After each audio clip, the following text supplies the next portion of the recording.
On a rugged hill, a lone figure in a white cloak overlooks a grand castle.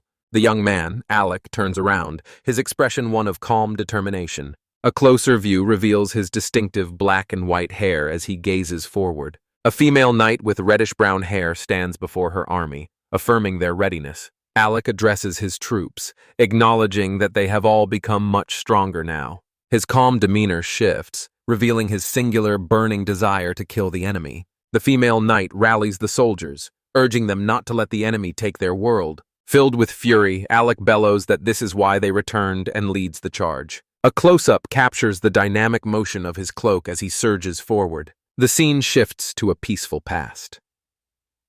Episode 1. Kettle Village Days, showing 3 children. A sudden flashback reveals a hospital room, a flatlining monitor in his former name, Teru Kuromine. The narrator explains that in his past life, he died of an illness at 15. He recalls a life spent in a hospital bed, unable to even attend high school. A flash of light signals a profound change, a new beginning in the present. A young girl named Mia cheerfully calls for Alec to hurry up and join her. Young Alex, slightly out of breath, asks his friend Mia to wait for him. He marvels at being reborn in another world, finally able to run outside freely. A young boy, Yeli, asks Alec if he is helping out at Mia's house today. Alec recalls being found by an old man and raised alongside Jilly-like brothers. Mia, a year older, suggests they should go and harvest the village's specialty, palm fruits. The 3 friends happily agree to harvest the fruit and then have lunch together. Alec reveals that this world is the setting of an RPG he used to play. He explains how a help function in his mind confirmed the world is to guard. Currently a village worker, he levels up his job by doing simple household chores. His ultimate goal, however, is to become a powerful necromancer from the game. A cute diagram shows his step-by-step plan to achieve his dream class. While helping on a farm, he notes that he cannot use any skills just yet. Mia's father arrives, thanking Alec for his help and mentioning a later meeting. He reminds the children that lunch, which Alec helped prepare, is almost ready, confident the meal will be delicious. He waves goodbye to the children for now. Mia and her father share a warm, familial moment as they leave the fields. Alec's footstep is shown as he makes his way back to his own home. The roof of his quaint and well-kept cottage comes into view against the sky. He bursts through the door, cheerfully announcing his return to his beloved grandpa. Inside, his grandpa, the wise man, welcomes him back and agrees to watch his things. His grandpa advises him to grab a jacket for the cold night that is ahead. Alec is puzzled, thinking a simple house visit will not take that long at all. His grandpa reveals that after the visit, Alec must attend the village assembly.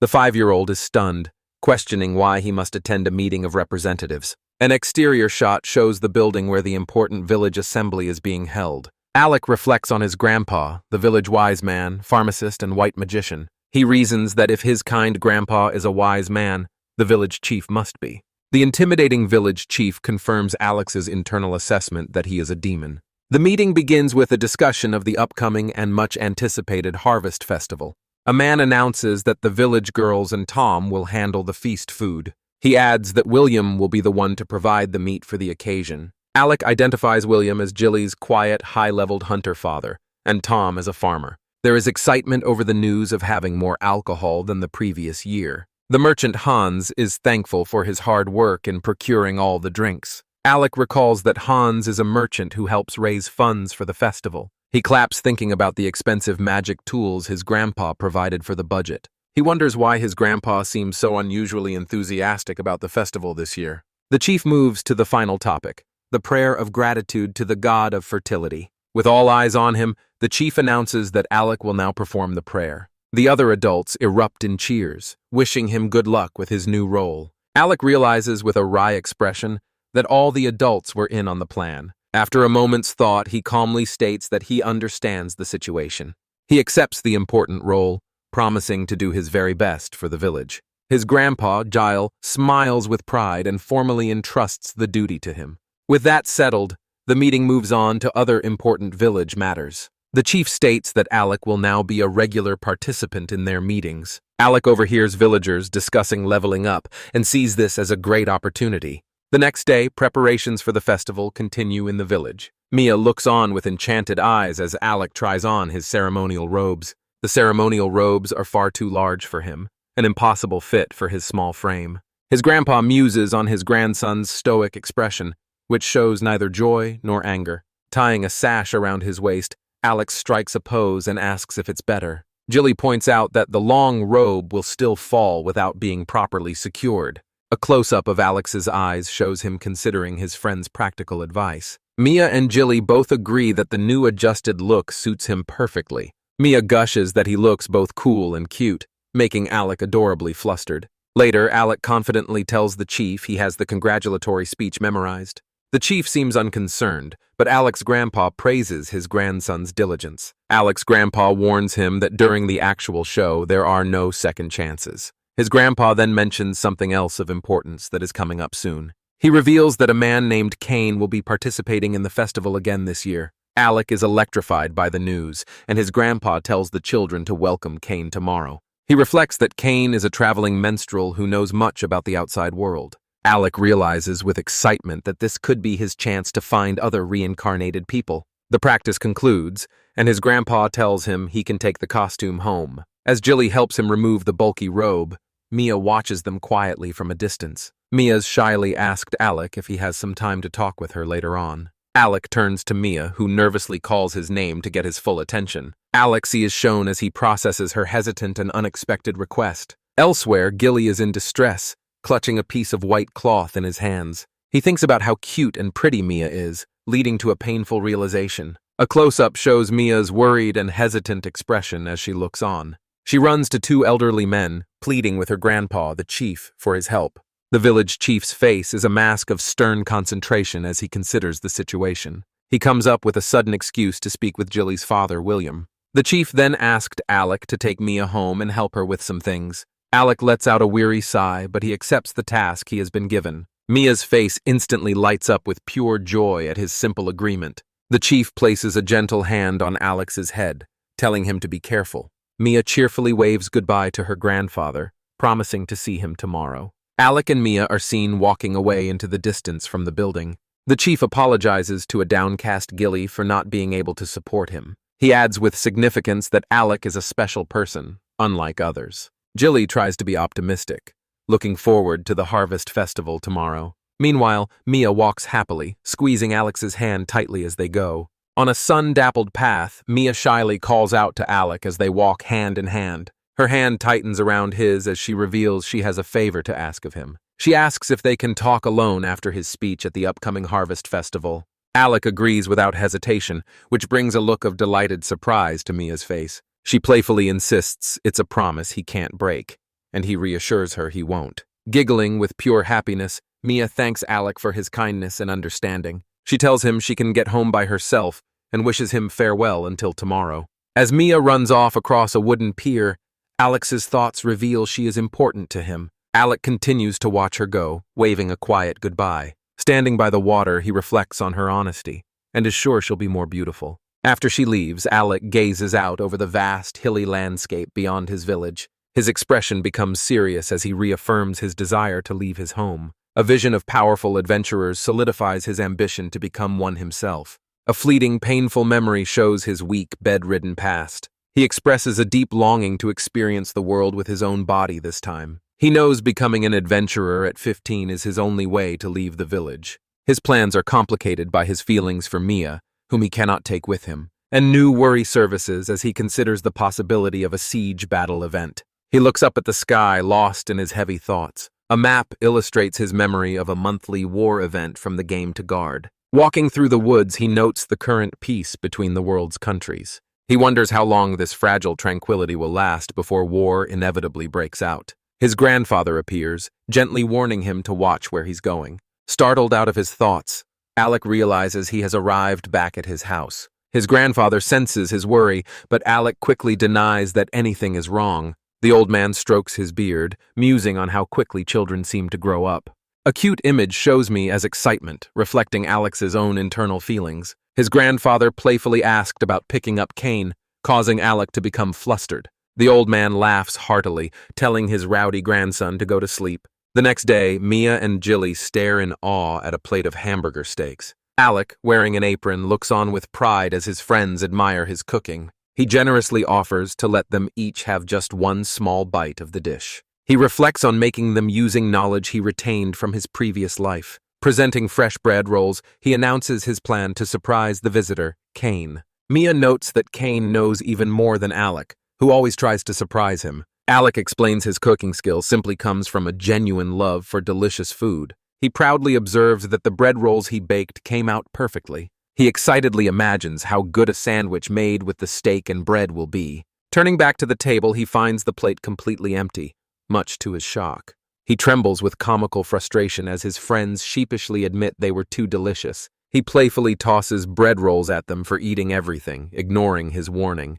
With a sigh of good-natured grief, he laments having to start cooking all over again. Later, the children changed their plan, deciding to make a welcome drink instead. The three friends sit together on a low stone wall, laughing and talking. Mia's eyes widen as she suddenly spots something approaching in the distance. She recognizes Mr. Cain, but wonders who the person with him is. Cain and his companion, a female warrior, wave warmly as they approach the children. The children run to greet him, and he remarks on how much they've grown. Mia excitedly asks if the woman is Cain's lover, which she flatly denies. Cain explains he's just acting as her bodyguard for her business in the village. The woman introduces herself as Abby, a lone swordsman here to cause some trouble. Alec asked Cain if he is still traveling between the different countries of the world. With a serious expression, he inquires about the current state of the outside world. Cain reports that Atlantis in the east and the Haida kingdom are both peaceful. Using a map, he details the prosperity of other nations in rising trade.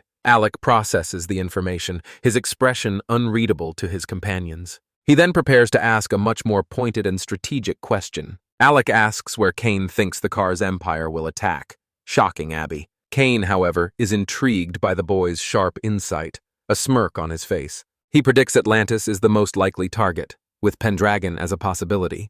Cain explains that Atlantis's military is no match for the Empire's overwhelming might. Alec confirms that Cain's prediction matches his own, unsettling Abby with his knowledge. He realizes that the threat of war from his game knowledge is very real. He worries about other game events, like a boss raid against a massive dragon. His resolve hardens, and he decides he must start practicing magic immediately. Clenching his fist, he vows not to die doing nothing in this new life. Mia notices his silence and asks if something is wrong, snapping him out of it. Alex suggests they lead their guests to the village mayor's house to rest. He suddenly remembers the welcome drink he prepared for them. He proudly announces his original blend, confident it will surprise them this time. Cain expresses his anticipation while Abby looks on, speechless at the boy's confidence. A close-up shows a glass being filled with the welcome drink. A house is seen from the outside. Cain recognizes the flavor from the royal capital, while Abby is stunned by its deliciousness. Later that evening, the village festival is in full swing with a large crowd. Villagers murmur and enjoy food and drink around the central bonfire.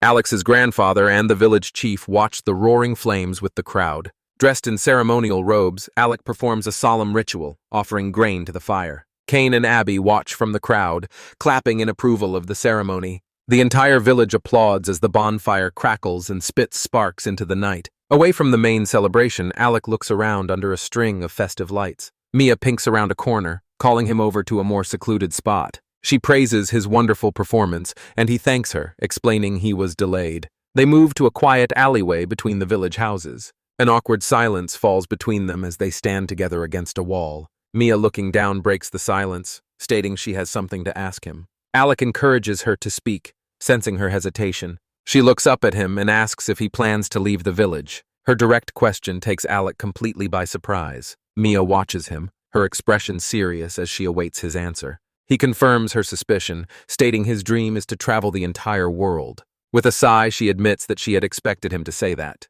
Suddenly, she whirls around, enthusiastically declaring the village is too small for him. Her expression then shifts to one of hopeful vulnerability. She quietly asked if she can come with him on his journey. Alec expresses his concern about the dangers of the outside world. Mia clenches her fist, torn between her desire to go and her fear of slowing him down. Alec reveals his plan to be trained in white magic by the wise man. A spectral image of his laughing grandfather appears as he realizes the old man's plan. Mia expresses her hope that with the wise man's training she'll be strong enough to go. A young boy named Alec realizes something important is about to be said. With sudden determined motion, a hand reaches out towards him. A young girl, Mia, earnestly pleads for him to take her with him. Stunned by her request to see the outside world, Alec gasped in surprise. He stands alone on a hill, looking out at the vast landscape beyond his village. He understands now that Mia too must have longed to see the world. The intensity of her heartfelt confession causes me to tremble.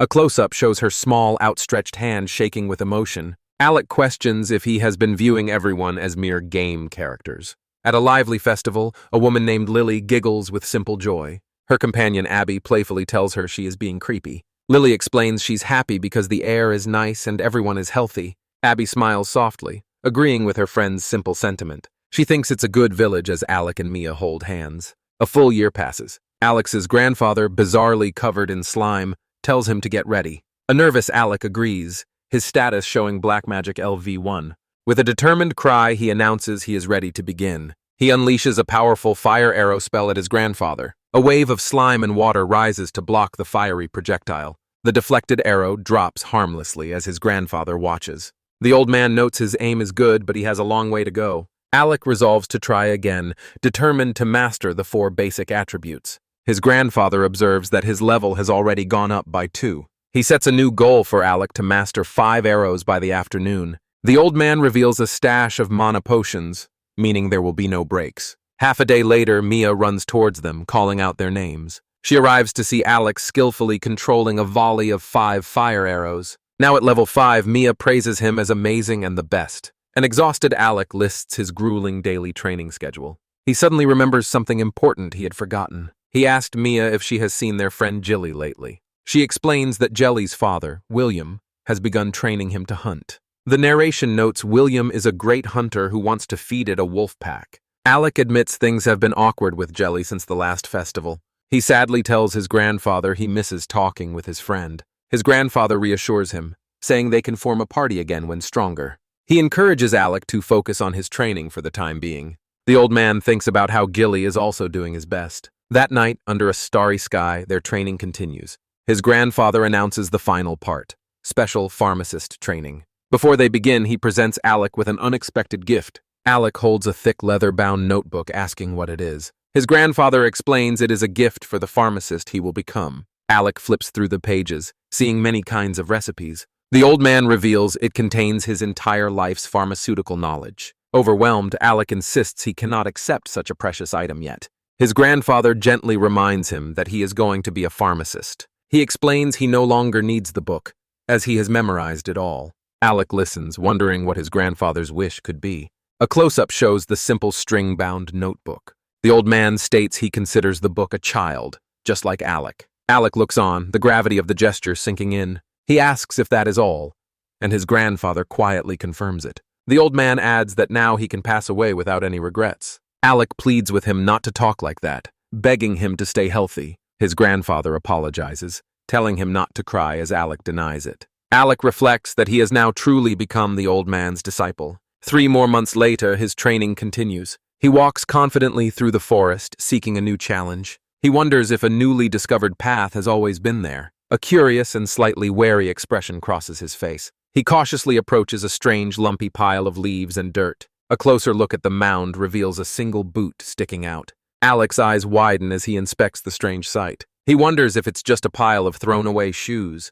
A voice from the pile indignantly corrects him, startling him. The pile erupts upwards and Alec stumbles backward in shock. A young woman with long hair and pointed ears rises from the leaves. She matter-of-factly explains she just took her boots off while sleeping. Alec can only stare in stunned silence at the mysterious elf. He wonders why someone else is in the middle of the forest. He supports himself on the ground, still reeling from the surprise. The elf looks down at him with a calm, detached expression. The scene shifts to the elf eating. She hungrily munches on a dark ration bar as the chapter begins. The elf thanks Alex, saying he saved her from starvation. She formally introduces herself as Lily Enthal. Alec introduces himself as being from Kettle village. Lily recognizes the village name as where Gale lives. She muses that it has been 30 years since she last saw him. Alec hesitantly begins to ask a question. He nervously asked if she is an elf. She confirms it, adding she has lived for over 200 years. Alec is completely starstruck, thrilled to meet a real-life elf.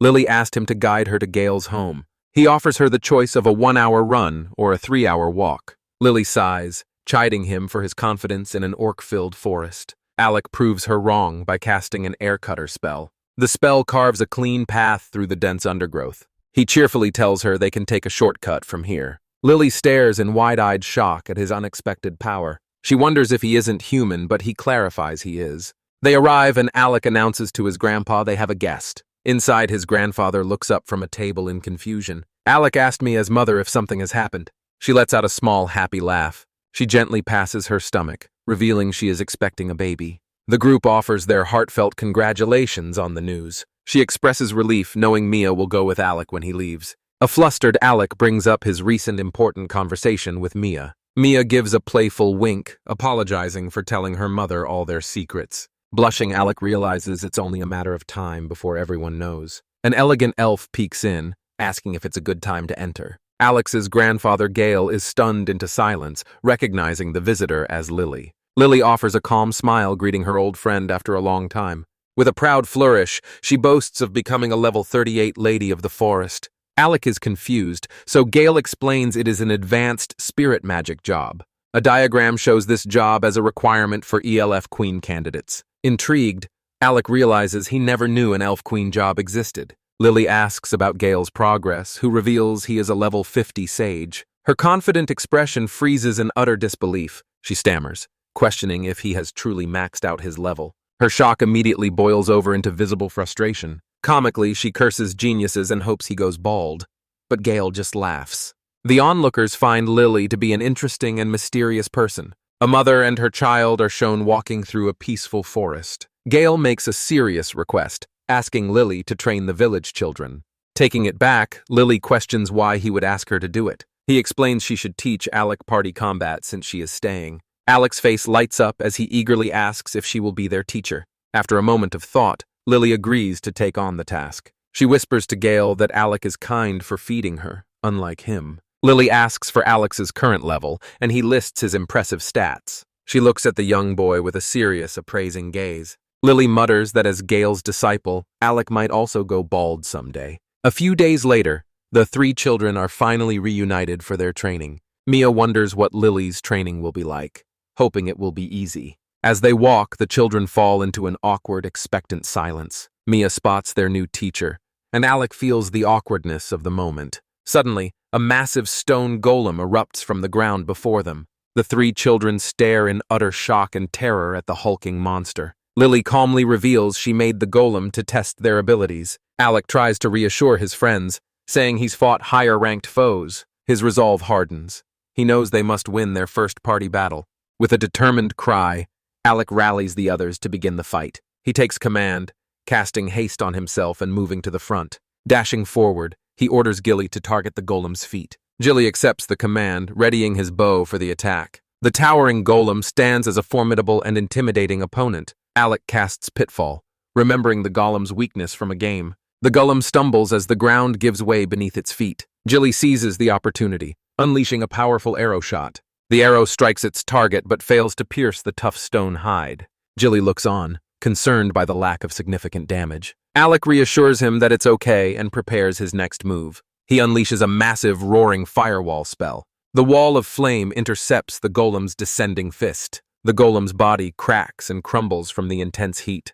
The force of the magical explosion sends the golem stumbling backward. Mia shouts for them to keep their distance and concentrate their attacks. Her role is to provide tactical support and guidance. Alex's role is to use long-range magic like Fire Arrow. Gilly's role is crowd control with his powerful bow shots. A sense of satisfaction grows in Alec as their plan works perfectly. The golem is brought to its knees under their relentless assault. Alec unleashes one final powerful fire shot, shattering the golem's head. The children stand in the quiet aftermath, wondering if they've truly won. They look at each other, still processing their incredible victory. Mia breaks into a wide grin, congratulating her friends on their success. The three of them celebrate together in the dusty clearing. Nearby, Lily laments that she wanted to show off with the final blow. Alec approaches his new teacher, calling out her name. Lily praises their performance, but promises a stronger enemy next time. Gilly and Mia eagerly agree, confident they can take it down. The three children stand united, ready for their next challenge.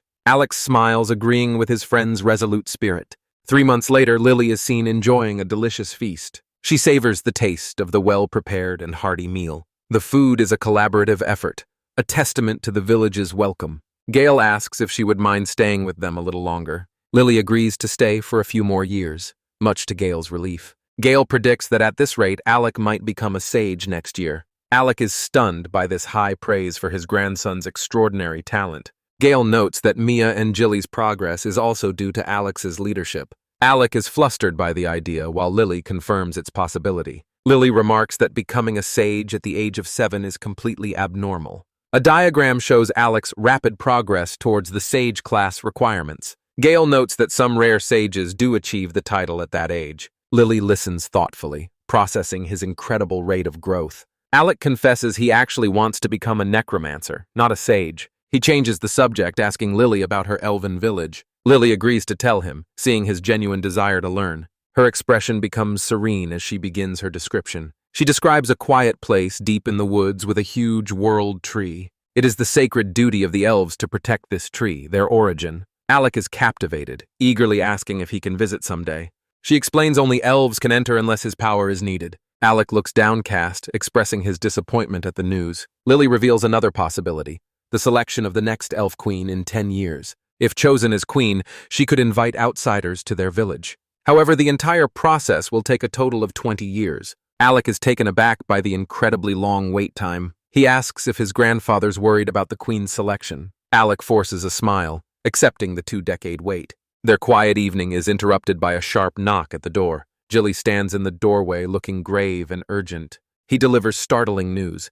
He has discovered a wyvern in the North Forest. Alec reacts with wide-eyed shock at the name of the beast. An imposing image of the wyvern fills the page, an intermediate-level monster. An imposing image of the wyvern details its formidable nature and weaknesses. The young archer Jilly explains that the beast is too difficult for him to handle alone. Alec feels a surge of relief, confident that either Mayor Billy or his grandfather could defeat it. With a regretful expression, his grandfather explains that the North Forest is too far for him to travel. Gilly accepts this and prepares to ask the mayor, but a voice suddenly tells him to wait. He turns to see the elegant elf, Lily, standing in the doorway with a serious look. Lily calmly declares that the timing is perfect for them to take on the wyvern suppression. A surprised Alec questions if Lily herself will be the one to fight the beast. His grandfather expresses gratitude but questions a guest taking on the task.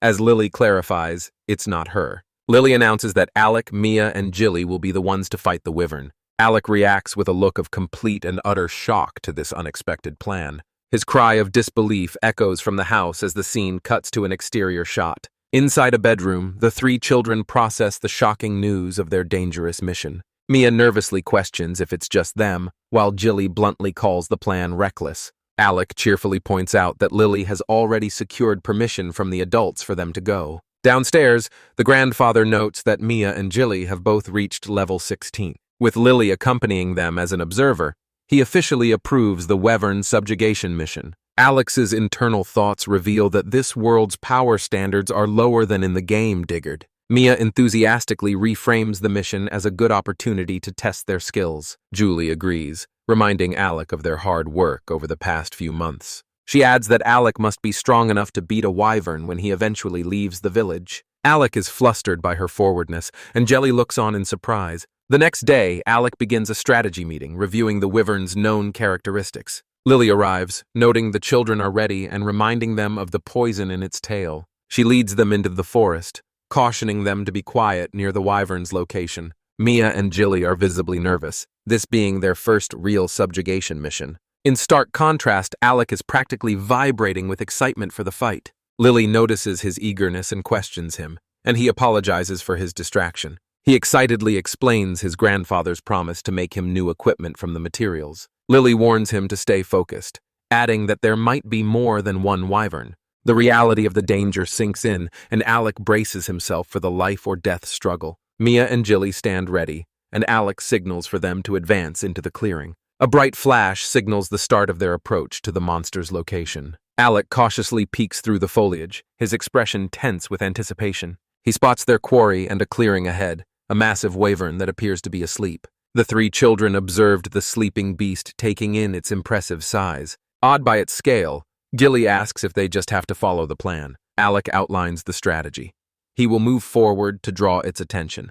His primary objective is to keep the massive beast's attention away from Jilly. As Jilly moves into position, the sleeping wyvern's eye twitches, sensing a presence. Hiding behind a bush, Mia watches with a worried expression, her heart pounding. Alex stealthily makes his way through the undergrowth, circling around to its flank. Finding his spot, he unleashes a lightning bolt, jolting the wyvern awake with a roar. The creature's face contorts in pain and rage as the powerful spell connects. Alec stands his ground, wand at the ready, challenging the beast to fight. From their hiding spots, Jilly and Mia look on with anxious faces. Mia's large eyes are filled with worry as she watches the tense battle begin. The enraged wyvern unfurls its powerful wings, its eyes glowing with malevolence. It launches into the air, fixing its gaze directly on Alec below. Alec unleashes a powerful firestorm spell, striking the weaver inside. The beast flinches with a startled cry from the impact of the fire. From his hiding place, Gilly loses a double shot, his arrows finding their mark. Mia advises him to aim for the belly, cautioning him not to overexert himself. The wounded wyvern, now enraged, turns its attention towards the archer. Alec quickly casts a lightning bolt to regain its focus. He calls out, reminding the beast that he is its true opponent.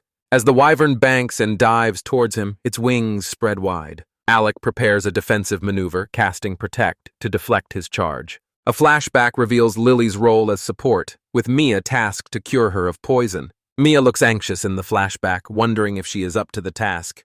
Back in the present, the wyvern flies up, tormented by the ongoing attacks. It lets out a deafening, agonized scream that echoes through the forest. The creature bangs sharply, its movements becoming more erratic. Alec observes, feeling confident that everything is proceeding smoothly. He unleashes an air burst and Jilly fires another double shot. The arrows pierce the wyvern's flank, drawing another cry of pain. Alec allows himself a moment of satisfaction, thinking that their plan is working. He watches the beast circle, believing victory is assured if they maintain this pace. His confidence is shattered by a sudden piercing scream from off-screen. Alarmed, Alec whips head around, calling out Mia's name in concern. He spots the wyvern confronting Lily and Mia directly. Lily's sword drawn, his shock deepens as another weaver descends from the sky. He realizes with horror that the first wyvern's cry was a summons for its companion. Lily prepares to counter the new wyvern's wind attack, her expression strained. The force of the wind attack is immense, overwhelming her defenses. A massive vortex of wind erupts, aimed directly at Lily and Mia. Lily groans in pain, clutching her arm where the wyvern's tail has struck her. She collapses to one knee as Alex shouts her name in horror. The paralysis poison spreads rapidly through her system, incapacitating her. Alec desperately shouts for Mia to use the anti-paralyzer spell on Lily. But Mia is frozen, her eyes wide with terror, completely unresponsive. Panic sets in for Mia as she forgets the spell, realizing Lily will die. Alec feels a surge of panic, realizing Mia is lost in her fear and cannot hear him. He worries that the other wyvern will return and decides to heal Lily himself. Making a split-second decision, he shouts for Gilly to stop the wyvern. Gilly accepts the task, drawing the wyvern's attention away from the others. With a determined cry, he breaks cover and runs, leading the beast away. Alec turns just in time to see his friend get hit by the creature. A powerful swipe sends Jelly flying into the dense underbrush of the forest. Alec is stunned, watching as the wyvern attacks his fallen friend. The wyvern casts an air burst that narrowly misses the unconscious Gilly. Alec is horrified, realizing both of his companions are now down. He is alone, caught between his two incapacitated friends, wondering who to save first. Just as despair sets in, he notices Lily's slight movement on the ground. A spark of hope ignites within him as he sees her. Lily raises a single finger, her eyes filled with unwavering resolve. Alec realizes that while she cannot move, she can still use magic, and he will take Gilly's place. The wyvern glares menacingly, preparing to charge at the lone boy. Alec curses his lack of time, his face beaded with sweat. He activates double magic, a skill that will double his magic's effect for a short time. A powerful lightning bolt strikes the ferocious wyvern, making it cry out in pain. With a burst of speed from a haste spell, Alec dodges the creature's massive talons. He retaliates with a concussive air burst, slamming into the monster's flank. Reaching into his pouch, he pulls out his last remaining potion. He quickly downs the restorative liquid to replenish his dwindling strength. The use of double magic has left him drained, with only one potion left. Stealing his resolve, he casts a bind spell to restrain the beast. A volley of sharp ice lances pierces one of the creature's wings. He feels a surge of relief, knowing he has successfully grounded the monster. Panning heavily, he knows this is the most crucial moment of the fight. The enraged wyvern thrashes violently, shattering the magical bonds that hold it. Thinking fast, he casts Pitfall, causing the ground beneath the beast to collapse. With a crash, the massive creature tumbles headfirst into a newly formed chasm. Standing alone, Alec catches his breath, momentarily safe from the threat. To his horror, the enraged wyvern begins to claw its way out of the pit. His face fills with panic as he realizes his plan has failed. Desperately, he unleashes another icicle land spell at the emerging beast. A barrage of ice shards slams into the creature's tough hide. The lances shatter harmlessly. His double magic has expired, leaving him weakened. The wyvern, battered but not defeated, finally drags itself from the pit. Exhaustion overwhelms him and his vision begins to blur. He collapses to the ground as the terrifying monster looms over him. Lying helpless, he wonders if this is where he is going to die. The wyvern's massive, tooth-filled maw opens wide as he is gripped by primal fear. In his final moments, a bright memory of two smiling children flashes through his mind. This vision fuels a final desperate surge of resolve in his eyes. He unleashes one last lightning bolt directly into the creature's open mouth. The wyvern's massive foot comes down with a sickening crunch. The great beast stumbles, its body finally succumbing to its wounds. Unconscious on the ground, Alec lies beside his shattered one. The defeated wyvern finally collapses in the grassy clearing. A close-up reveals the non-threatening claw and mouth of a second wyvern. This new wyvern has a transparent sack on its belly, protecting a small child. The elf, Lily, groans as she begins to push herself up from the ground. Alec starts, realizing with relief that he had only fainted from the exertion. Lily walks toward the fallen beast, calling out Alec's name. Peeking from the bushes, Mia is told by Alec that it is now safe to come out. Lily apologizes, admitting her distraction led to her and Jilly getting hurt. A tearful Mia is instructed to heal Jilly, and she readily agrees. Lily reflects with surprise that Alec ended up defeating the wyvern all by himself. She admits her plan was only for him to buy time, never expecting such a victory. She considers that the poison would have worn off on its own eventually. Mia gently tends to a weary Alec, telling him he didn't need to push himself so hard. Lily muses on Alec's nature, a genius at strategy but lacking real-world experience. She realizes with regret that she was unconsciously relying too much on him. She wonders why her mentor Gale entrusted her with such a difficult task. A memory of a bright, hopeful sky fills her thoughts. In the memory, other adventurers warmly welcome Lily to their group. Her expression hardens with resolve, knowing she has been entrusted with a mission.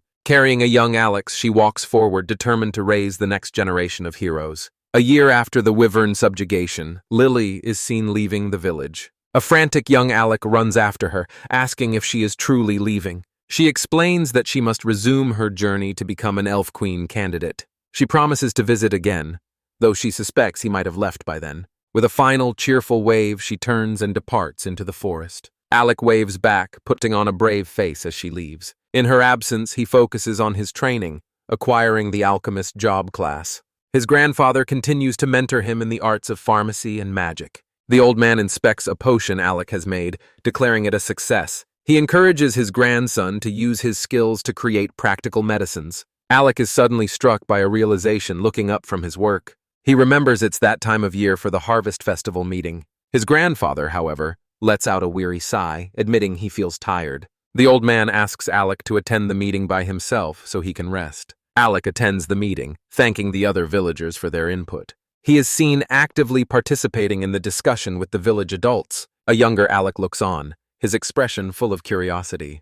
The villagers share a moment of laughter during the meeting. After the successful meeting, Alec climbs the stairs to his home. He enters the house announcing his return to his resting grandfather. His grandpa welcomes him back and asks if the meeting went well. Alec reports that a man named Mr. Cain will be visiting this year. Holding a carrot, he thinks about what special dish he should prepare. He mentions that 2 of the village youths are leaving to become adventurers. He begins to talk about seeing Jilly and Mia, but his voice trails off. An unsettling silence falls over his grandfather's bed. Alec turns from a shelf, a look of quiet concern on his face.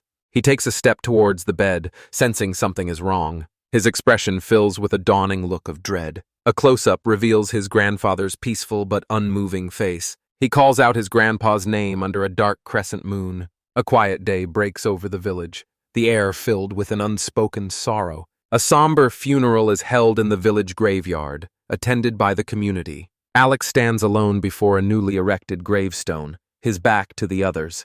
The inscription on the stone reveals the deceased to be Gale the hero. Alex faces a mask of quiet, heartbreaking sorrow. Tears begin to well up in his eyes as the reality sinks in. Overcome with grief, he covers his face and weeps openly. A young Mia runs towards him, her own face etched with sadness. She wraps her arms around the grieving boy in a comforting hug. A man and a woman, likely me as parents, watch them with concern. The cloudy, somber sky reflects the mood of the village. Mia sits beside the grieving Alec at the foot of the grave. A man approaches them gently, trying to get their attention. Gilly appears, telling Alec that his mother has prepared dinner. Mia looks up as Gilly speaks, her expression one of quiet support. The heartbroken Alec is gently urged to come and eat with him. A close-up of me as I shows a deep sadness. Gilly and Mia share a look of understanding and shared grief.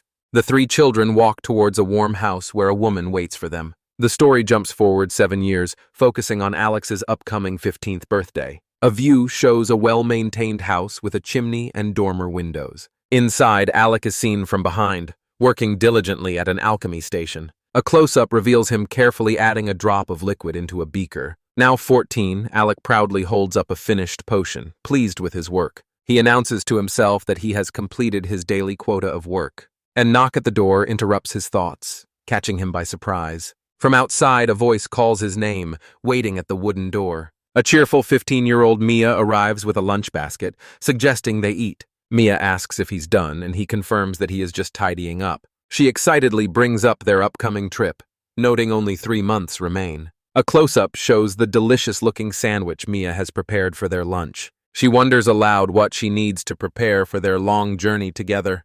He explains his plan to store everything in a magic bag for light travel. With his alchemy, he can create most necessary items like lanterns and tents. Mia wishes she were an alchemist too, as their impressive levels are displayed. She quickly adds that she was only joking, looking slightly embarrassed. The conversation shifts as Mia asks about her sister Anna's training progress. Mia proudly reveals that 7-year-old Anna has already learned cure poison. Unfortunately, Mia admits, her little sister hates Alec for taking her away.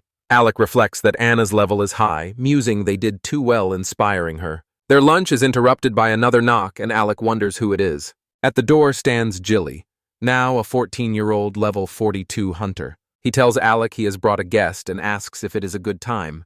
Gilly steps aside, apologizing for bothering them at such a busy time. An elegant boot steps into the doorway, signaling the guest's arrival. A serious young woman with long hair enters, flanked by 2 companions. Alex stares in confusion, stammering as he asks who they are. An armored man, Chris, impatiently demands to know if this is Sage Gale's house. The young woman smiles gracefully, expressing her relief and asking to interrupt. Alec looks flustered, with Mia watching curiously in the background. He serves his unexpected guests, explaining that he doesn't often get company. He apologizes for his limited hospitality, but the woman assures him it's fine. Her expression turns serious as she prepares to ask her main question. She inquires about the whereabouts of Mr. Gale, with Mia watching from the side. Alec delivers the grave news with a somber expression on his face. He reveals his grandfather passed away 7 years ago, stunning the visitors. Recovering, she asked if there was anyone who succeeded Mr. Gale. Alec explains he never heard of a successor,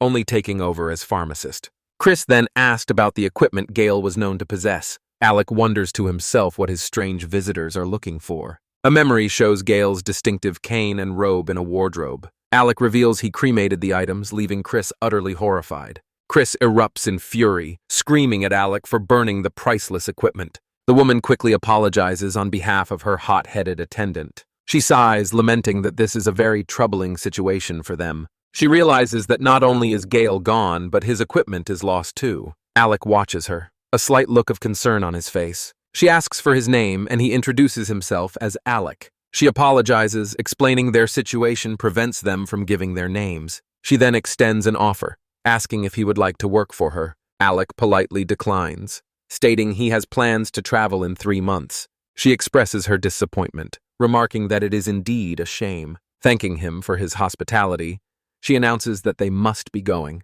She offers a handshake, hoping they will meet again in the future. He looks hesitant and asks if something is the matter. With a final good day, the 2 visitors walk away from the house. Alec stands in the doorway, scratching his head as he watches them go. Gilly emerges from another room, calling Alex's name with a serious look. Gilly reports that the woman brought 3 other knights besides her attendant. Alec realizes there were 4 knights in total, positioned around his home. His eyes narrow as he suspects the involvement of the royal family. Gilly asks if they will be a danger, but Alec is unsure of their motives. He decides to report the incident to Mayor Billy and remain cautious. Gilly confidently states that he will handle security and inform his father. Alec smiles to himself, looking slightly amused by Gilly's seriousness. Gilly asks what's so funny, but Alec quickly dismisses it. Alec recalls a 6-year-old Gilly making the same determined promise. He muses that years of training have made Gilly more serious. He changes the subject, offering Gilly some pie he baked yesterday. Gilly is caught off guard by the sudden offer of pie. He looks slightly flustered by the friendly gesture. He gratefully accepts as Mia asks if the guests have finally left. A subordinate kneels, reporting that the Golden Princess has made a move. The subordinate confirms she sought help from the country's retired sage. The hooded commander is shocked to hear she saw the sage. The subordinate delivers the crucial news that the sage appears to be dead. The commander repeats the word dead in stunned disbelief. The subordinate confirms the sage who defended the kingdom for years is gone. A slow, sinister laugh escapes the commander's lips. Her laughter escalates into a full-blown maniacal roar. The subordinate remains kneeling as the commander's laughter echoes. Her glee subsides into cold calculation as she considers the princess's plans. The subordinate asked how they should proceed with their own plans. A determined smirk appears on the commander's face. A peaceful villager carries a basket, unaware of the coming doom. She orders her forces to crush the sage's legacy in the princess's plot. Her command is to leave nothing left, a promise of total annihilation. A week later, Alec finishes his morning gathering of herbs in the forest. His impressive multi-class stats are displayed as he decides to head back. He reflects on the peaceful week, but admits to a persistent bad feeling. He remembers he's having lunch at Mia's house and should head back soon. A sudden noise in this forest catches his attention. He notices the animals are acting strangely, filling him with dread. Driven by a bad feeling, he casts a haste spell to speed up. He sprints towards his house as a distant scream confirms his fears. He peeks from the bushes to see intruders at his door. One of the armored figures tries to pry open the door. He steps out and calmly asks what business they have at his home. The hooded leader and his knights turn to face the young man. A hooded man smirks, mockingly questioning if the young boy is a resident. He then asked if the boy's fine equipment was a parting gift from the sage. As 2 knights try to break down the door, their leader dismissively tells the boy not to mind them. With a sneer, the leader claims they are merely passing by a clear and insulting lie. Without a word, the boy Alec raises his staff to unleash a magical counterattack.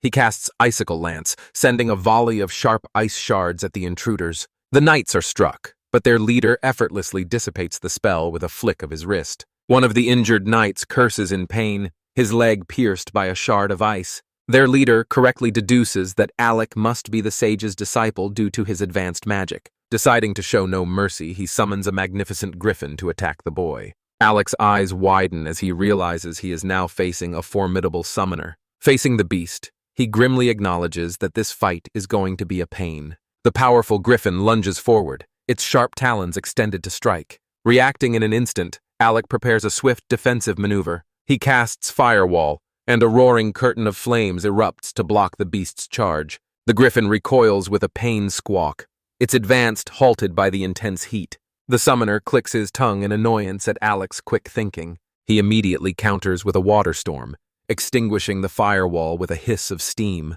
With the flames gone, the griffin and summoner stand ready to press their attack. The summoner explains his tactical advantage with the beast as a vanguard and himself as support. Alec understands the grim reality. He is essentially fighting 2 opponents at once. He retaliates with an offensive spell, unleashing a crackling lightning bolt. The summoner effortlessly counters with his own lightning bolt spell. The 2 magical attacks collide midway between them in a violent, brilliant explosion. Alec grits his teeth, realizing with dismay that his opponent's magic level is superior. He is visibly staggered by the raw force of the magical impact. Seizing the momentary opening, the griffin lunges to attack from the side. Alec just barely manages to block the creature's sharp talons with the shaft of his staff. The summoner laughs, impressed that Alec is holding on, and prepares his next assault.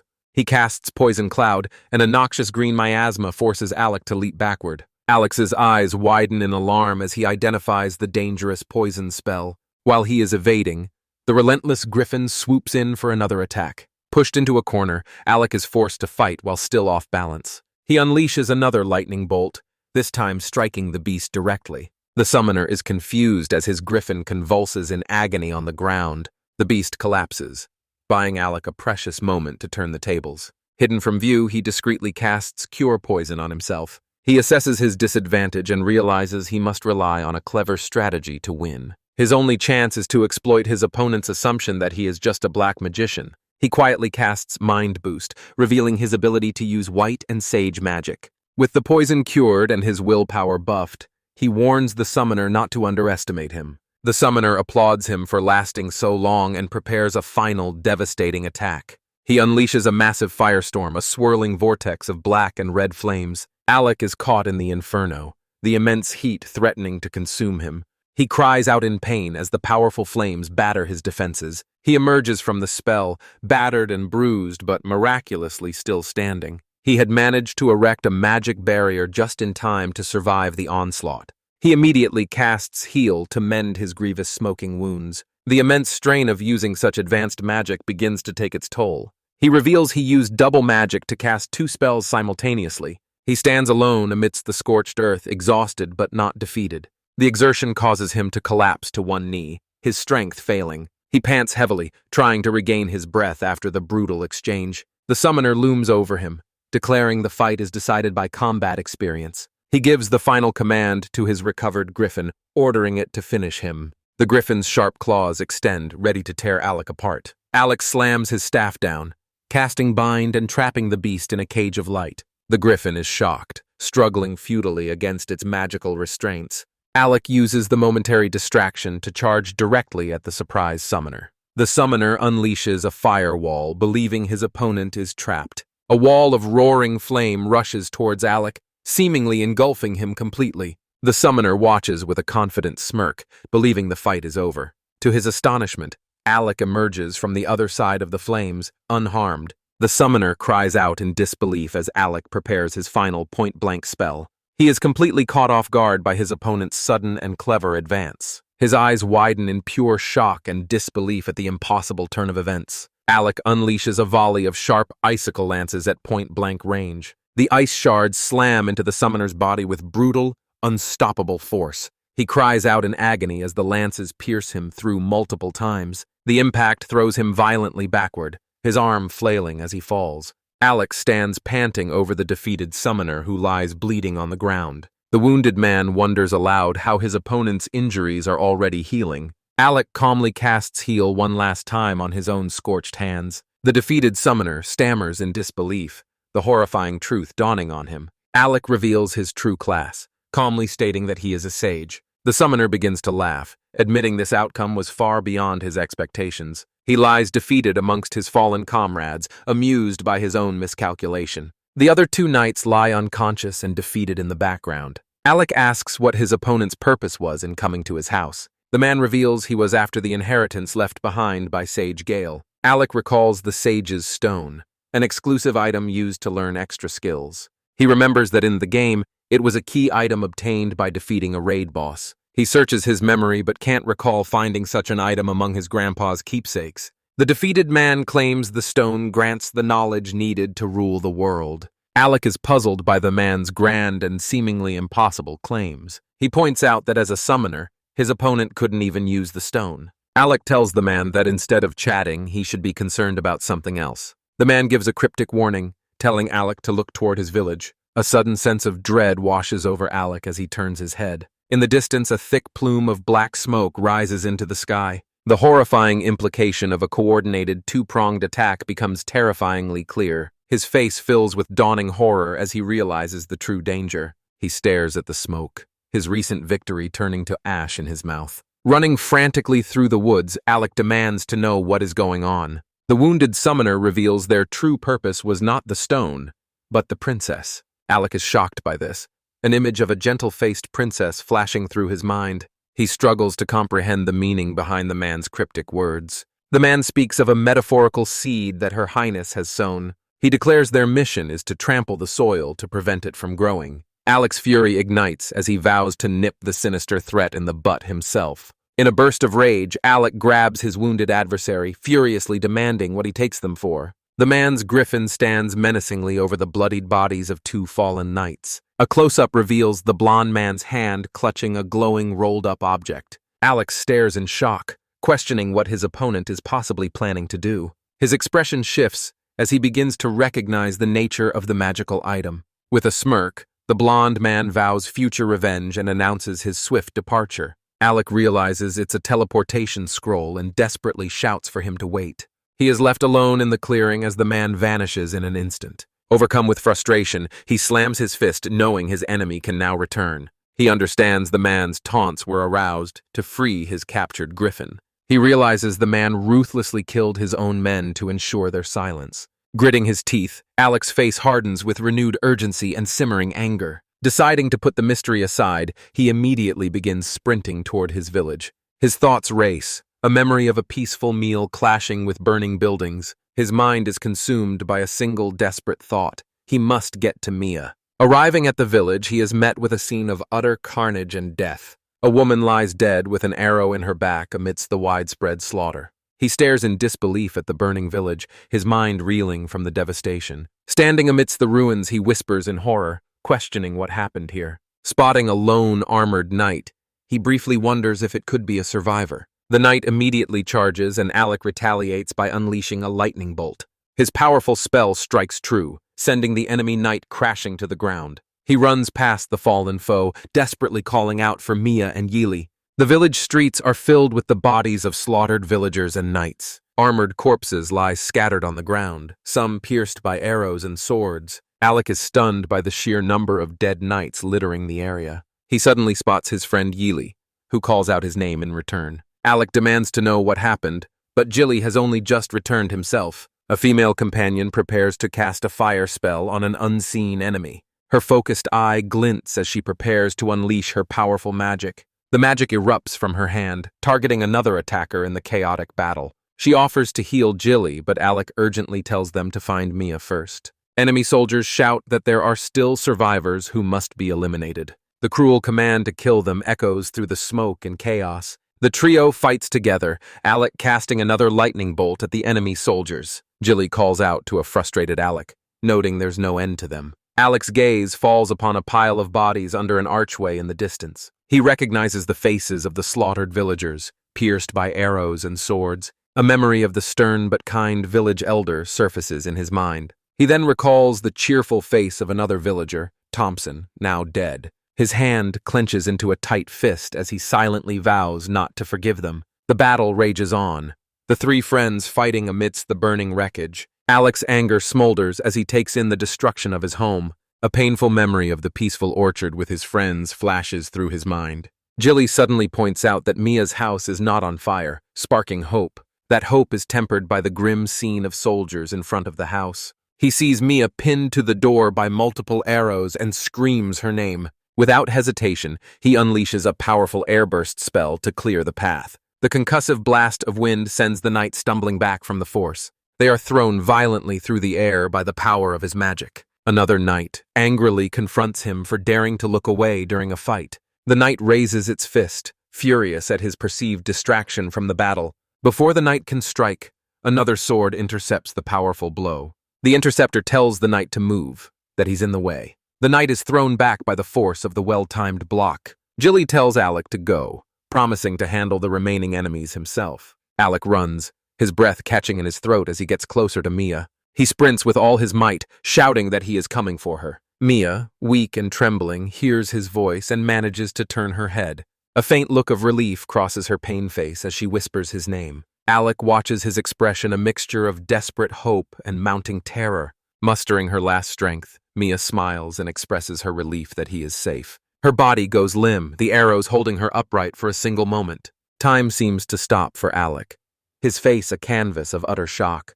He watches in absolute horror as she collapses to the ground in a heap. A raw, guttural scream of her name tears from his throat in anguish. He scrambles to her side, frantically telling her to hang on. Yili looks around in confusion, wondering where the final arrow came from.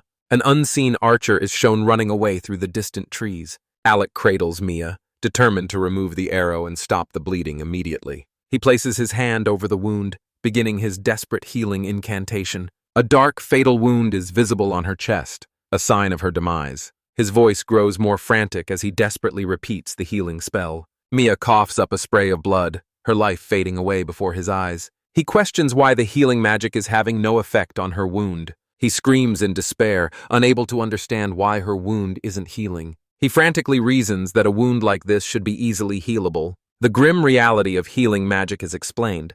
It's ineffective against lethal damage. Alex's face crumples as he begins to understand the terrible, irreversible truth. A final ghostly memory of Mia appears, smiling and waving at him. Mia lies still, her eyes open but vacant, blood staining her lips. The narrator states the grim reality. One cannot heal a person who is dead. In frantic denial, Alex screams that he is a sage and can use revival magic. But a sage must be level 35 to learn that powerful and rare spell. He clutches his head in despair, realizing his level 10 is utterly useless. A memory of his grandfather's surfaces discussing the sage class at dinner. Young Alec understood his grandfather wanted him to become a sage, but he had his own dream of becoming a necromancer instead. A happy memory of playing adventures with me and Jilly flashes by. Another memory shows the three children making flower crowns together in a field. A portrait-like memory of a smiling, older Mia appears before him. The memories of their shared dreams now torment him in his grief. A close-up of Mia's hopeful face from the past intensifies his pain. Kneeling by her body, he is lost in a sea of regret and sorrow. He forces himself to remember they are still in the middle of a battle. Grief is momentarily suppressed, replaced by a cold, burning, and vengeful rage. Jilly calls his name in alarm, asking about Mia, but is ignored. Alec begins to rapidly cast a series of enhancement spells on himself. Jilly is shocked by the number of powerful buffs he is casting at once. Finally, he casts Enchanted Weapon, his staff glowing with dark, destructive power. A hooded man and his soldiers are startled by a young man named Alec. Alec, his face a mask of rage, brutally swings his enchanted staff. The hooded man reels back, crying out in pain from the blow. A close-up shows the intense agony etched on the man's face. With a furious scream, Alec lands another devastating strike on the man. A nearby knight in a full helm shouts in anger at the attacker. Alec swiftly dispatches the knight with an invisible air cutter spell. The knight's body rolls across the ground, stunning his comrades into silence. With a cold expression, Alec prepares his next magical assault. He unleashes an icicle lance, impaling multiple soldiers who cry out in pain. From a distance, Gilly desperately pleads with Alec to calm down. She warns him that at this rate, he will completely exhaust his mana. A memory of Mia's smiling, apologetic face flashes through Alex's mind. The memory only fuels his rage as he declares he cannot back down. Jilly watches helplessly as the one-sided slaughter continues in the distance. She turns away in frustration, muttering a curse under her breath. The remaining soldiers question what kind of brat he is, calling for their commander. Alec unleashes a fire arrow, striking down another soldier without hesitation. He calmly prepares an even more powerful spell, his staff glowing. A massive firestorm engulfs the remaining soldiers in a fiery vortex. A new heavily armored commander arrives, asking about the freak. The soldiers plead for their commander to save them from the boy. The commander observes Alec, identifying his magic enchanted equipment and misjudging him. Alec tests him with a lightning bolt, which crackles harmlessly against the armor. The commander scoffs, calling Alex's tactics clever, but futile against him. Realizing his magic is ineffective, Alec prepares to use double magic. He extends his hand, unleashing the instant kill spell, Death. The commander stands frozen for a moment, the spell taking hold. He collapses to the ground, defeated in a single silent blow. The remaining soldiers flee in terror, calling Alec a real monster. Alec shows no mercy, determined to kill as many as possible. He unleashes another lightning bolt, declaring they won't escape. His eyes gleam with cold fury as he picks off the next target. His thoughts are consumed with killing the bastards who destroyed his village. After the battle, a grim silence falls over the smoking ruins. The village's half-timbered buildings stand silent against a cloudy sky. Alec walks through the devastated streets, past the bodies of his neighbors. He sees the lifeless forms of a woman and a child. He stops, the full weight of the tragedy settling upon him. He looks at his own dirt-streaked hand, trembling slightly. A broken laugh escapes him as he notes the irony of his powers. Exhaustion finally hits him and he stumbles through the wreckage. He walks past the body of a fallen knight. He finally arrives back at Mia's still form, lying in the street. He gently brushes a stray strand of hair from her face. His face is a mask of hollow grief and exhaustion. Gilly appears quietly, announcing her return to the somber scene. Alec looks up, calling his friend's name, his voice weary. Gilly delivers the devastating news that they are the only survivors. Alec asks, his voice trembling, what they should do now. Gilly tries to be practical, suggesting they find food and shelter. Alec stares at the burning village, questioning Gilly's detached calm. Grief explodes into rage as he screams at Gilly to look around. He reminds her that Mia is dead and no one else is left. He violently shakes his friend, demanding to know why she's acting normal. He accuses Gilly of not caring enough about Mia's death. The painful accusation hangs in the air between them. Gilly's stoic expression finally cracks under the weight of her own grief. She reveals that she too has lost her parents and friends. She looks at Alec's broken state, telling him he looks awful. She grabs him, insisting she can't leave him alone like this. Her hand grips his tunic, a desperate attempt to ground him. Her own hand is bandaged and dirty from the fighting.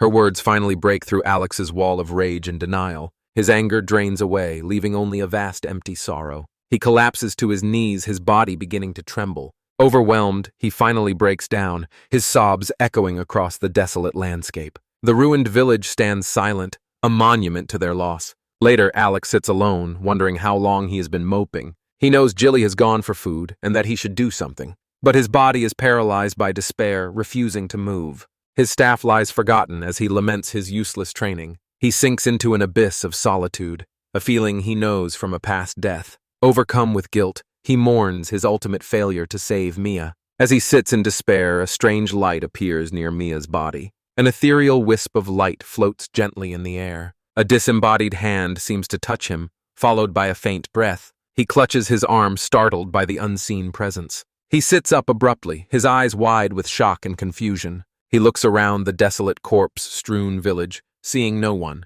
He stands wondering aloud who or what was just there. A wisp of light floats past his face, catching his attention. The glowing wisp drifts towards a nearby door. Another whisk follows, moving with gentle guiding purpose. A desperate hope blooms as he wonders if it's his help function. A memory surfaces of his mentor explaining unique necromancer skills. He recalls being told that his unique power is Speaker of the Dead. As a child, he resolved to master this power by becoming a necromancer. In the present, he realizes this skill wasn't in the game he knew. The memory of Mia's lifeless face hardens his expression with new resolve.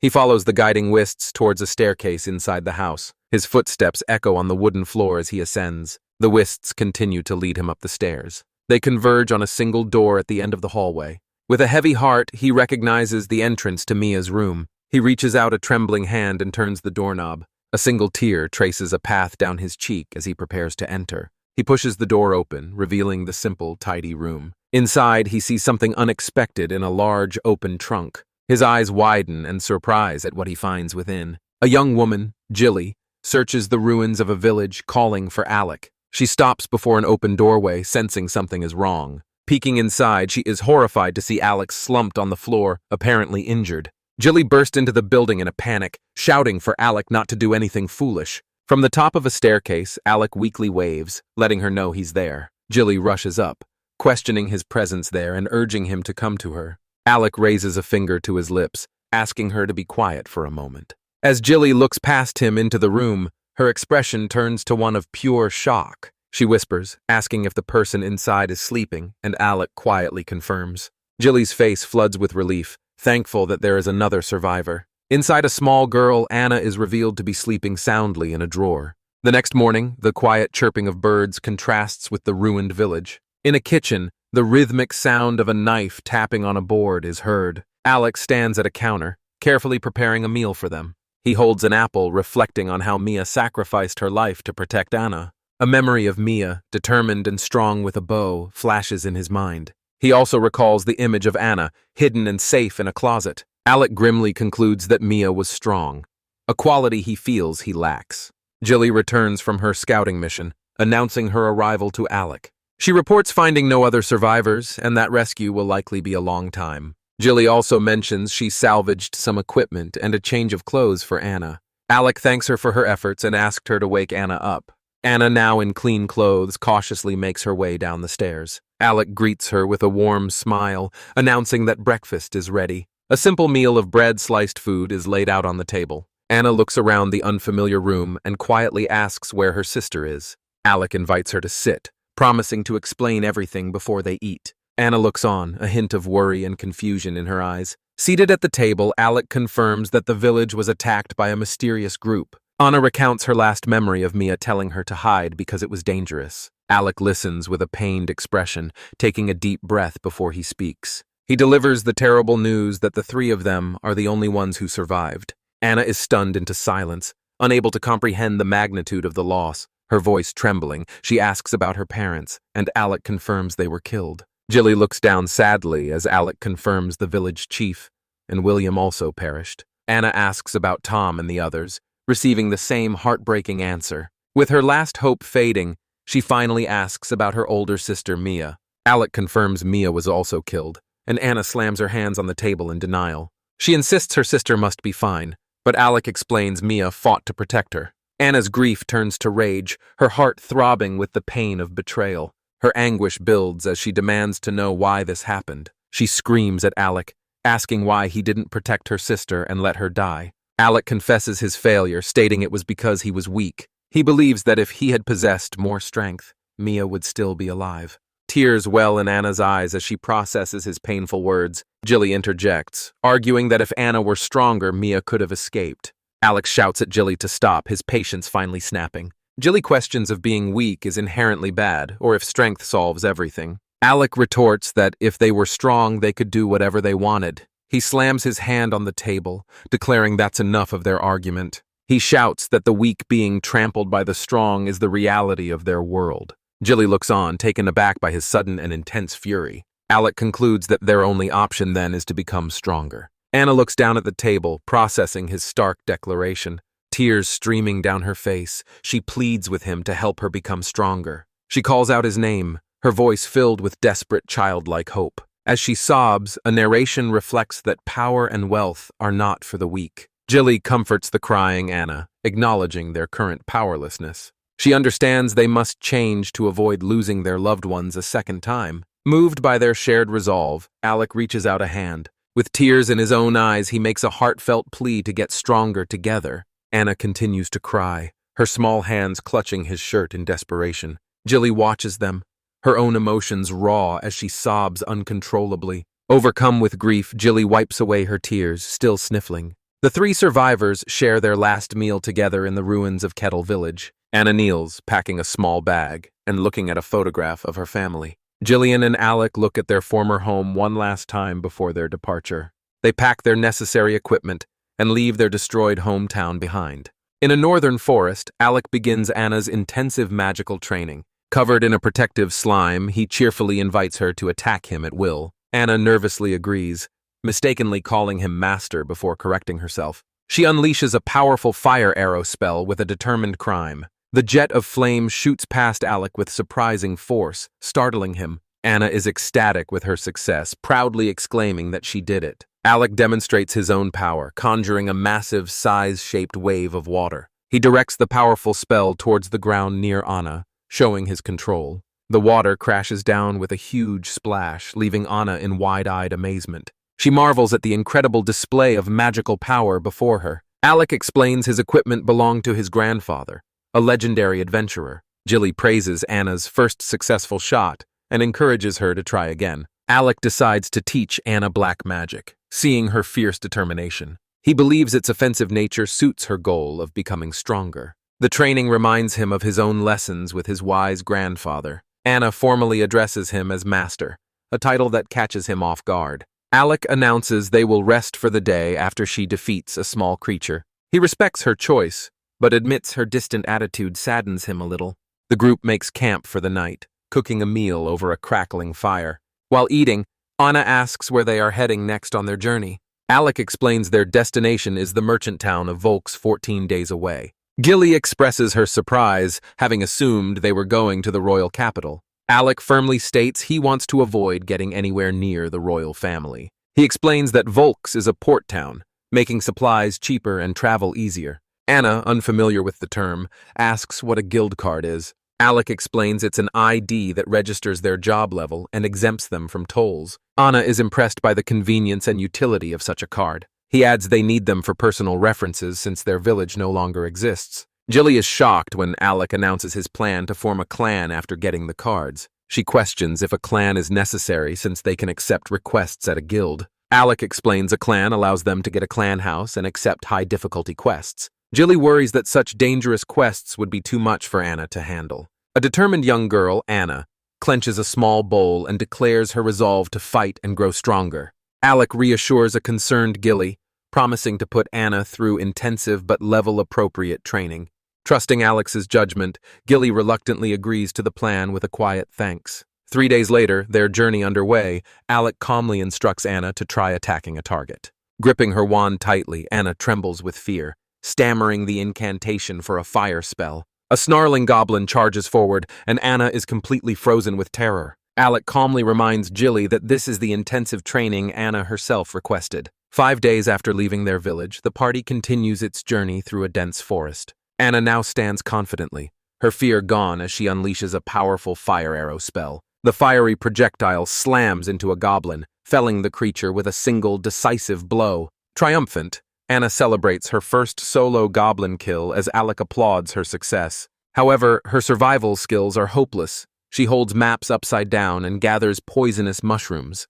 Overwhelmed by her repeated failures, Anna hangs her head in shame and apologizes softly. By the campfire, Alec gently comforts her, taking the blame for his teaching methods. He reassures her that it is okay, as this is her first time learning these things. To change the subject, Alec asks if she ever went fishing with her older sister Mia. He fondly recalls his promise to go on an adventure with Mia one day. Alec reminisces about how he and Mia camped in the forest for a whole week. He explains they were Anna's age when an elf named Lily taught them survival skills. Anna listens quietly, processing this new information about their shared past. Later, Alec announces that their meal of roasted fish is finally ready.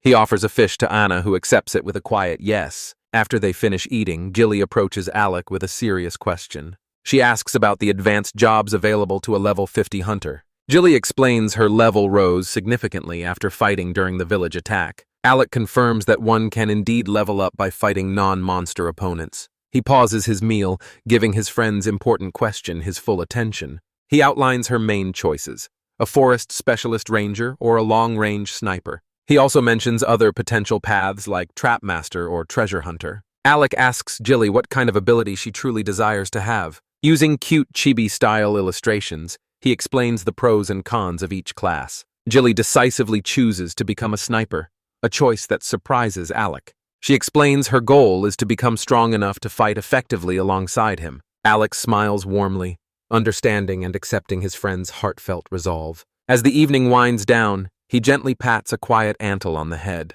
Anna thanks them for the meal and bids them good night before heading to bed. She quietly retreats into the darkness of her tent for the night. 7 days after leaving the village, and confidently cast a barrier spell, Alec praises her progress, declaring that she is finally ready for a true test. He points a finger, ready to reveal her next and most formidable opponent yet. He announces he has asked Gilly to lure an orc, which shocks and terrifies Anna. Alec reassures her, explaining the orc's weaknesses and his confidence in her ability to win. He spots their target approaching in the distance, announcing its arrival. Jilly burst into the clearing, shouting a warning about the incoming orc. The massive, brutish orc thunders into view, its crude club held at the ready. Alec calls out Anna's name, and she steels herself for the difficult battle ahead. She unleashes a fire arrow, striking the beast directly in the chest. The wounded orc roars in fury, raising its club high to attack. Anna quickly casts a bind spell to restrain the creature's powerful legs. She follows up with a desperate barrage of 3 more fire arrows. The powerful orc strains against its magical bonds, its muscles bulging with effort. Anna cries out in alarm, realizing the monster is about to break free. Seeing his young charge in trouble, Alec unleashes a powerful fire vortex spell. The orc screams in agony as it is completely engulfed by the fiery vortex. Alec assesses the spell's power, noting its significant and dangerous drawback. He explains that the spell, while strong, has a very high cost. Its mana consumption is 5 times higher than that of a normal fire arrow. The scorched but undefeated orc lets out a weary breath and takes a heavy step forward. Its massive foot stomps the ground, signaling its renewed and determined attack. Anna is stunned into disbelief, realizing her most powerful spell was not enough. She is completely frozen by fear, her body refusing to obey her commands. Her eyes are wide with terror as the monster closes the distance. Alec leaps in front of her, casting a lightning bolt to protect her. The powerful spell strikes the orc, which roars in its final moments of agony. The massive beast collapses heavily to the ground, finally defeated. The orc lies still on the forest floor, its mouth agape. Alec turns back to Anna, calling her name with gentle concern. He begins his debrief explaining the tactical error of her spell choice. He reminds her that their current goal is simply to become stronger. Alec stresses that survival is far more important than just defeating an enemy. He instructs her to always keep mana in reserve in case of a retreat. Anna apologizes, and Alec reassures her that he isn't angry at all. He encourages her, certain she will grow stronger with more practice. Anna remains silent, her head bowed in quiet, somber contemplation. Later that night, the stars shine brightly in the sky above their campsite. A warm fire crackles outside their simple cone-shaped tent. Inside, Anna's restless, tossing and turning in her sleeping bag. She pants heavily, her face pained as she's caught in a nightmare.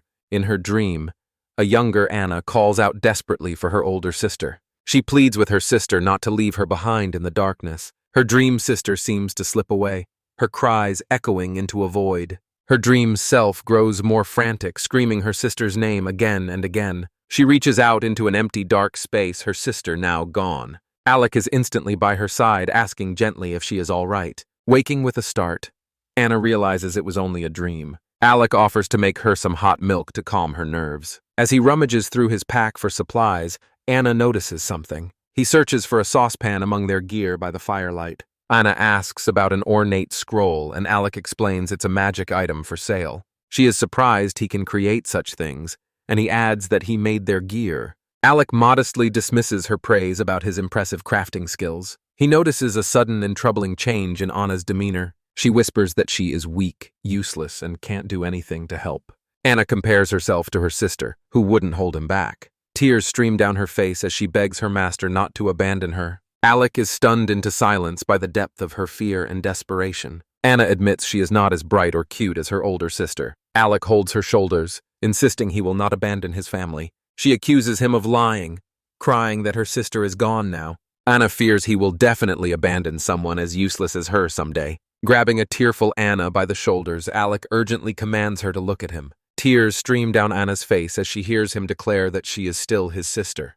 He makes a solemn vow to stay by her side until she can stand on her own. Her fear still lingering, Anna asks him to promise he won't abandon her. Alec pulls her into a tight, comforting embrace, shielding her from her fears. Finally breaking down, Anna sobs into his shoulder, accepting his heartfelt promise. Watching from a distance, Jilly berates herself for being an idiot. She realizes with a pang of guilt that she never noticed Anna's deep-seated anxiety. Jilly understands that to Anna, they were only ever her sister's friends. She sees now that Anna's desperate efforts were to avoid being left behind. 14 days later, Anna confidently dispatches a group of goblins with a fire spell. She proudly announces her success, and Alec warmly praises her for a job well done. Anna asks her Oni-chan what she should do with the monster item she's collected. He directs her to Jilly, who politely accepts the items for their inventory. Later, Gilly asked why Anna only calls Alec Oni-chan, and he explains they are family now. Alec reflects on Anna's progress, noting she is a level 15 black magician. Stirring a pot over the fire, he muses that her growth is rapid. He concludes that free from her previous worries, she can now focus on leveling up. With a proud grin, he imagines her becoming a beautiful and genius magician. His smile turns wistful as he admits that's something Mia would have said. The vast, mountainous landscape of their journey stretches out before them. Their small camp is a single point of light in the dark, expansive forest. Before heading to her tent, Anna wishes both Alec and Jilly a good night. Alec takes the first watch, agreeing to switch with Jilly in 3 hours. He stares into the distance, knowing tomorrow in Vulks marks their true beginning as adventurers. His thoughts turn to the 5 million G inheritance his grandfather left for him. While a fortune for a villager, he knows it is not enough for an adventure. The cost of high-class equipment would surely deplete their funds in no time. He considers their party's imbalance and their need to recruit a vanguard. He decides to prioritize strengthening themselves before focusing on expensive gear. His mind turns to Jilly, resolving to help her become a sniper quickly. He also makes a mental note to ask Anne about her desired advanced job. He laments that he still needs a unique item to become a necromancer. Shifting his focus, he considers another, more mysterious problem that has been bothering him. A strange, blurry vision of a presence flashes through his mind's eye. He reflects on the strong presence he has felt since the battle at Kettle village. He attributes this strange sensation to his unique Speaker of the Dead skill. He recalls being able to feel that same presence even as a child. He wonders if its growing strength is due to his increased level, or perhaps he grimly considers it's a result of experiencing so much death. Overwhelmed his sighs, acknowledging the many problems he has yet to deal with. The next day, the trio arrives at the tall, imposing stone gates of Vulks. An armored guard inspects their toll money before granting them passage into the city. Anna gazes in wide-eyed wonder at the bustling town square before her. A friendly vendor offers a basket of fresh produce to a customer. She realizes with a sense of awe that this is a real town. A nearby shop displays fine clothes on mannequins for the city's residents. Her eyes sparkle with excitement, taking in all the new and wondrous sights. Alec, however, is consumed by worry over the ridiculously high toll they just paid. He tries to hurry his companions along, insisting they head to the guild. But Jilly is distracted, pointing out a delicious-looking shop he wants to visit. Alec throws his hands up in a gesture of mock surrender. He relents, agreeing to a quick tour of the town before they handle business. They have arrived in Port Town Vulks, the largest port in the Pendragon Kingdom. The narration explains that nearby islands are known to house dangerous dungeons. Vulks shares a tense southern border with the formidable Kaz Empire. A history of bloody wars has been fought throughout the region. As a result, the city is a fortress surrounded by sturdy walls. Alec consults a map, planning their route to the Magician's Guild. His companions, however, are once again captivated by their new surroundings. Anna eagerly suggests they go and take a look at the sea. Jilly chimes in, adding that they can see large ships if they head east. Alec questions how Jilly is so well informed about the city's layout. Jilly quickly claims he heard about it from a merchant named Hans. Alec seems to accept the excuse, though he looks slightly unconvinced. Internally, Alec is relieved he didn't accidentally reveal his own game knowledge of Vulks. His expression turns thoughtful as he observes the various market stalls. He notes that the items for sale are of lower quality than he expected. When his friends ask what's wrong, he quickly dismisses their concern as nothing. Shaking off his thoughts, he announces their next destination with renewed focus. He directs them to head towards the bustling port where ships are docked. Jilly looks out at the massive sailing vessels with a serious expression. Meanwhile, Anna and Jilly happily enjoy some grilled seafood on skewers from a vendor. Jilly pats his stomach, declaring himself full after their snack. Alec reminds him of their lodging fees, but Jilly feels ready to continue. Finally, the group arrives at their destination on a circular cobblestone street. They stand before the impressive ivy-covered facade of the Magician Guild. Anna looks up at the large building, her mouth agape in awe. Alec urges them to finish their registration quickly, as they have other stops to make. The guild's interior is busy with other mages and staff going about their business. A friendly, bespectacled receptionist greets them with a warm and polite smile. Alec steps forward and requests to register both himself and Anna. The receptionist is surprised, asking if the young girl is also registering. She acknowledges that if Anna can use magic, she meets the guild's requirements. Privately, however, she expresses her doubt that such a young child is capable. She decides the magical guild card will reveal the truth of their claims. The receptionist retrieves the blank, rectangular registration cards from a wooden drawer. She explains the process of touching the magic circle on the back to register. Gilly is surprised to learn each card is worth 500 G due to its mithril content. She hands a card to Alec and another to the waiting Anna.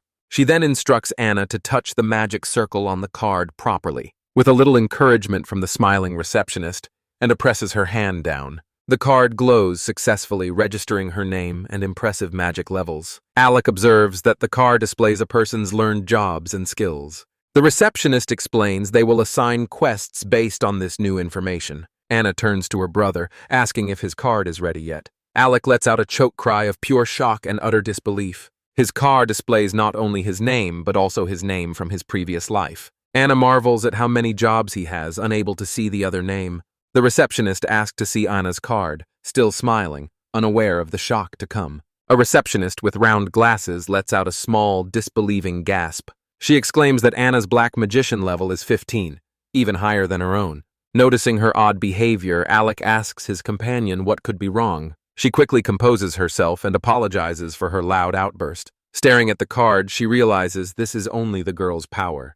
Wondering about her brother, Alec leans in, quietly asking her to examine the inner details of his card in private. Overwhelmed, the receptionist snatches the card and flees into a back room. She slams the door shut, leaving the party waiting in the main hall. A moment of tense, awkward silence hangs in the air after her abrupt departure. Jilly wonders if everything is all right, while Alec admits her reaction was more extreme than he'd expected.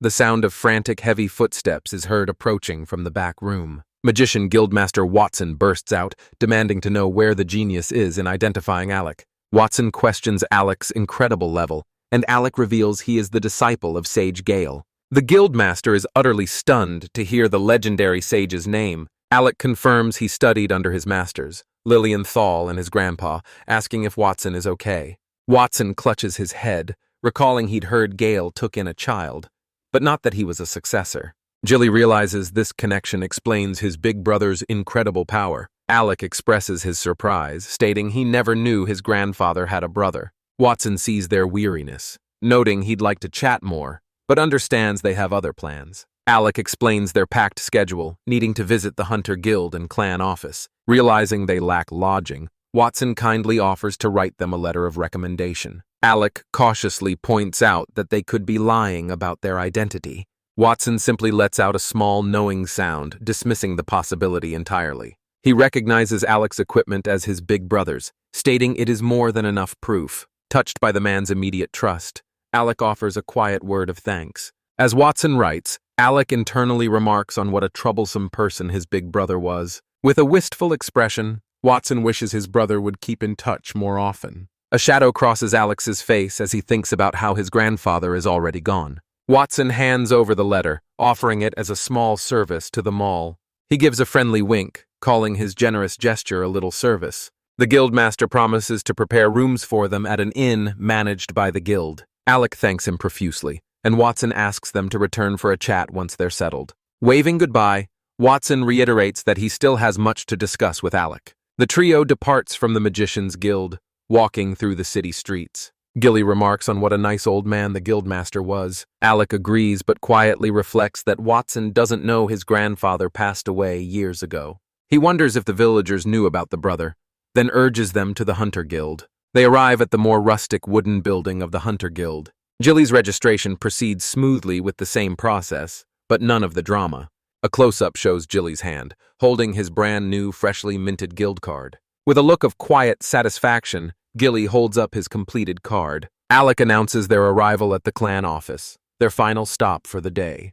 He declares that forming a clan and getting a house is their #1 goal. A professional receptionist in a vest greets them and offers her assistance. Alec states their desire to form a clan and presents their guild cards. The receptionist notes with surprise that Alec is both a sage and an alchemist. She questions if he is truly the person on the card, and he offers a letter of recommendation. Excusing herself, she begins to read the letter from the guildmaster. Alec internally observes that she is quite professional, not getting flustered by his card. Her composure breaks as she confirms the letter is authentic, letting out a gasp.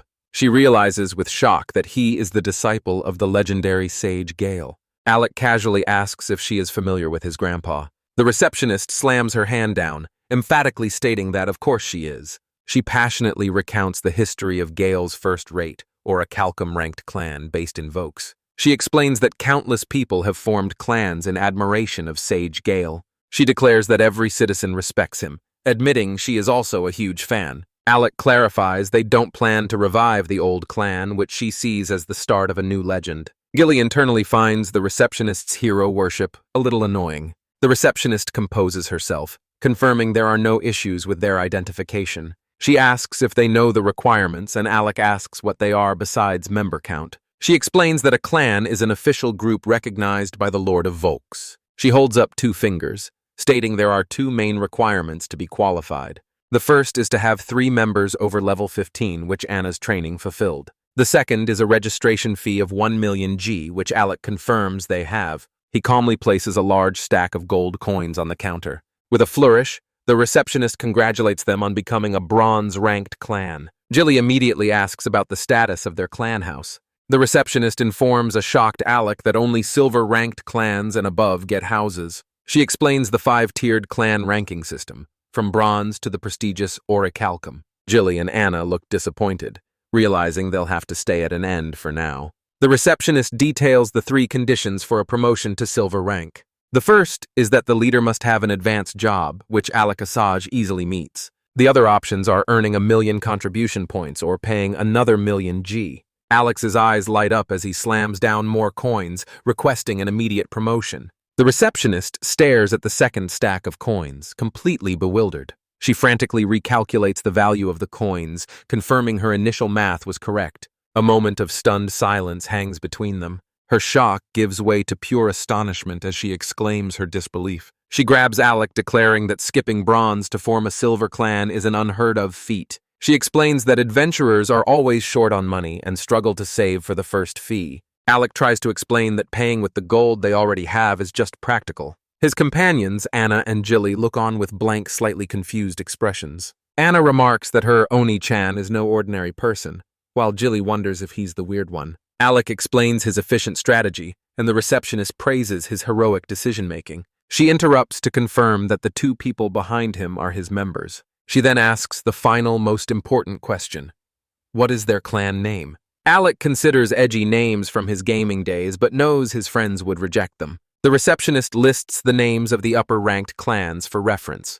Alec notes there are only 4 upper-ranked clans, which seems like a small number. He observes a pattern of combining colors and traits in the names of lower-ranked clans. He decides on the color white, a precious color he inherited from his grandfather. He contemplates their unique trait as they have no special lineage or combat style. His companions, Anna and Jilly, wait patiently for his decision. He racks his brain for something that truly sets their group apart from others. A sudden spark of inspiration strikes him as an idea forms. Turning back to the receptionist, he announces that he has made his decision. With a gentle smile, he declares that their clan name will be the White Wisdom. His companions, Anna and Jilly, quietly contemplate the newly chosen name. The receptionist asks if wisdom is related to knowledge, and he confirms it. Alec explains that possessing knowledge is their single greatest advantage over all others. With his companions beside him, Alec reaffirms his vow to build the strongest clan. The name the White Wisdom is destined to be forever remembered by Vogue's citizens. Inside a grand sunlit room, their future seems bright and promising. A portrait of a nobleman suggests statues will be erected in their honor.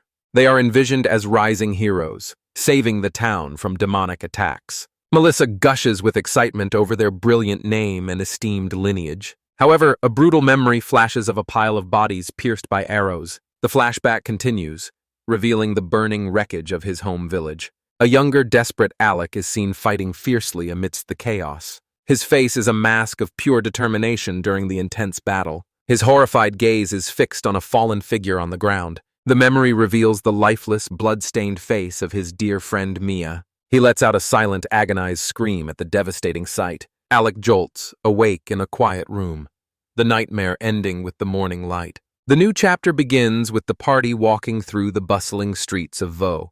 They arrive at a grand mansion, questioning if this could be their new house. A cheerful Melissa confirms their suspicions with a radiant smile. She grandly presents the magnificent estate as their new clan house. Jilly is overwhelmed by its immense size, fearing he will get lost inside. Alec protests, thinking silver-ranked clan houses were supposed to be much smaller. Melissa excitedly ushers them inside, announcing that it's already fully furnished. A young maiden uniform bows deeply in the sparkling clean hallway. She introduces herself as Mary, startling Alec with her unexpected presence. Melissa explains that Mary is her younger sister, and both will serve them. Overwhelmed, Alec can only watch as Melissa offers to show them around. Gilly observes that the two sisters seem to share the same forceful personality. Melissa energetically showcases the first floor's living room, dining room, and kitchen. She then presents the second floor's layout, which contains 10 private rooms. There is also additional storage space available in the basement, she adds. Alec voices his concern that the house is far too splendid for a silver clan. Melissa reveals the administration will subsidize half the cost and provide a free maid. Jilly points out that silver clans only get 3 rooms, questioning the arrangement. Alec contemplates the generous offer, with Anna looking on curiously. He makes a swift decision to take the house, which shocks Jilly. Alec explains that the 3 of them will occupy the allotted rooms for now. He reminds Gilly of their previous conversation about recruiting more clan members. Melissa announces she has already begun recruitment preparations for them. She slyly presents the contract, asking Alec for his signature. Her internal thoughts reveal she knew Alex's bold nature would lead him to sign. She reflects on the effort it took, but feels it was worth it. She imagines Alec praising her competence and being glad he followed her advice. Alec concedes that she is competent, even if he remains wary of her scheming. Later, they are led to the impressive Magician's Guild building. A serious-looking receptionist with glasses greets them at the entrance. She announces their arrival to the guildmaster waiting inside. Alec looks on as the receptionist politely welcomes them into the guild. Inside the guildmaster, Watson greets Alec, mentioning their historic achievement. Watson laughs heartily, amused by Alex's surprise at all the fuss. He introduces himself and jokingly refers to himself as Alex's granduncle. Alec questions if Watson is truly his grandfather's younger brother. Watson clarifies they were orphans raised as brothers by the same master. He is utterly shocked to learn that his brother, Gale, passed away 7 years ago. He realizes that Alec, being a child at the time, was likely unaware. Alec admits he never even knew Watson existed, which saddens the old man. Melissa passionately declares that every resident of Vulks respects the esteemed sage Gale. Alec eagerly asked Watson to tell him more about his grandfather's past. Watson agrees, his hands clasped as he prepares to tell the story. He begins by describing their desolate home village, which was ravaged by an epidemic. A grim flashback shows villagers lying on the floor, simply awaiting death. The camera focuses on a young, dying boy's emaciated form. A mysterious, cloaked figure appears in a doorway, offering them salvation. The figure took in the two boys who were both at death's door. Watson explains they survived the powerful curse due to their high latent mana. They became disciples, learned magic, and Watson eventually became the guildmaster. Gale, however, became a powerful adventurer, prompting the creation of the clan system. Alec is stunned to learn the entire system was created because of his grandfather. He mutters in awe at the incredible scale of his grandfather's legacy. Watson recounts a castle siege by the Kars Empire 50 years ago. Gale single-handedly annihilated half the enemy force, securing a flawless victory. Watson concludes that there isn't a soul in Vulks who doesn't know Gale's name. The story takes a tragic turn, his expression softening with sadness. He reveals that Gale's comrade and lover died in battle when he was 33. A flashback shows Gale grieving over his fallen lover, leading to his retirement. Alec is struck by the strange parallel between his and his grandfather's motivations. He reflects on how their circumstances were similar, yet their chosen paths were opposite. Watson shifts topics, asking casually about a man named Billy. Alec's hand clenches tightly at the mention of the familiar name. Watson explains Billy was a commander who became the beloved village head. Alex's expression darkens as he prepares to deliver the terrible news. He recounts the horrific attack on their village just 16 days prior. Watson is horrified to hear that Billy and the village were utterly destroyed. Alec confirms that he, Jilly, and Anna are the only survivors of the massacre. Watson overwhelmed as if they traveled all the way to Vulks by themselves. He covers his face in grief, murmuring how awful the situation is. Alec states his belief that the attackers were soldiers under someone's command. He and Watson both suspect the Empire is behind the brutal attack. Alec asked if Watson ever reported his grandfather's death to the ducal family. Watson looks at a portrait on the wall, a new thought forming in his mind. He abruptly ends the meeting, needing to speak with the Lord immediately. He tells Alec he will contact him later, but Alec graciously declines. As Alec prepares to leave, Watson stops him one last time. He offers his unwavering support, telling Alec to rely on him if things get tough. Alec smiles warmly and thanks him sincerely for his kindness. With a final farewell, Alec departs from the Magician's Guild. He decides to let Watson handle the investigation while he gathers more comrades. Watson scratches his head, contemplating the heavy and complicated task ahead. A close-up shows a determined fist signaling a new beginning. An armored figure stands ready representing the new members who are yet to come. The chapter title announces the search for a new member for the clan. Alec sits at his desk, contemplating the blank recruitment forms before him. A well-dressed young man with blonde hair stands nervously before a grand, stately manor. He identifies himself as Rouge Howard, a 15-year-old level 15 swordsman. With determination, he knocks on the door, ready for an interview to fulfill his dream. A cheerful maid opens the door, correctly guessing he is Master Rouge for the interview. Flustered, Rouge confirms his identity as the maid invites him in to meet Master Alec. Walking inside, he gives himself a silent pep talk, recalling his recommendation from the Swordsman Guild. The maid leads the nervous young nobleman down a hallway toward a closed door. Inside, Alec sits on a sofa with Anna and Jilly, calling out to welcome Rouge. Starstruck, Rouge bows deeply, introducing himself and thanking the great sage's grandson for the meeting. Alec smiles, impressed by his politeness, and introduces himself as the clan leader. He gestures toward the sofa, inviting the young nobleman to take a seat. Rouge sits, concluding that in this clan, individual character matters more than his noble status. A young woman introduces Jilly, a level 50 hunter, and her foster brother. Rouge is shocked by Jilly's incredibly high level, questioning if he heard correctly. Alec then introduces his 7-year-old sister, Anna, a level 15 black mage. Anna offers a polite greeting, leaving Rouge utterly bewildered by her introduction. He returns the greeting, his mind reeling that a child is the same level as him. Finally, Alec introduces himself as a sage and a skilled alchemist in battle. He explains his plan to sell magic items, further demonstrating his advanced skills. The fact that Alec possesses 2 advanced jobs sends Rouge into another spiral of shock. He collapses backward, overwhelmed, wondering what hardships Alec endured to reach such a level. As Alec concludes the introductions, Rouge sits up, still flustered. Alex, seeing his state, politely asked Rouge to tell them a little about himself. Rouge interrupts, desperately asking how they all managed to reach such high levels. Alec looks on calmly as a visceral memory of a bloody battle flashes through the scene. He explains they learned from family and were trained as a party by Master Lilienthal. The name strikes a chord, and Rouge exclaims in recognition of Lilienthal of the White Owl.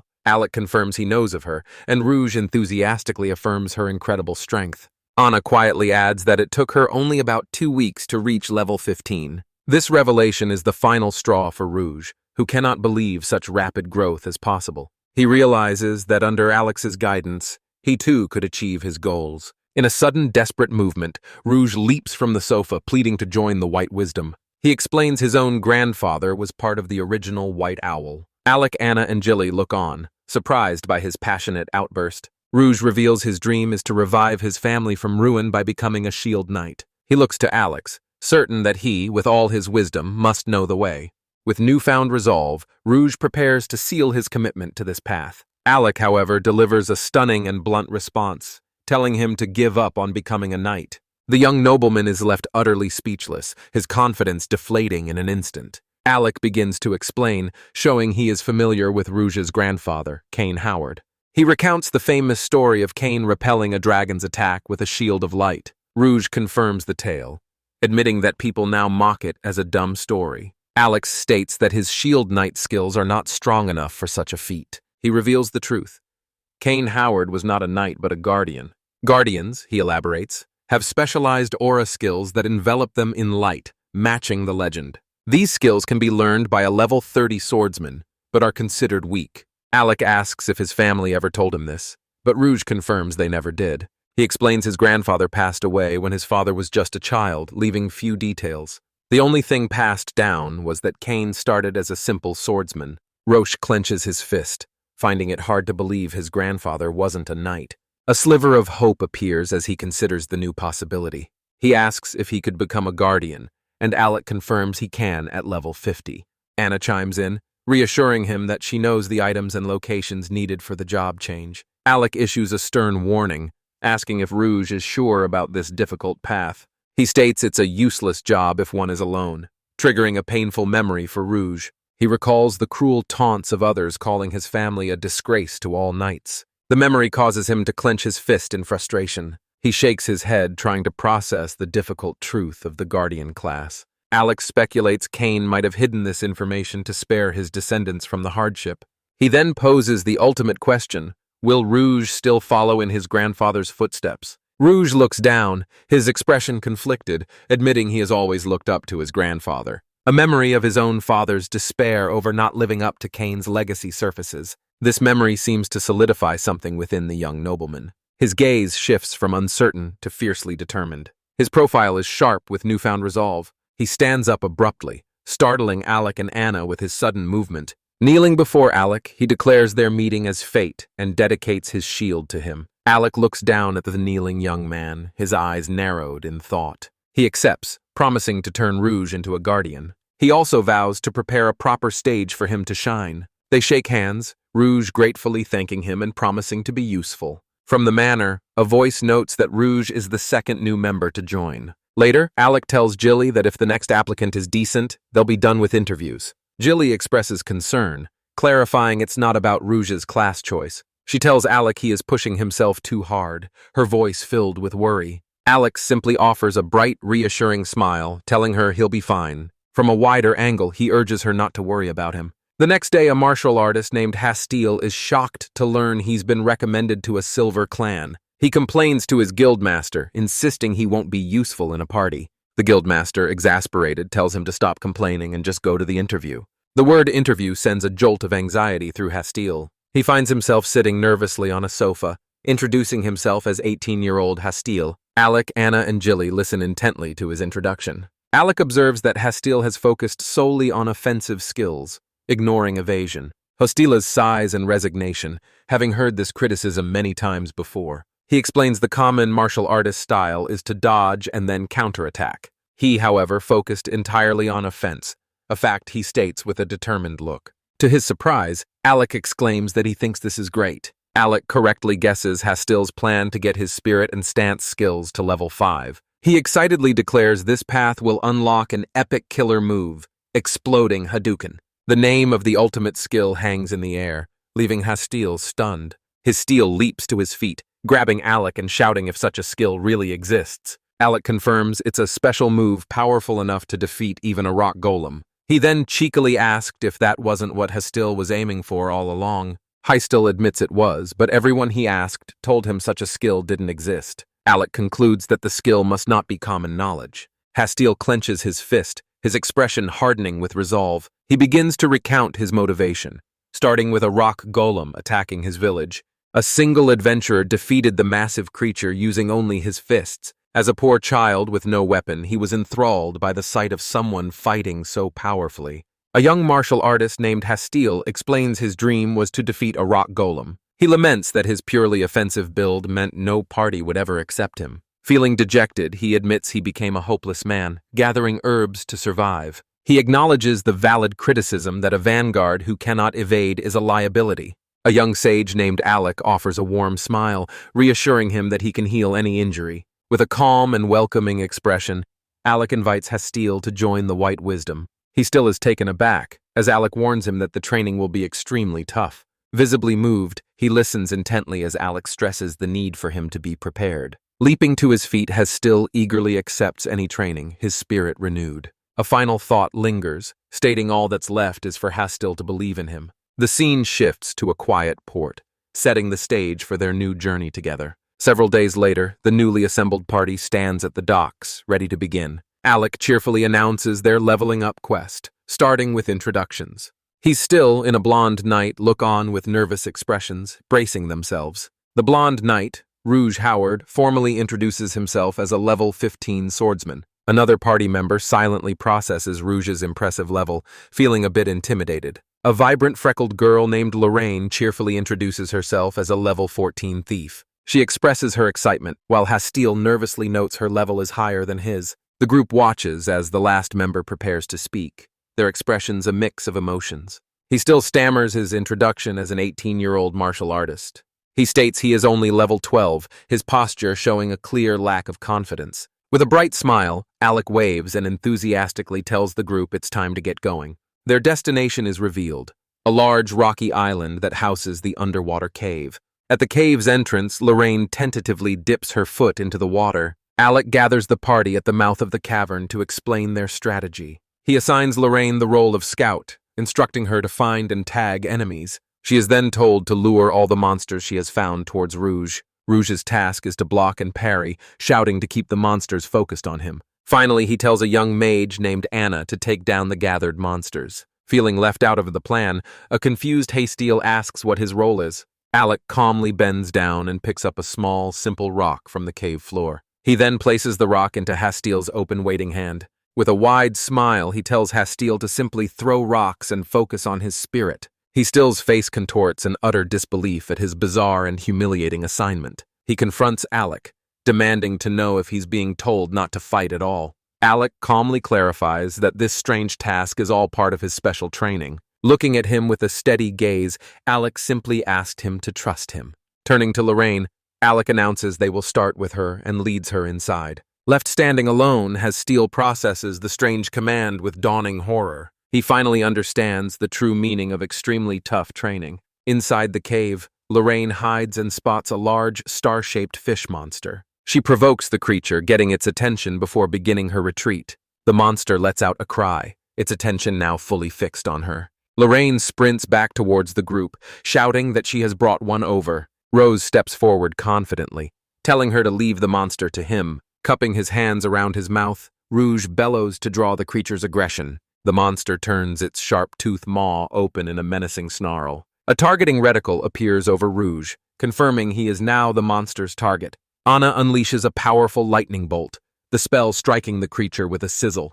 The monster lies defeated on the ground, the battle having ended in an instant. Alec claps his hands, praising the team for getting a hang of the basics. He gives Rouge a tactical node, advising him not to use shield bash. He then reminds Hastile to please throw a rock next time, much to the party's awkwardness. With a fist pump, Alec rallies the group to keep moving forward into the dungeon. The training continues with Lorraine luring a tentacled monster as Hastile prepares a rock. A small panel shows Hastile dutifully throwing his rock with a deadpan expression. While he closes his eyes to focus on his spirit, Anna prepares another powerful spell. Rouge is shown struggling against a slimy attack from a different creature. He still continues his intense spiritual concentration, sweating from the sheer effort. His teammates look on with sympathy as he repeats his bizarre training mantra. Anna unleashes another devastating lightning bolt, obliterating a crab-like monster. Alec notes that Anna has leveled up, her spells having grown noticeably stronger.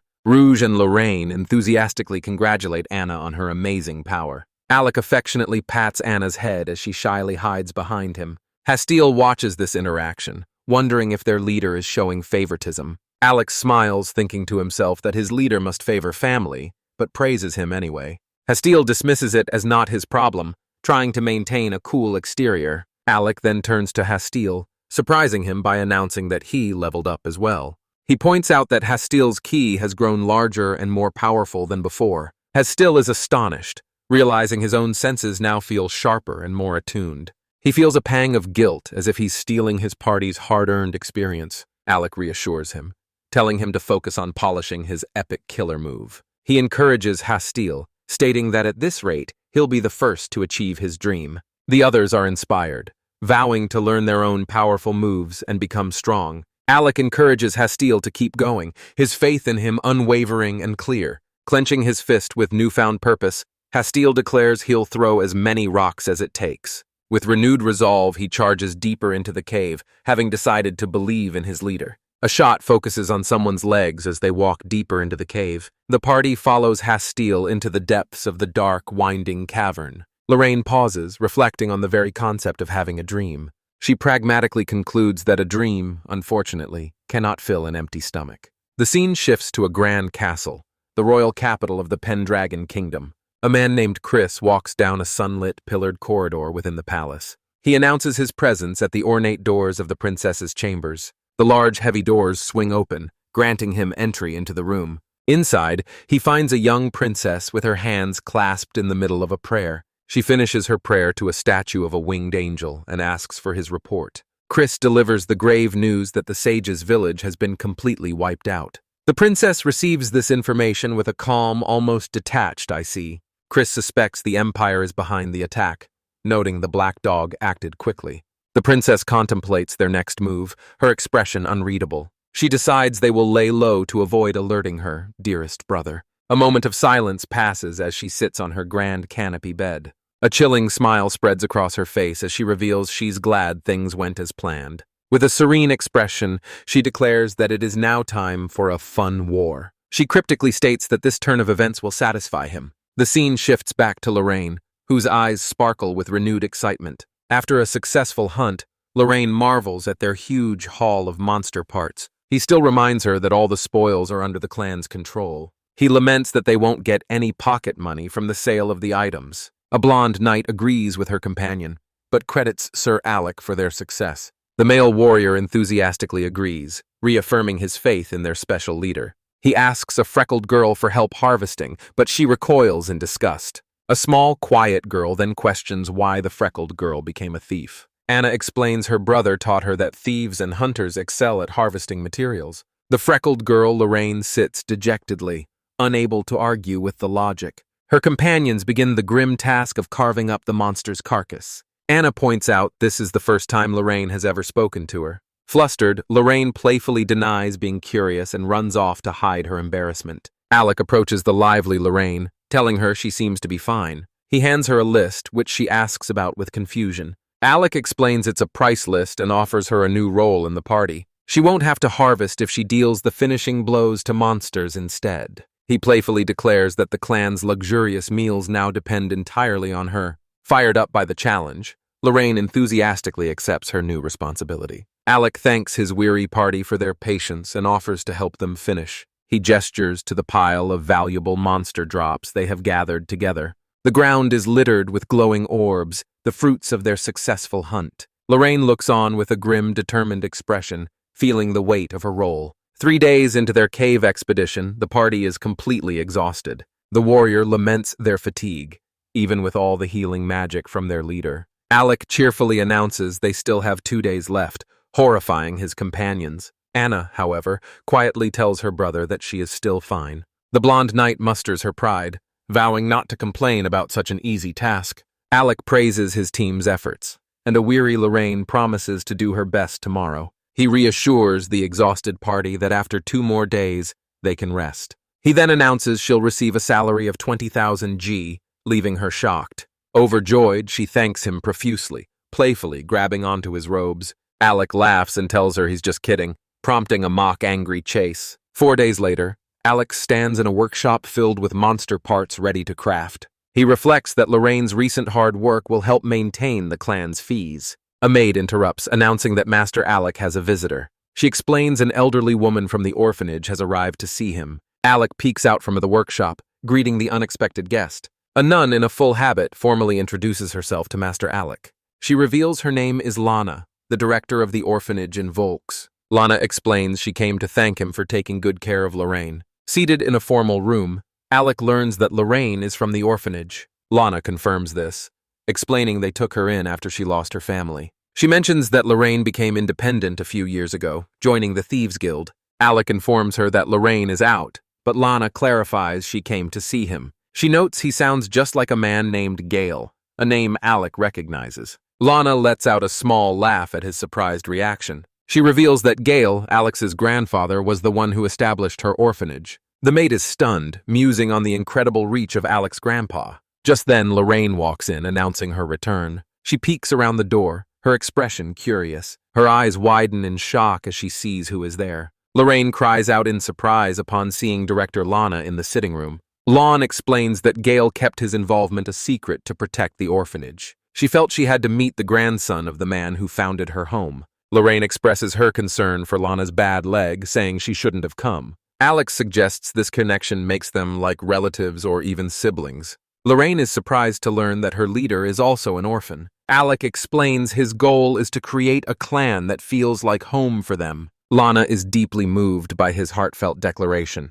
Lorraine later confides that she had assumed he was a pampered person. She humbly admits that even young Anna is stronger and works harder than her. Lana tells Alec that while she's relieved, one thing still bothers her. She reveals that for years, anonymous donations have arrived at the orphanage. She worries that Lorraine might be involved in dangerous activities to get the money. A flashback shows a younger Lorraine being accosted by a rough man in a tavern. Another memory shows her running from a brawl as men laugh. A mentor figure calls out to Lorraine, catching her in the act. She's scolded for using her stealth skills for pickpocketing, which she defends. Lana's greatest fear is that Lorraine is resorting to crime. Her truest wish is for Lorraine to live for herself, not just for the orphanage. Listening from the doorway, Lorraine is visibly shaken by Lana's words. A memory shows Lorraine happily serving meals to the younger children. Alec reassures Lana that Lorraine is safe in earning an honest living. As Lana leaves and trusting Lorraine to him, Lorraine sits silently on the stairs.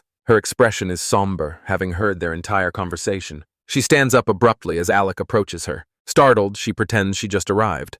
Her reaction overly dramatic. She laments missing Director Lana's visit, feigning ignorance. With a strange smile, she explains she wants to put Lana's mind at ease. She quickly says goodbye and hurries away down the hall. Alec watches her go with a thoughtful, slightly concerned expression. That night, the clan house stands silent under a starry sky. The camera pans down a quiet, empty hallway inside the house.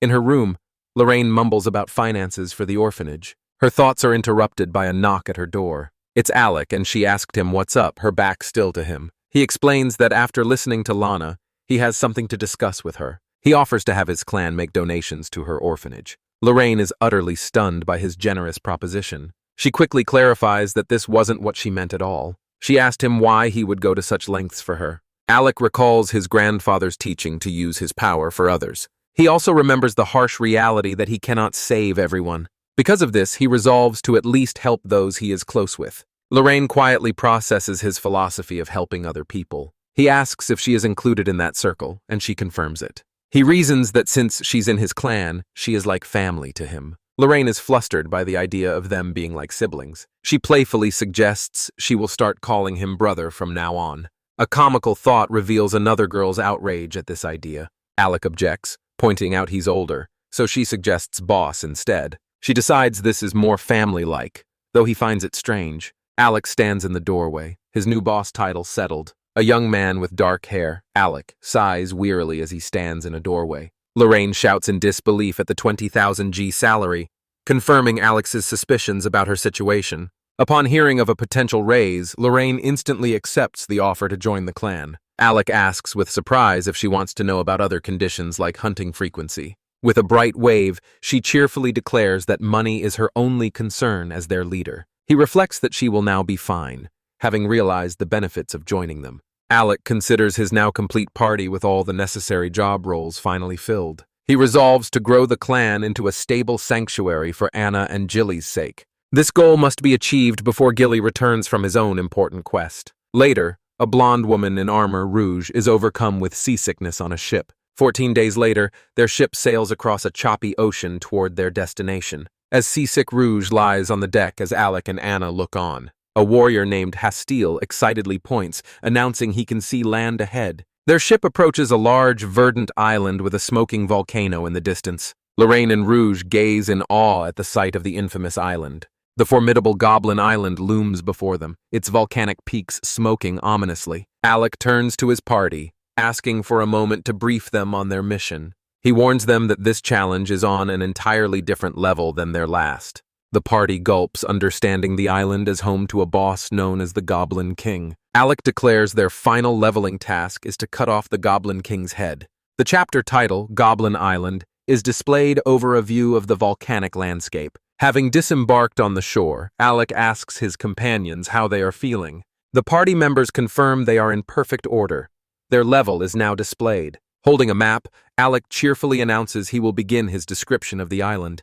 He points to their current location, a harbor on the island's outskirts near a village. He still suggests they aim for the mine located in the center of the island. Alec explains that the goblin extermination request came from the nearby miners' village. He plans to take out 20 or so goblins on their way to the boss. Anna thoughtfully asks if all the goblins they will face are of the normal variety. Alec clarifies they'll also face archers, shamans, and leaders closer to the center. He deduces the goblin den is on the far side based on sighting patterns. He explains their strategy will be the same, but Lorraine can kill goblins this time. Lorraine admits her discomfort with humanoids and asks Anna for advice on killing them. She is surprised to hear that the young girl is proficient at such grim work. Anna offers her chillingly simple advice: don't think, just kill the enemy. With their plans set, the party heads towards the village near the mines. The forest path is already littered with the bodies of fallen goblins. Lorraine, putting her reservations aside, drives her weapon into a goblin with focus precision. After their 10th kill, Alec notes their good pace, but Lorraine complains about the gore. While Alec collects proof, Lorraine admits to Anna that she still feels conflicted. The party of 5 continues their trek through the dense, sun-dappled forest. Alex spots the miners' village in the distance through a break in the trees. He decides to go ahead alone, but Rouge protests, worried for his safety. He reassures Rouge he'll be fine, and tells the others to rest for a bit. Alec walks off towards the village, his white cloak billowing behind him. Hastile marvels at their leader's knowledge, while Rouge speculates on its divine origins. Anna quietly asked who the god Slurrin is, unfamiliar with the name. Rouge explains that faith in slurring is more common in the Holy Light Kingdom. Anna recalls hearing of Slurrin, the god of light, considered the strongest god. He elaborates that Slurrin is said to have created all the skills adventurers use. Lorraine is amazed, asking if this applies to thief skills as well. Alec returns, cheerfully announcing he has rented a small room for them to rest. That night, the party sleeps soundly on simple bedrolls in the rustic room. Before dawn, Alec gently wakes Asteel, telling him it's time to switch watch. He's still surprised to see him up so early, learns that Alec couldn't sleep. He asks if their leader is nervous about the coming battle. Alec clarifies that it's not nerves, but the immense weight of his own expectations. He confesses that becoming an adventurer has always been his most cherished dream. He still looks out at the starry night, reflecting on the concept of a dream. He eagerly confirms to Alec that he has been practicing his shukuchi as instructed. Alec tells him that if he uses the technique, he should be able to defeat the king. However, he warns Hastila that he will only have a single chance to succeed. The enemy they face tomorrow is on a completely different level than their previous foes. Alec urges him to stay focused, and Hasteel lies awake, contemplating the warning. As dawn approaches, Hasteel clenches his fist, his expression filled with resolve. The morning sun rises, casting a pale light over the cloudy sky. The next day, on the other side of the island, the battle begins. Anna unleashes a fire arrow spell, the projectile streaking through the air. She lets out a small sigh of relief after casting her spell. As a goblin charges, another party member moves to intercept it. The goblin lunges towards Anna, its face contorted in a snarl. Lorraine and Anna strike the goblins simultaneously from opposite sides. Anna quickly thanks Lorraine for the assistance in the heat of the moment. Lorraine efficiently collects the ear as proof and tosses it to her boss, Alec. She notes with concern that the goblins are getting stronger and more strategic. Lorraine realizes this is no time for her to be complaining about blood. Her expression hardens as she and Anna prepare for the next wave of enemies. A formidable goblin leader, flanked by other goblins, emerges from the trees. Alec calmly delegates the task of defeating the leader to his party members. Rouge charges forward with a battle cry, her shield raised to meet the enemy. The party spreads out in the clearing, ready to engage the goblin horde. Rouge's shield absorbs the powerful blow of a goblin's club with a shower of sparks. From the cover of the trees, a goblin archer takes aim at the adventurers. The archer draws back its bow, preparing to lose a deadly arrow. Lorraine moves with practiced stealth, flanking the unsuspecting archer. She drives her weapon into the goblin's back, eliciting a cry of pain. With a triumphant laugh, she boasts of her superior stealth skills. Back in the main fight, a powerful spell strikes a goblin, incinerating it. Rouge parries another attack from the goblin leader as a fire spell erupts nearby. She is a steadfast wall, cutting down multiple goblins that scream in agony. A goblin stumbles trying to flee the chaos of the battle. Rouge deflects another blow, her face set with grim determination. She follows through with a swift sword strike, cutting down another snarling goblin. A defeated goblin lies on the forest floor. Its battle cry cuts short. Lorraine and Rouge regroup, remarking on how easily they defeated the goblins. Alec praises their improved coordination, but Hasteel urgently calls for his attention. He still points towards a hidden path, explaining it's where the goblins came from. Peeking through the foliage, they discover a horrifying goblin encampment with human victims. Lorraine and Rouge are horrified, realizing this is the goblin den. He still notes the large number of archers and leaders, asking Alec what they should do. Peeking from the forest cover, Alec makes a chilling declaration to hunt the goblins, shocking his companion, Hasteel. Unaware of the danger, the goblins go about their business in their sprawling encampment. The sound of the adventurers' approach echoes faintly through the quiet forest clearing.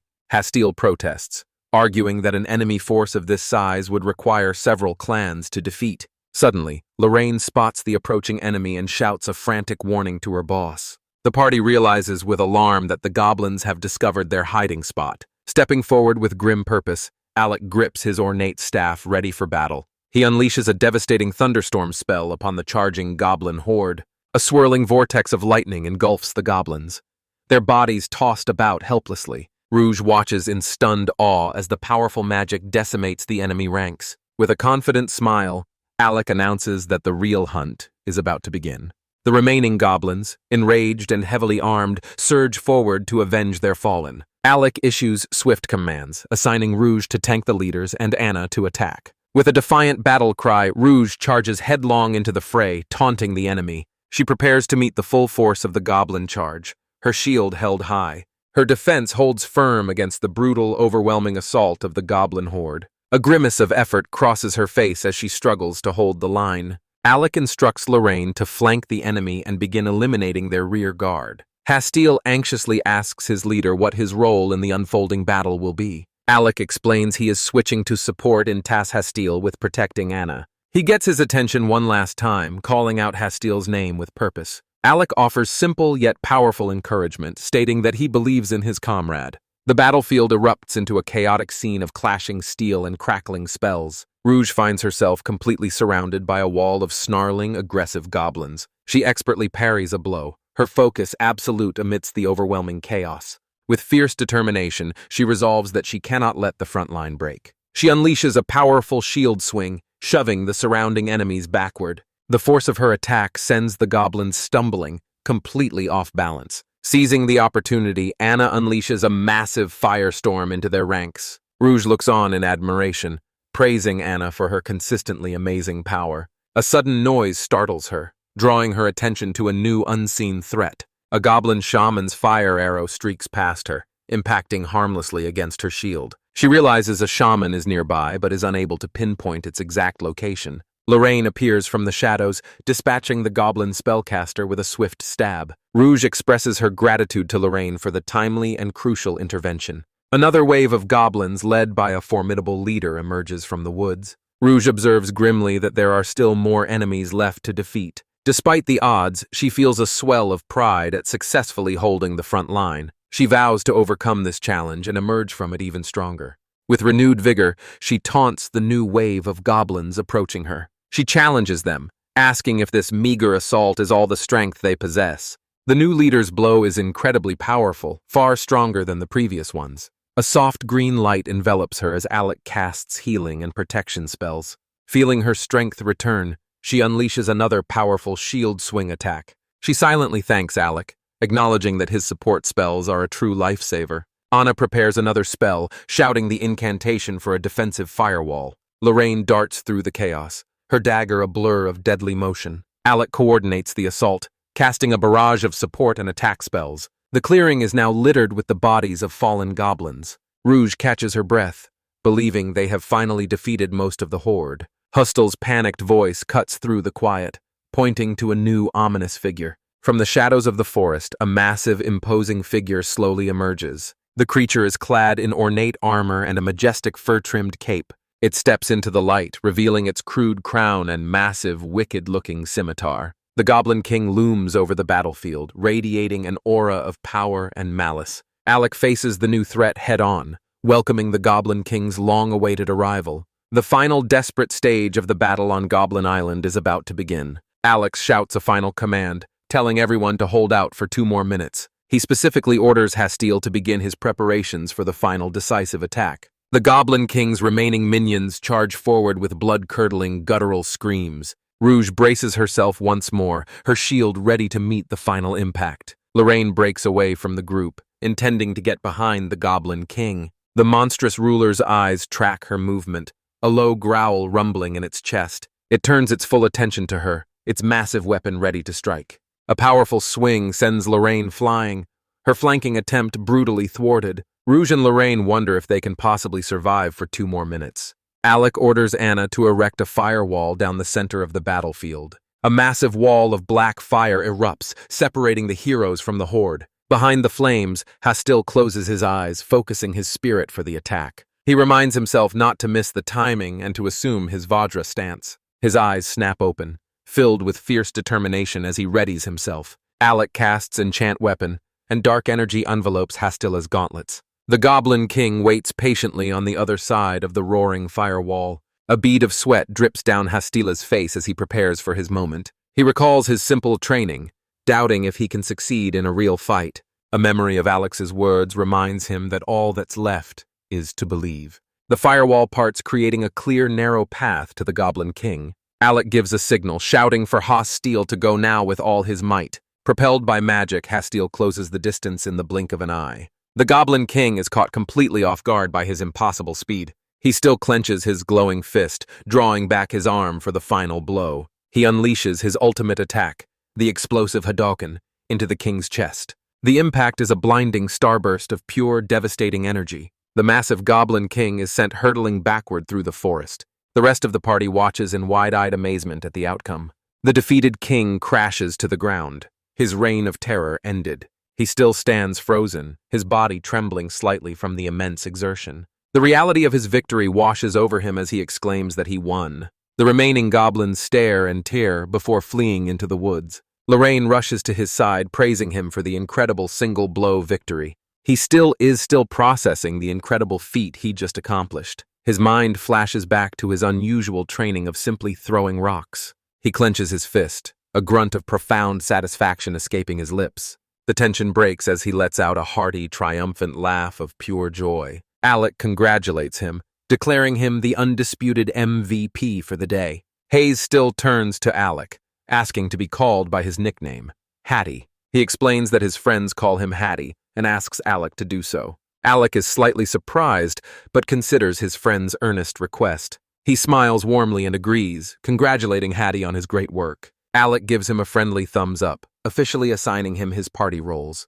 A young woman with reddish-brown hair complains to her leader that it is unfair. She insists her boss should treat her like a friend too, not just Hattie. Alec cheekily reveals a treasure he found, the Goblin King's ornate crown. One of his companions is stunned, asking when he could have possibly acquired it. He explains with a grin that he stole it just before Hattie's final attack. A blonde knight, seeing their easy camaraderie, grumbles that the other girl is getting ahead. She then asks Alec to speak to her more casually, a request he hesitantly accepts. Not to be outdone, the knight dramatically declares Hattie her new rival, much to his confusion. As they walk, a young girl named Anna quietly expresses that she feels bad for the defeated goblins. She looks sadly at their crude homes, noting that the creatures had a village of their own. Alec gently reassures her not to worry, as monsters replenish their numbers quickly. The scene transitions to the grand exterior of the White Wisdom clan house under a starry sky.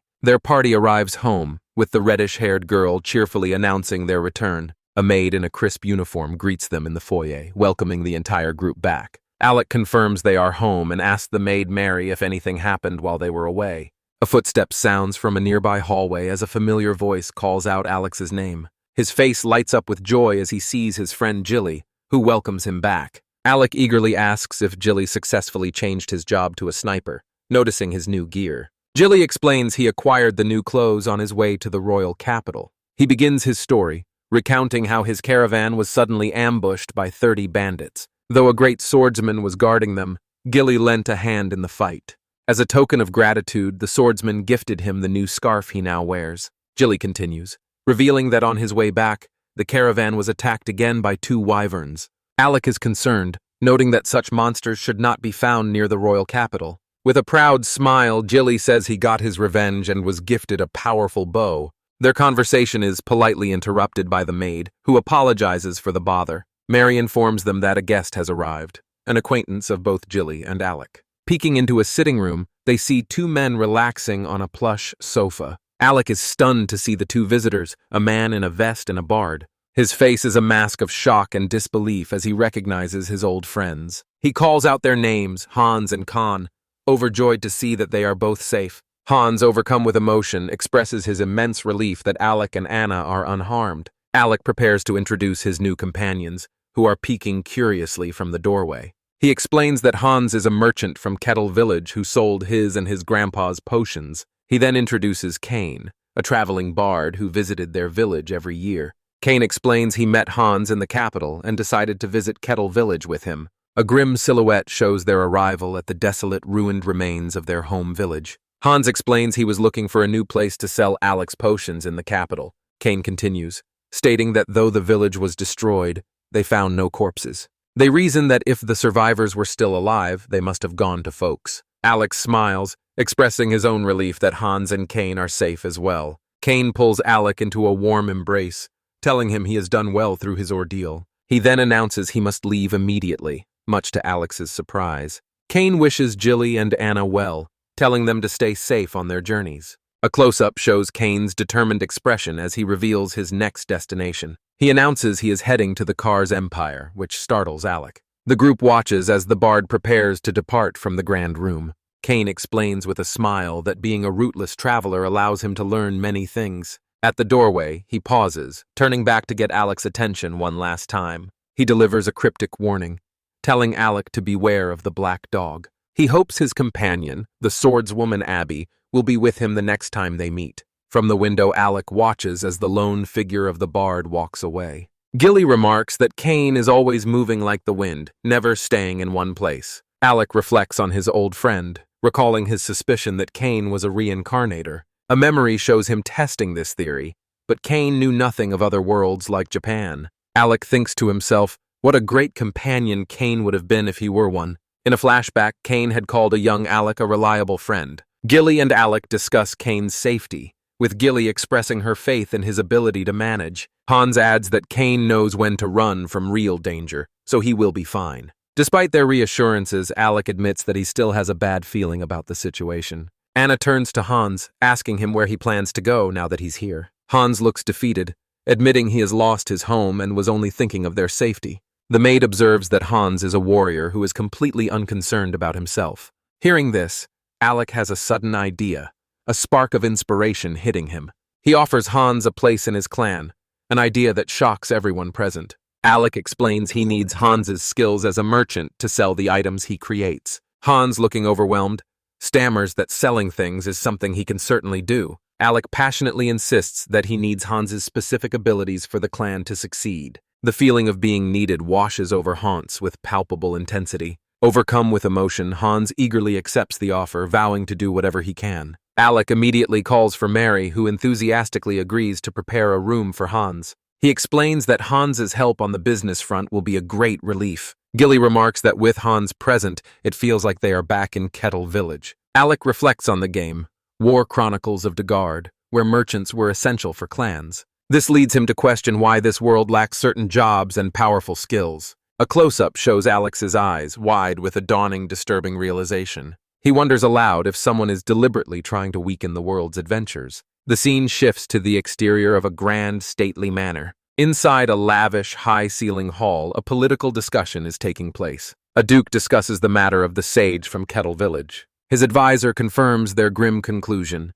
The ducal family was unaware of the sage's death for 7 years.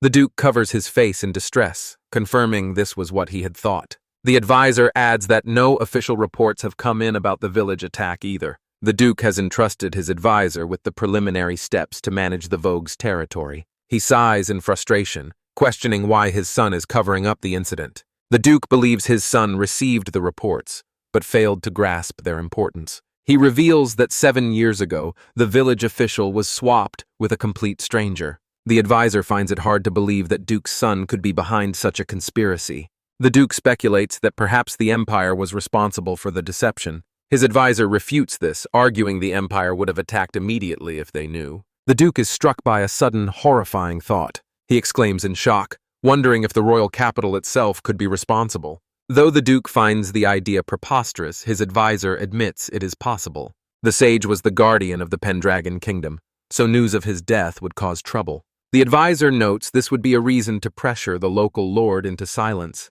The Duke realizes with grim certainty that someone with an ulterior motive is at play. He concludes there must be another unseen force manipulating events in their kingdom. Overwhelmed, the Duke takes a long drink from his glass. He slams his glass down, declaring they must prepare for the Empire's inevitable actions. A new figure is introduced, Felicia Black, codenamed the Black Dog, leader of the Cerberus Special Forces. An advisor describes a formidable foe who prefers bizarre and unpredictable surprise attacks. The Duke voices his grave concern if this black dog knows the sage is dead. In the shadows, Felicia Black smirks, aware that this news means trouble for them. Her thoughts turn to the approaching Tenryu festival, a celebration of a sealed devil.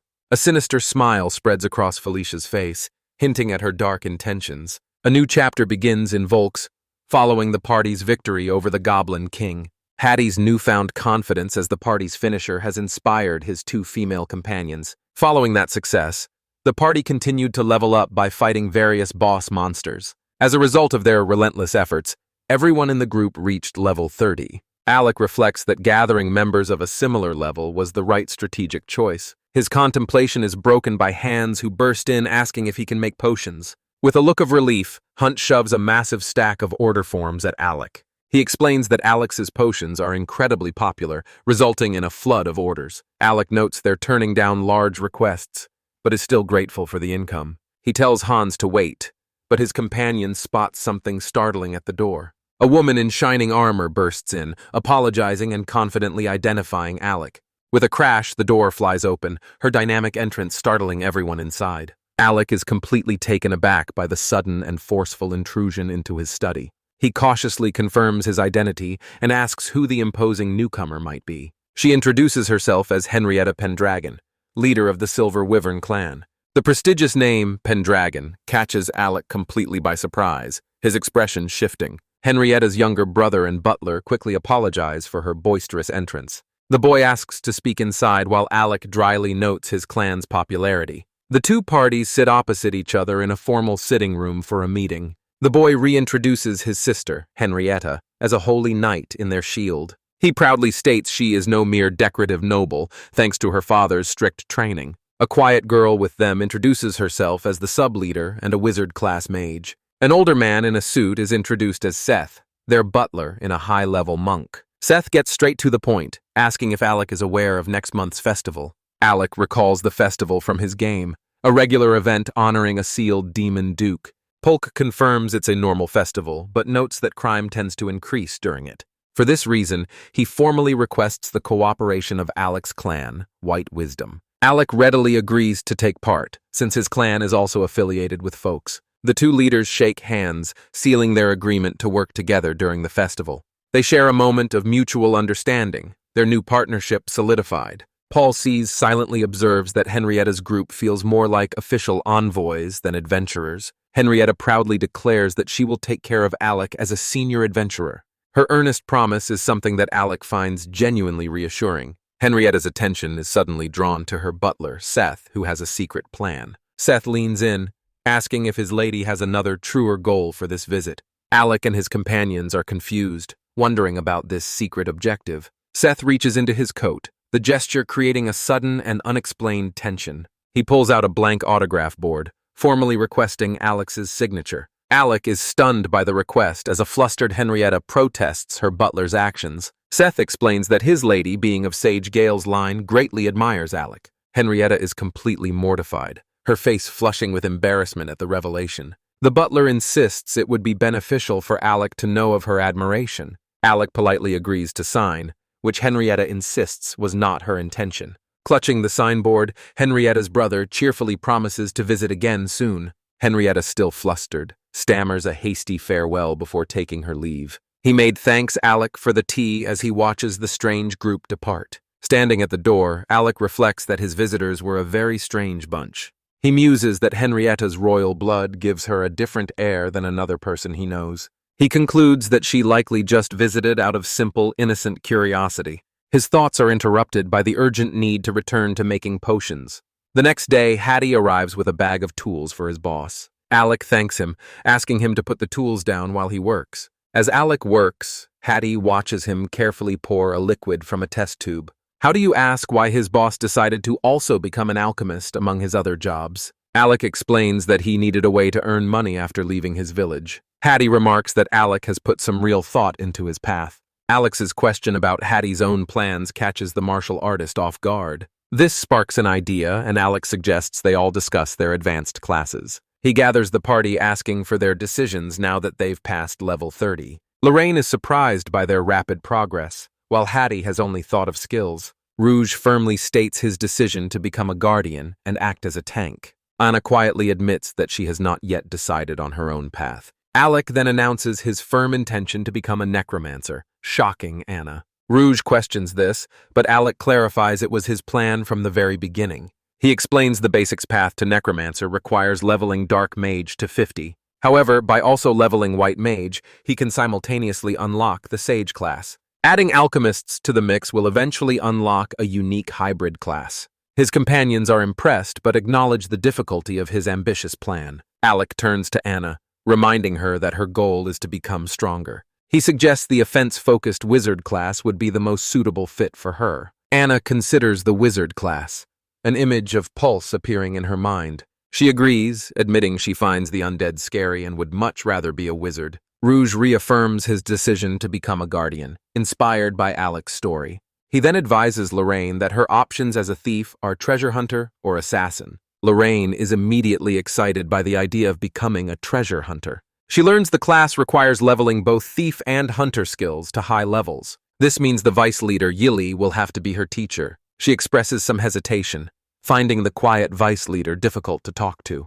Alec explains the alternative. The offense-focused assassin class is also an option. Lorraine considers the assassin class, given her existing proficiency with stealth. Howdy asks about his options, and Alec explains Fifth Saint is his main path. Howdy expresses his disinterest in the monk class, a hybrid with white mage. Alec encourages him to focus purely on offense, and Hattie eagerly agrees. With everyone's roles decided, Alec stands with his hands on his hips, satisfied. Jilly reviews their roles and concludes they now have a well-balanced team. Alec privately worries that he might have pushed his friends too forcefully. He announces their plan for the next day to defeat the underground tomb boss. A wall in a stone dungeon explodes as the party begins their raid. They face the formidable White King, a powerful skeleton-type boss monster. Exhausted but triumphant, the party finally defeats the dungeon boss after a hard fight. One member eagerly shouts for them to go and loot the treasure. The group gathers around the treasure chest, excited to see their prize. Lorraine's eyes sparkle with anticipation as she asks to see the treasure. Alec triumphantly pulls out their reward, the skull-topped Staff of Doom. He explains its unique ability to double a necromancer's skeleton-type summons. A flustered companion urges a surprise Alec that they need to hurry back. Holding his serpentine staff, Alec asks his party if they are ready to depart. As they walk, a dark, menacing shadow with glowing eyes briefly separates from Alec. He glances back over his shoulder, a look of unease on his face. The empty, torchlit dungeon corridor behind him reveals nothing out of the ordinary. Continuing on with his group, he decides he must have been imagining things.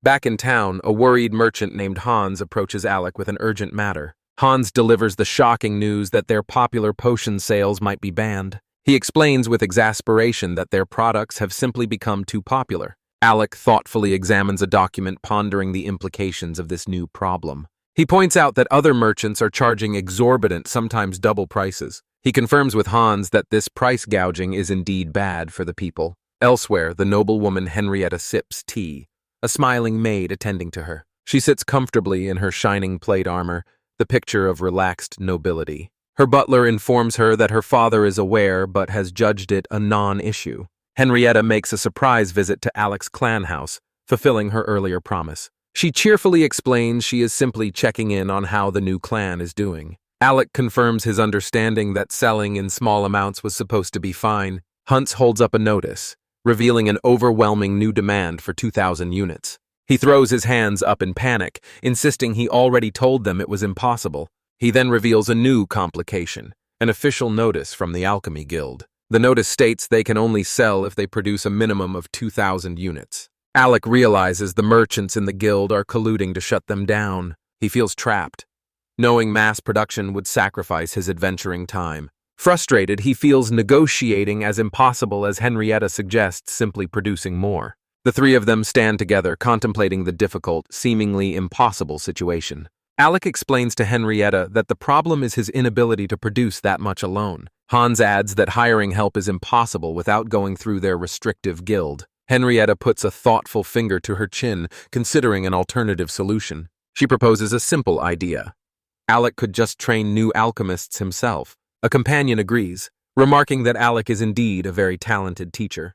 The idea of training new alchemists to bypass the guild dawns on Alec. He recalls his success in training his companions Anna and Hattie from scratch. His grandfather's wish for people's potential to help the world resonates with him. With renewed determination, Alec crosses his arms and agrees to try the plan. Henry, at a thrill, declares she will find candidates and handle any guilt issues. Alec watches her, slightly stunned by her sudden and decisive take-charge attitude. Hans observes her, revising his opinion from absent-minded to surprisingly reliable. A few days later, Alec walks through a busy street, planning his next steps. Distracted by his thoughts, he collides sharply with a man's leg. The impact sends him stumbling backward, falling to the cobblestone street. Looking up from the ground, he quickly apologizes for his carelessness. The man he bumped into stares in recognition, asking if he could be Alec. Breaking into a warm smile, the man expresses his surprise at meeting him here. He introduces himself as Ruto, the leader of the Golden Sword clan. Alec is stunned, realizing this is the leader of Vulks' only mithril-class clan. Ruto introduces his companion, Maria, the vice leader, who offers a warm greeting. He mentions that he has already heard about Alec from another young woman. Alec correctly guesses that he must be referring to Henrietta. Ruto laughs, playfully confirming that Henrietta is apparently a big fan of his. Alec's companion provides context on the clan's legendary status in Maria's rare job. Later at a cafe, Ruto asks if White Wisdom will help with festival preparations. He mentions an upcoming social gathering for all of the advanced clans. Ruto insists he wants White Wisdom to participate, despite their silver-class rank. He confidently assumes they are planning to become an advanced clan by next year. Ruto's friendly expression suddenly shifts to one of intense seriousness. He leans in close, telling Alec there's something important he must discuss. Alec is visibly startled by the sudden and dramatic change in atmosphere. Just as quickly, Ruto's cheerfulness returns as he promises to send an invitation. He and Maria depart, leaving a confused Alec sitting alone at the table. Alec is left utterly bewildered by the strange and intense encounter. A few days later, a maid burst into Alex's room with an announcement. She excitedly presents a wax-sealed envelope, an invitation from the Golden Sword. Alec and his companions, dressed in formal attire, look nervous at the grand event. They ascend a magnificent staircase, feeling out of place among the nobles. Their journey began with their arrival in the city's opulent noble district. They pull up to the impressive Golden Sword clan house, a grand estate. An elegant horse-drawn carriage signifies the high status of the formal event. Inside their own carriage, a young Anna asks if they have finally arrived. A maid instructs them on the proper etiquette for their formal arrival. She details the specific order in which they should disembark from the carriage. Alec muses that adventurers are not usually so particular about such manners. He hesitantly agrees to follow the instructions for the formal occasion. From outside, someone notes that since Gilly is present, everything should be fine. Alec and Anna step out of the carriage, greeted by their waiting escort. A chibi-style thought bubble shows someone wondering if that is Maria. At the entrance, a radiant Henrietta welcomes them with open arms. She explains that she attends every year and is well versed in the details. With a cheerful invitation, she leads the nervous group inside the mansion. The group looks up in awe at the grandeur of the high-ceiling tall. Henrietta points out the White Wisdom members to a bowing maid. Ruto turns to watch their entrance, a welcoming smile on his face. He formally welcomes them, encouraging the tense Alec to relax and feel at ease. After a brief introduction, he invites everyone to enjoy themselves freely. A maid offers a glass of champagne to a young and curious Anna. The ballroom is filled with elegantly dressed guests, music, and conversation. A man reacts with comical shock at the lavish spread of food. Henrietta finds Alec looking lost and asks if something is wrong. She kindly advises him on getting a non-alcoholic drink and navigating the buffet. Alec recalls her claim of being a fan, which she flusteredly confirms. He asks if she offers such kind assistance to every new clan. She earnestly explains that protecting Vulks is the duty of the senior clans. She elaborates on their responsibility to train the younger generation of heroes. Touched by her sincerity, Alec smiles and tells her she is very kind. Henrietta is momentarily taken aback by his earnest and direct compliment. Ruto appears, apologizing for the wait and interrupting their conversation. He asks to speak with Henrietta, who becomes flustered by the sudden request. Ruto leads Alec away from the party to a quiet staircase landing. The two of them stand alone, away from the noise of the ballroom. His face now grim, Ruto reveals a divine prophecy. A great calamity will strike folks. On a balcony, Ruto explains that divine revelations from Sirlan are true prophecies. Henrietta listens with a concerned expression, her arms crossed as she contemplates his words. She recalls Polka-san recently dismissing the Tenryu festival as a normal celebration. A dreadful thought occurs to her, wondering if the magical offering ritual has been stopped. She remembers reading in old documents that the heavenly dragon seal is not eternal. Ruto pieces it together, realizing the festival's true purpose was to power the seal. With grim certainty, he reveals the foretold calamity is the Demon Duke's resurrection. Henrietta cries out in disbelief, knowing this means Vulks will be utterly destroyed. Ruto confirms the Demon Duke is a demon god that even the dragon couldn't defeat. She despairs, stating that Vulks' current military strength is no match for such a foe. Overwhelmed by hopelessness, Henrietta's face is cast in shadow as Alec looks on thoughtfully. Ruto and Henrietta turn as Alec finally speaks, catching their attention. He steps forward, declaring that even if they can't win, there is still hope. With newfound resolve, Alec proposes that they attempt to reseal the Demon Duke themselves. Ruto questions if such a thing is even possible, but Alec suggests they combine their strength. Alec formally asked Ruto if his clan, the Golden Sword, will join their cause. A powerful aura surrounds Alec as he recalls this event from a game in his past life. His knowledge from the game gives him confidence that they might be able to save the town. Ruto agrees, explaining that Golden Sword itself is the key item for the sealing ritual. He confirms he will help, though he wonders if there is a candidate for another item. Alec tasks White Wisdom with researching ways to weaken the demon and prepare the ritual. Henrietta agrees to have her father gather the residents to prevent widespread panic. With only 1 month remaining, they resolve to do everything they can. Maria and Ruto eagerly pledge their full cooperation, knowing their home is at stake. Maria turns, announcing she will share the information with the others immediately. On the balcony, Ruto and Alec stand together after the urgent meeting concludes. Ruto praises Alec's knowledge, stating that consulting him was the right decision. Alec nervously agrees that his knowledge comes from his grandfather, Lord Gale. Ruto predicts that if they succeed, White Wisdom will become heroes greater than Gale. A thoughtful smile crosses Ryuto's face as he considers his own future. He confides in a friend his desire to retire and settle down soon. Alec's eyes widened in shock at the unexpected turn in conversation. Ruto cheerfully announces his plan to propose to Maria after the festival is over. The news hits Alec like a physical blow, his hand instinctively grabbing Ryuto's arm. Panicked, Alec desperately pleads with Ruto to be absolutely careful during the festival. Their conversation is cut short as Henrietta calls them to a post-party meeting. The grand hall is still filled with elegantly dressed guests enjoying the festivities. From that point on, the preparations became a whirlwind of intense, focused activity. A montage shows the group diligently training new alchemists for the coming crisis. They are also seen working together, brewing a large supply of necessary potions. The party relentlessly levels up, preparing their skills for the inevitable battle. Their journey takes them deep into a sun-dappled forest towards a specific location. Alec and Jilly arrive at a weathered, ancient-looking seal shrine in the woods. Alec confirms his plan to set up a barrier as the seal is starting to fade. A diagram illustrates how 4 spell points will surround the shrine to weaken the demon.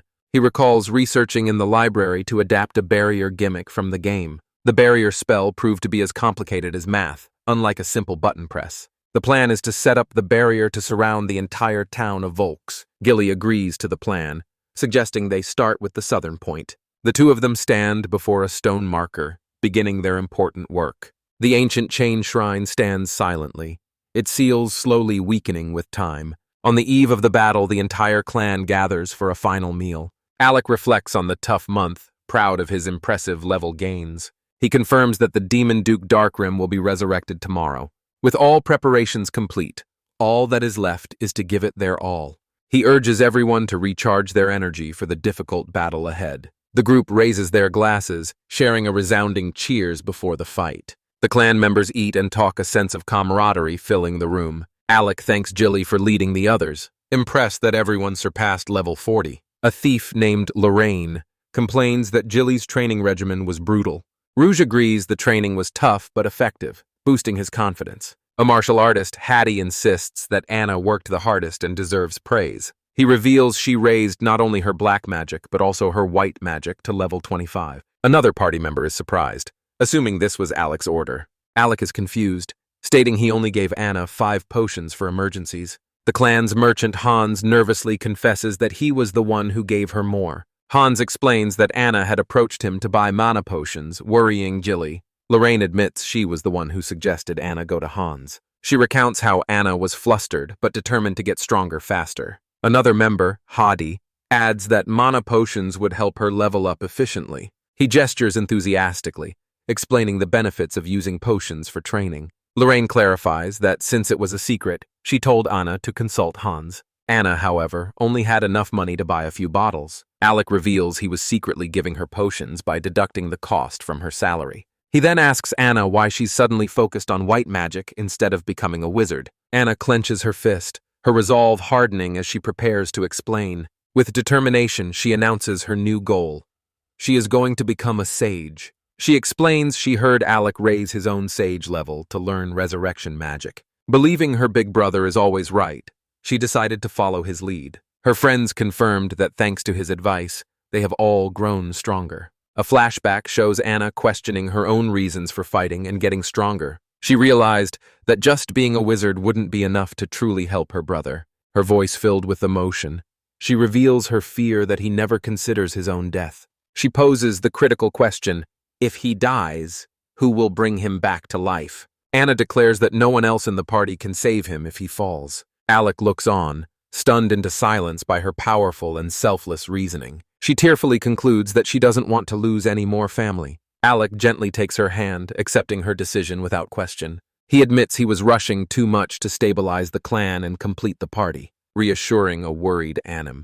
He tells her she is no longer someone who needs protecting. He realizes his role is to protect everyone on a larger scale. He formally entrusts the party's well-being to both Gilly and Anna. The rest of the clan smiles, relieved that the tension has been resolved. Alec muses that perhaps he should take charge and organize things again. He makes Anna promise to consult with him first next time. Gilly comically complains about being the only one left out of the loop. The camera pans across the remains of their celebratory dinner. The Grand Clan house stands peacefully under the dark, starry night sky. Far outside the city, the night is quiet near a large fortified structure. A brilliant flash of light erupts from the dark forest, signaling a sudden event. In the depths of a dark forest, a single stone marker stands in a grassy clearing. The symbol carved into the stone begins to emit a powerful, otherworldly glow. With a sharp crack, the magical stone shatters, its light extinguishing instantly. The chapter title, La Clash, is displayed as the scene blurs with frantic motion. A young man, Alec, runs through the woods, his face a mask of frustration as he curses. The entire party sprints desperately with Alec at the lead, racing against time. Alec realizes with dawning horror they won't arrive before the Demon Duke's revival. In a flashback, a knight bursts into a room to deliver an urgent report to Lord Alec. Alec recognizes the kneeling, exhausted knight as a member of the Silver Wyvern clan. The knight gasps out the devastating news that the western barrier has been destroyed. Alec is stunned into disbelief, asking the knight to repeat what he just said. Now in the forest, Alec orders a haste spell, knowing only 4 hours remain. They arrive to find the shattered, inert fragments of the barrier scattered in the grass. A companion wonders who broke it, as a warrior explains the location was a secret. A diagram illustrates their plan. 4 barriers were needed to weaken the Demon Duke. Anna, a small girl, hopefully asks her big brother if he can fix the device. Examining a piece, Alec confirms the magic was cleanly dispelled and can be reset. He states they must hurry to repair it before the Demon Duke awakens. A hand suddenly lands on Alex's shoulder, stopping him in his tracks. Gilly, a warrior, warns Alec that his killing intent is dangerously obvious. On a cliff above, a woman with black hair mockingly notes their arrival. The trio of antagonists looks down upon the heroes from their high vantage point. The woman sneers, remarking that they are nothing like their cowardly leader. Gilly and Alec look up at their new foes with grim, serious expressions. Alec assesses their opponents, noting their advanced equipment suggests they are strong. The entire party braces themselves, understanding they face powerful spellcasters. The enemy leader muses that she can tell he is the grandchild of a sage. Alec directly asked if she was the one who destroyed the barrier. With a defiant smirk, he challenges her, asking what she would do if he did. His unexpected response leaves him looking slightly flustered, but determined. The woman is taken aback by his retort, her expression one of confusion. Alec observes that she has the same black hair and eyes as he does. His comment genuinely baffles her, and she repeats his words in disbelief. He questions how she could have grown up without understanding such a basic thing. Enraged by his words, she leaps from the cliff, vowing that she will kill him. Alec urgently warns his companions that their enemies are coming. The enemy leader orders her companions to attack the small fry. A female companion quickly issues orders for a coordinated defensive formation. The two groups clash in the clearing, the battle beginning in an instant. The enemy leader mockingly calls the heroes fools for their efforts. She questions if they truly believe they can win with their current jobs. The woman dismisses their low-ranking jobs with utter contempt. Alec confirms they can hold out against a Wraith Knight and an Abyss Child. The woman concedes this, but notes the true trouble is her joining the fight. Her attention focuses on Alex's equipment and his knowledge of the barrier. She demands to know where he acquired knowledge that shouldn't exist in their country. Alec is stunned, realizing she possesses the same out-of-place knowledge he does. Jilly looks on in confusion, not understanding the strange exchange. The enemy leader listens, her expression unreadable as she considers his words. She dismisses Alex's theory about him being a reincarnator with a simple ha-ha. She snaps at him for answering a question with another question. With a cruel grin, she vows to beat the information out of him. Alec and Jilly brace themselves as she prepares to launch her attack. The woman strikes a pose, gathering dark, menacing energy around her. With a cry, she challenges them to bring it on as power swirls at her feet. She summons a massive, muscular blood demon to fight by her side. Jilly and Alec watch in alarm as the powerful demon roars. The woman activates her assimilation skill, her hand glowing with dark power. Her armored companion, the Wraith Knight, charges towards a blonde warrior. The Wraith Knight swings its formidable chain scythe with deadly intent. The blonde warrior, Rouge, expertly blocks the powerful strike with his shield. Rouge's eye widens with strain as he holds back the heavy blow. He remarks on how creepy his silent, relentless opponent is. Rouge steels himself for the fight, his expression a mix of sweat and determination. The hooded abyss child raises its staff to cast a spell. A projectile narrowly misses the hooded figure, who flinches in surprise. Hathi had fired a Shidan ki blast, forcing the enemy to dodge. Lorraine leaps in to intercept the abyss child's counterspell. She definitely dodges a swing of the enemy staff protecting her allies. Haiti beams, glad he can finally contribute to the teamwork with his new skill. Anna casts protection, reminding them to focus on defense for now. She glances worriedly towards her brother and Jilly, who face the main threat. The woman stands before her summoned demon, her power now linked to it. A close-up shows her hand now transformed into a demonic clawed appendage. Alec explains her assimilation skill, a power that links a sorcerer to a demon. He details how she shares stamina and mental strength with the creature. The demon silhouette confirms they also share damage and it can heal. The woman is impressed that Alec knows the intricacies of her ability. A small wyvern intercepts the charging blood demon in midair. Alec had ordered Gilly to hold the demon back, and he confirms the command. Alec faces the woman, his serpentine weapon ready for a one-on-one fight. He disarms her with his whip-like blade, declaring their duel has begun. Gilly's wyvern breathes a torrent of fire onto the struggling blood demon. An archer fires an arrow that streaks with purpose towards the enemy. The power shot strikes the blood demon, causing it to reel in pain. Alec blocks a powerful kick from the woman with his grimoire-clad arm. She taunts him, aware that his physical strength is no match for his magic. He concedes her strength, noting it's why she chose the assimilation skill. The force of their clash sends a powerful shockwave through the air. Pushed back by the blow, Alec lands on one knee, preparing his next move. The woman watches him, a confident and mocking smirk on her face. Kneeling, Alec announces he will now show her his own secret move. She looks on with weary curiosity, questioning what he means. Alec clenches his fist, his knuckles turning white with extreme effort. In a shocking act, he grabs his own arm and rips it from his body. From the bloody stump, a brilliant light erupts as he channels his power. An ethereal homunculus knight materializes, its form glowing with magical energy. The woman stares in disbelief, recognizing the technique as a form of alchemy. Alec explains he raises alchemy level to fight on the front lines. He reveals his true goal, creating the powerful homunculus seed. Alec laments the exorbitant cost of creating a homunculus, having only afforded to make 3. Unimpressed, his opponent Zero charges forward, vowing to swiftly crush his summoned doll. The battle begins as Zero casts multiple enhancement spells, her attack clashing against the homunculus's magical barrier. From a safe distance, Alec supports his creation by casting enchant weapon on his own blade. Zero moves with incredible agility, weaving around a powerful but deliberate forward thrust from the homunculus. The elegant armored knight stands firm, its form towering over its creator, Alec. Continuing her relentless assault, Zero's bladed chain weapon strikes the homunculus's shield repeatedly. She swings her weapon in a wide horizontal arc, forcing the alchemical knight onto the defensive.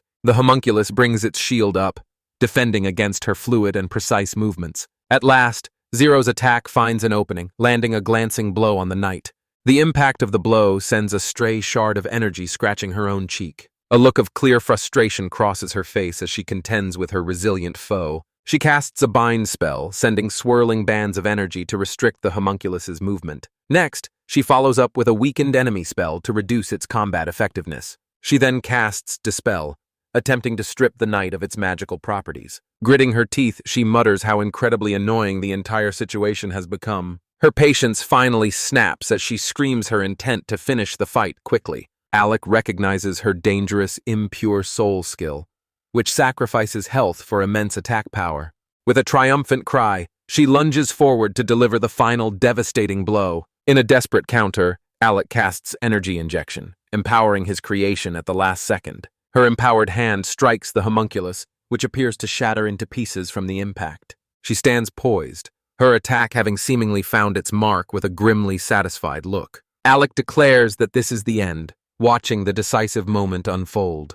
However, Zero's triumphant moment shatters into disbelief as her arm passes through the night. She grunts in pain and confusion, her momentum carrying her stumbling forward. Whirling around, she cries out in shock, questioning why her attack failed. The homunculus stands perfectly intact behind her, leaving a stunned Zero to question what happened. Alec smirks tauntingly, asking if she really thinks he will tell her his secret. His creation stands tall as Zero hovers in the air, completely outplayed. He graciously explains that a homunculus operates on mental power, not life force. He details how it can be permanently defeated if damage exceeds its limit. Alec reveals he healed it with energy injection just before her attack connected. He admits it was a gamble, but he succeeded with only 0.1 seconds to spare. With a confident smile, he declares that he was one step ahead of her. Zero's face contorts in a mask of pure rage and humiliation. Her defeat clear. Alec notes she is being worn down by the after effects of her impure soul skill. Seizing the advantage, he resolves to finish the fight and repair the barrier. He commands his homunculus to attack the weakened Zero, but Zero has another card to play, initiating a new technique to summon a demon. A massive winged blood demon materializes behind her with a terrifying roar. The demon's presence looms over the forest clearing, changing the tide of battle. Zero's wounds begin to glow and mend as she casts healing magic on herself. Alec clicks his tongue in annoyance, realizing the fight has become far more complicated. Her confidence returns and she states she doesn't actually need to defeat him herself. Alec instantly grasps her new strategy, stalling for time until the demon lord revives. She dismisses the fate of the nearby town of Vulks as none of her business. Alec deduces that she and her companions must be Imperial soldiers. Zero's expression hardens at his accusation. She corrects him, stating that they are not official soldiers. Her renewed attack slams into the homunculus's shield with greater force. Alec notes with concern that her power has noticeably increased. His eyes show a flicker of worry as he assesses the expanded battlefield. His other companions look on with concern, their forces spread thin. The other adventurers are struggling against the summoned blood demon, and Archer admits that while they are doing their best, their power is insufficient. She confirms they lack the attack power to defeat the demon quickly. Alec considers summoning more homunculi, but resolves to handle it himself for now. Suddenly, reinforcements arrive in the form of a paladin and her soldiers. The newcomer, Henrietta, announces her presence with a confident smile. Alec calls out her name in surprise, while Zero recognizes her as the Duke's daughter. Henrietta confirms that Zero knows who she is. She states that with her forces present, the difference in combat power is now overwhelming. Zero sighs in exasperation, complaining that fighting a paladin is a hassle. A hooded figure observes Zero, noting a change in her. A grim-faced man in heavy armor stands beside Zero. Zero is now flanked by her two powerful allies who have emerged from the shadows. The hooded figure observes that Zero has undone her assimilation skill. Zero gives her subordinate a simple two-word command to act. The hooded figure raises a gnarled staff, unleashing a torrent of dark energy. Alec and Henrietta recognize the foul magic as a vein of miasma. Henrietta explains it empowers demons while harming others, warning that the demon is coming. The blood demon roars, its body surging with the dark power.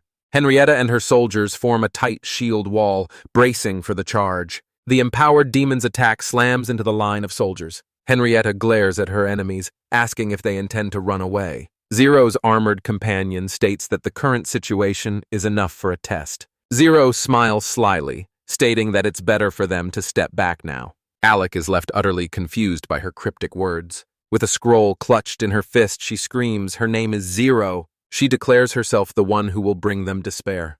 Her final furious command is for them to remember her threat. The trio vanishes, leaving the empowered blood demon to attack the remaining heroes. The demon roar is ready to continue its rampage. Polka cries out Alex's name as the demon's attack crashes down. In the aftermath, Alec admits he doesn't know who their adversaries were. He is certain they are Imperial agents and feels Zero's palpable hatred for him. He shifts focus to the immediate task of repairing the barrier, estimating it will take an hour. Alec asked Polka for help with the repairs, handing her a blueprint. He delegates tasks, assigning Polka to magic and Gilly to guard duty. Elsewhere, Ruto's group stands watch near a small ancient shrine. Ruto and Maria look on with worried expressions, hoping everyone returns safely. He frets that with the barrier destroyed, Alex's party might be held up. He assesses their dire situation, noting only Alec and Maria can revive the dead. A hooded figure grimly estimates the shrine will only hold for about 20 minutes. Ryudo tries to calm himself, thinking there's still a little time left.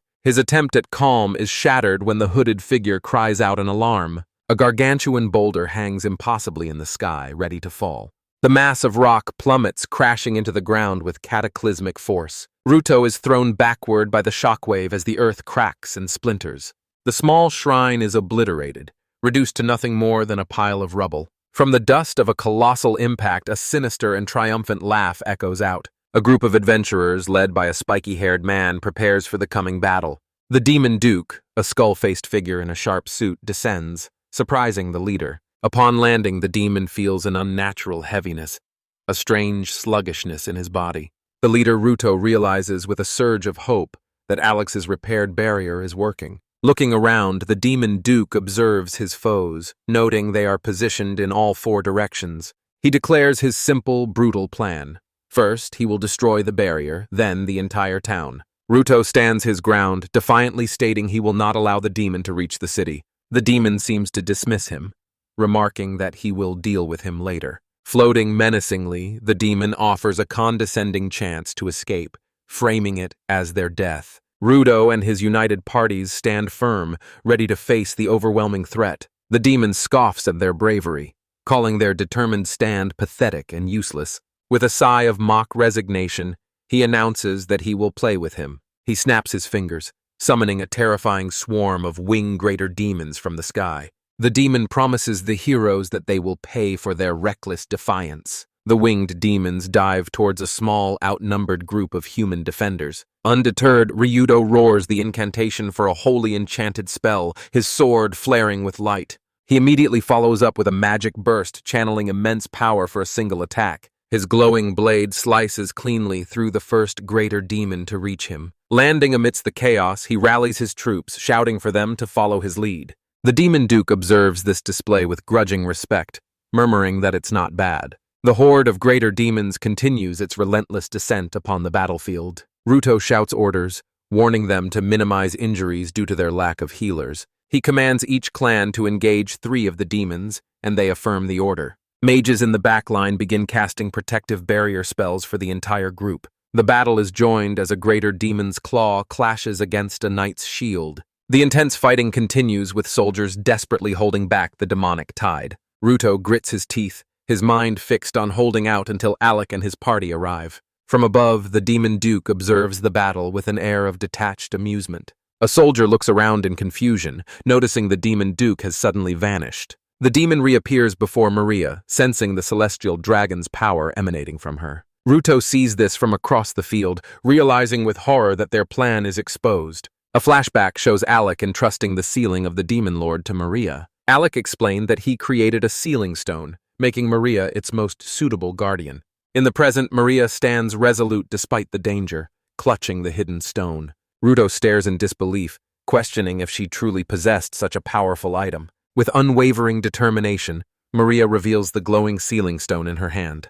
She lunges forward, thrusting the stone directly into the Demon Duke's chest. The demon understands her reckless plan, identifying the artifact as a sealing stone. He finds it interesting that they believe they can seal him with their current power. With a contemptuous grip, he shatters their ultimate weapon into pieces. He then strikes Maria with a vicious backhand, sending her flying through the air. As she lands in a crumpled heap, he declares that their plans have run out.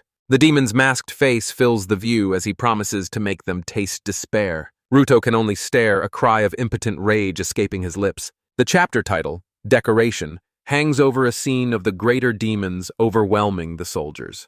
Alec's party arrives at the edge of the clearing, witnessing the grim aftermath. A knight is brutally impaled by a demon, his body slumping lifelessly to the ground.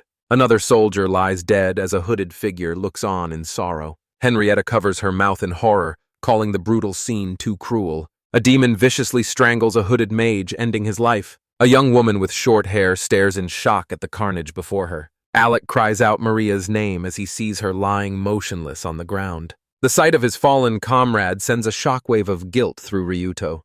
A small girl, Anna, looks up with concern as Alec processes the tragedy. Alec's shock turns to resolve as he roars his intention to revive Maria.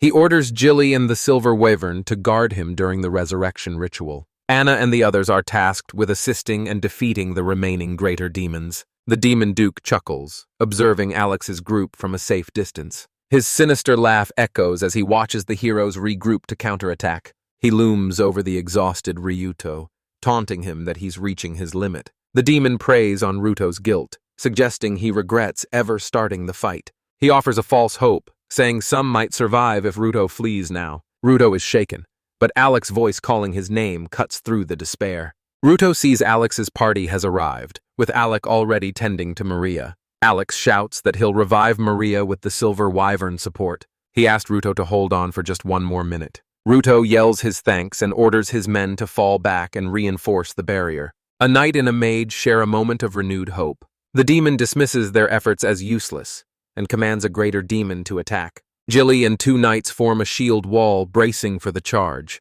The greater demon's massive claw descends upon their defensive line. Jilly's lips are set in a determined line as she prepares her counter. She unleashes judgment, a pillar of holy light erupting to meet the attack. The sacred energy blasts the demon backward, stunning it completely. The other adventurers stare in amazement at the powerful display of magic. Jilly smiles with pride, acknowledging the true power of a holy knight. Alec rushes to Maria's side, observing the fatal wound on her chest. He kneels beside her, noting the terrible wound but feeling confident. He recalls a past failure, but knows this time he can bring her back. He reassures her it's okay, his hand moving to a pendant on his staff. With intense concentration, he begins the resurrection ritual. Particles of light swarm within Maria's body, mending the damage at a cellular level. The magical cells knit her flesh back together around the fatal wound. A heart of pure light materializes and begins to beat, restoring her life. Maria's body convulses as she coughs violently, expelling dark fluid.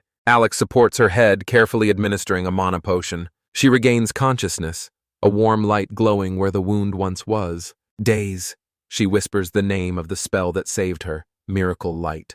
The spell is shown to have completely healed her body. Alec is impressed, acknowledging this is the highest level healing magic. Maria asks if she was killed, and Alec quietly confirms her fear. Her gaze snaps back to the battle, and she insists she must go help. She declares her intent to rejoin the fight for the golden sword. As she tries to stand, Alec gently stops her from getting up. He drapes his own poncho over her, telling her she can return it later. Maria is taken aback by his kindness, her cheeks flushing as she clutches the garment. She looks at the poncho with a puzzled but touched expression. Anna calls out to Alec, who dashes back into the fray to help. The demon duke unleashes a powerful blast of dark energy at the defenders. Armored knights are sent flying, blasted by a sudden powerful attack. An archer named Anna unleashes a precise and powerful eagle shot. Henrietta and her holy knights activate their holy skill judgment. The name of another powerful attack, Nitro Cannon, echoes across the battlefield. A man with glasses, Ruto, focuses his energy for the incoming strike. He slams his palm into the demon's chest, unleashing the Nitro Cannon blast. The demon grunts in pain, taking the full force of the powerful blow. Henrietta and her armored retinue stand ready for the demon's next move. From the back line, Alec channels a supportive spell called Energy Injection. His battle strategy is revealed to empower everyone to use their strongest skills. To sustain his power, Alec quickly prepares to drink a restorative potion. He guzzles the liquid, instantly replenishing his energy for the ongoing fight. Alec explains this is a more efficient method he learned from his grandpa. A companion remarks that his unconventional tactic is improper, but effective. Ruto and Henrietta fight with exhilaration, enjoying their limitless power. With satisfaction, Alec observes that everyone is now able to fight freely. The demon, though enraged, is grudgingly impressed by their clever tactics. Pushed onto the defensive, the demon leaps back, releasing dark energy. A woman named Maria urgently warns her comrades to erect a magical veil. Alec recognizes this poison attack from his knowledge of a game. Maria continues to shout warnings, her face etched with urgency. Henrietta relentlessly presses the attack, her sword a blur of motion. Ruto lands another powerful punch against the reeling demonic foe. The demon declares that it will now unleash its true full power. Its body transforms horribly, sprouting massive scythe-like spider legs. Alec recognizes the demon's terrifying form change with alarm. He immediately commands the holy knights to activate their blessing of light. Henrietta and her knights brace themselves, their faces grim and determined. As the transformed demon attacks, Alec reassures a knight to stay in the circle. Henrietta's eyes narrow with intense focus as she prepares to parry the blow. She expertly counters the attack, her sword clashing with the demon's claw. From the rear, Alec praises her bold counterattack, enabled by his magic. The demon roars in fury, calling them insignificant beings. A robed woman calls out to Henrietta, checking on her well-being. The party's mages work together, casting magic veil and magic barrier. Alec provides constant support, confident they can wear the demon down. With a baffled laugh, the demon wonders why mere humans are winning. It cannot comprehend how they are possibly gaining the upper hand. Its malevolent gaze fixes on Alec, identifying him as the key to their success. Alec looks up, startled by the sudden and intense shift in focus. Believing his removal will end the fight, the demon unleashes a massive scythe attack. Alec is shocked, realizing he doesn't recognize this powerful, unknown skill. A companion screams his name in a desperate, terrified warning. The shadowy scythe cuts through the air with immense, unstoppable speed. It slams into the ground, splattering a dark substance near Alec's feet. Henrietta stands before Alec, having heroically taken the blow meant for him. The demon's sharp limb has pierced clean through her armor and body. Horrified, Alec can only ask if she is hurt. Henrietta tries to laugh it off, calling him an idiot for asking. Her hands instinctively clutch the limb piercing her flesh. The unbearable pain causes her body to tremble uncontrollably. She stumbles forward as blood erupts from the grievous wound. Through her pain, she reminds him of the promise she made. She had vowed not to let him get so much as a single scratch. Alec frantically begins to stammer the incantation for a healing spell. He suddenly sees her not as Henrietta, but as a true, formidable leader. He questions if she is truly just a decorative young lady. A small, fierce version of her declares she is not just for show. Her pain voice snaps him out of his shock, reminding him the fight isn't over. She grits her teeth, her resolve unbroken despite the terrible injury. She again tells him to stop spacing out as the battle continues. Her words jolt Alec back to reality, and he acknowledges her command. With renewed purpose, they resolved to defeat the demon to protect Vulks. The chapter title, Counterattack, appears as the party re-engages the demon. The demon roars at a human, ordering them not to talk back. It tells them to move as it lashes out at Henrietta. The demon continues its furious, multi-limbed assault on the heroes. Henrietta braces herself, her shield raised to meet the powerful impact. She successfully blocks the crushing blow, sparks flying from her shield. The demon is surprised by her resilience, even after her severe injury. It curses her as Ruto prepares a swift counterattack. Ruto unleashes another nitro cannon, striking the demon's side. Alec supports Jilly by casting energy injection to power up his attack. Jilly's enhanced eagle shot strikes the demon, causing it to cry out. Alec observes that their attacks are hitting harder, seeing their chance to win. Henrietta seizes the opportunity, casting Bind to immobilize the demon. Alec confirms his theory that the demon cannot reflect binding magic. He rallies his companions, declaring they can win if they push through. The demon, enraged and trapped, summons its ultimate power. Two gargoyle-like greater demons appear, a sign of what's to come. A massive swarm of greater demons fills the sky, summoned by their master. The adventurers look up in horror at the overwhelming reinforcements. One of them can only stammer and disbelieve at the impossible odds. Anna despairs, asking if they have to defeat so many all over again. Alec makes a risky decision, preparing to create a homunculus. He casts Life Creation, summoning 2 homunculus knights to aid them. He accepts that his defense will be weakened, but must defeat the demon now. Seth reasons the mass summon must have drained the demon duke's power. The demon counters, ensnaring Henrietta and Seth in shimmering threads. Henrietta recognizes the attack as a form of binding thread. The demon mocks them, stating it can handle its own bindings now. It promises to deal with them later, telling them to just watch. Ignoring the others, the demon lunges directly at Alec, intent on killing him. Alec desperately casts haste to increase his speed and evade. The demon boasts that killing a human like him is nothing to it. He runs for his life, dodging a blast of dark energy from the demon. He realizes with dread that even the weakened demon has no openings. Another adventure casts haste to keep up with the frantic chase. Alec stumbles, barely managing to stay on his feet under the pressure. Anna's timely fire arrow intercepts the demon, buying Alec a precious second. In a desperate move, a young man named Alec casts a fire arrow spell. The monstrous demon duke scoffs, asking if he has run out of options. Alec's face contorts in pain as the demon's hand closes around his throat. Lifted off the ground, he struggles for air as the demon roars for him to die. Suddenly, the blonde knight Henrietta leaps in, her sword poised for a saving strike. Her blade slices cleanly through the demon's arm, freeing Alec from its grasp. The bewildered demon stares at its severed limb, momentarily stunned by the intervention. From a distance, Jillian leashes a glowing arrow, a powerful shot aimed at the beast. The archer's expression is focused and determined as she loses her projectile. The arrow strikes the demon's chest, causing it to cry out in agony. Utterly shocked by the coordinated assault, the demon has thrown off balance. Alec smirks, warning his foe not to underestimate the power of basic skills. Henrietta stands beside him, asking if he is ready for their counterattack. She begins to power up, her body glowing as she activates multiple magical boosts. The demon looks on, caught completely off guard by her sudden preparations. With newfound power, Henrietta declares that the fight will now come to an end. Her eyes blaze with intense focus as she unleashes her ultimate skill, Judgment.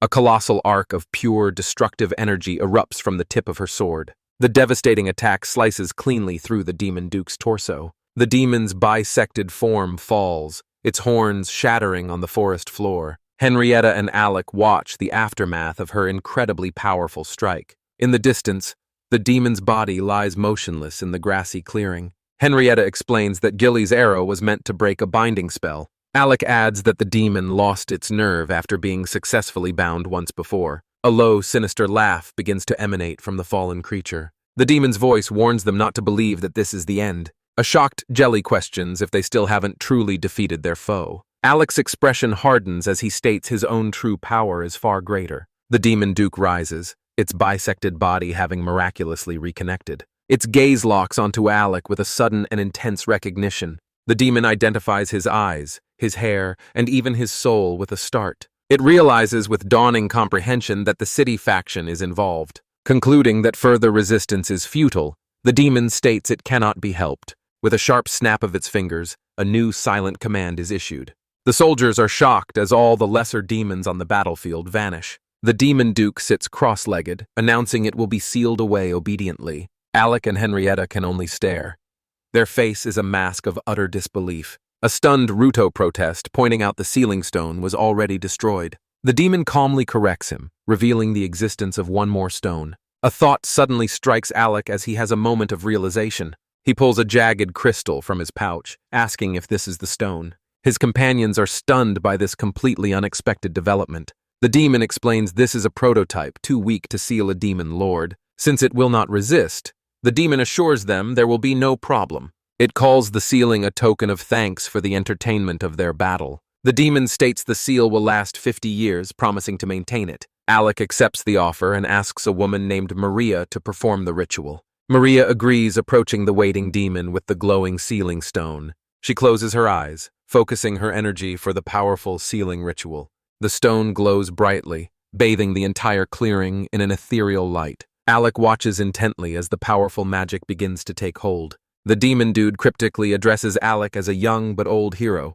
It is slowly enveloped by a swirling vortex of pure sealing energy. The demon warns him of the many trials that await him in his future. Maria and a priest offer a final prayer asking for the god's protection. The stone flashes and a complex glowing rune appears on its surface. The ritual is complete, the now sealed stone resting on the grassy ground. Alec, looking exhausted but relieved, declares that the battle is finally over. Henrietta tackles him in a joyous celebratory hug, shouting his name. She cheers that they won, believing the demon was intimidated by Alec's nobility. Alec comically complains that the sharp edges of her armor are hurting him. A young man named Rouge reflects on the demon's final words, a prayer to the gods. A comrade dismisses it as a strange whim, merely imitating humans. Rouge muses on the question of who a demon god would possibly pray to. He speculates that the only possibility would be the god of death's line. Rouge concludes that only the Empire worships the god's line,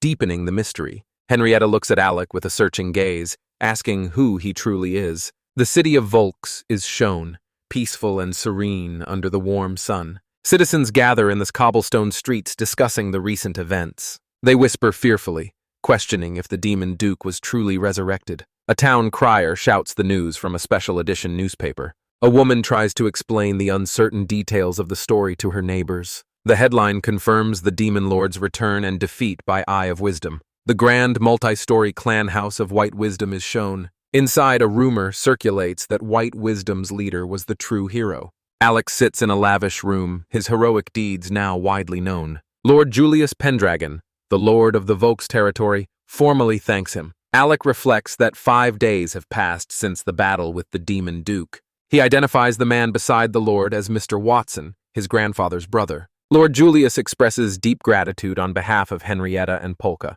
He apologizes for the delay in meeting, citing various pressing matters. Julius states he must reward Alec, who braces himself for the inevitable offer. The Lord offers a gold-ranked promotion and a reward of 100 million G. Alec politely declines any further rewards, stating the offer is more than enough. Julius remarks on how strong and capable Alec has become. The Lord and Mr. Watson listen intently as the conversation shifts. Alec's expression turns serious as he prepares to make an apology. He specifies that his apology concerns the matter of Kettle village. Lord Julius repeats the name, confirming the new somber topic of discussion. A grandfather clock ticks, marking the heavy silence in the room. Julius makes a shocking confession, taking full responsibility for the attack. A stunned Alec demands to know what the Lord means by this admission. A map shows Kettle village surrounded by a dense, monster-filled forest. Its location is revealed to be strategically close to the rival empire. A dotted line illustrates its potential as a shortcut to the royal capital.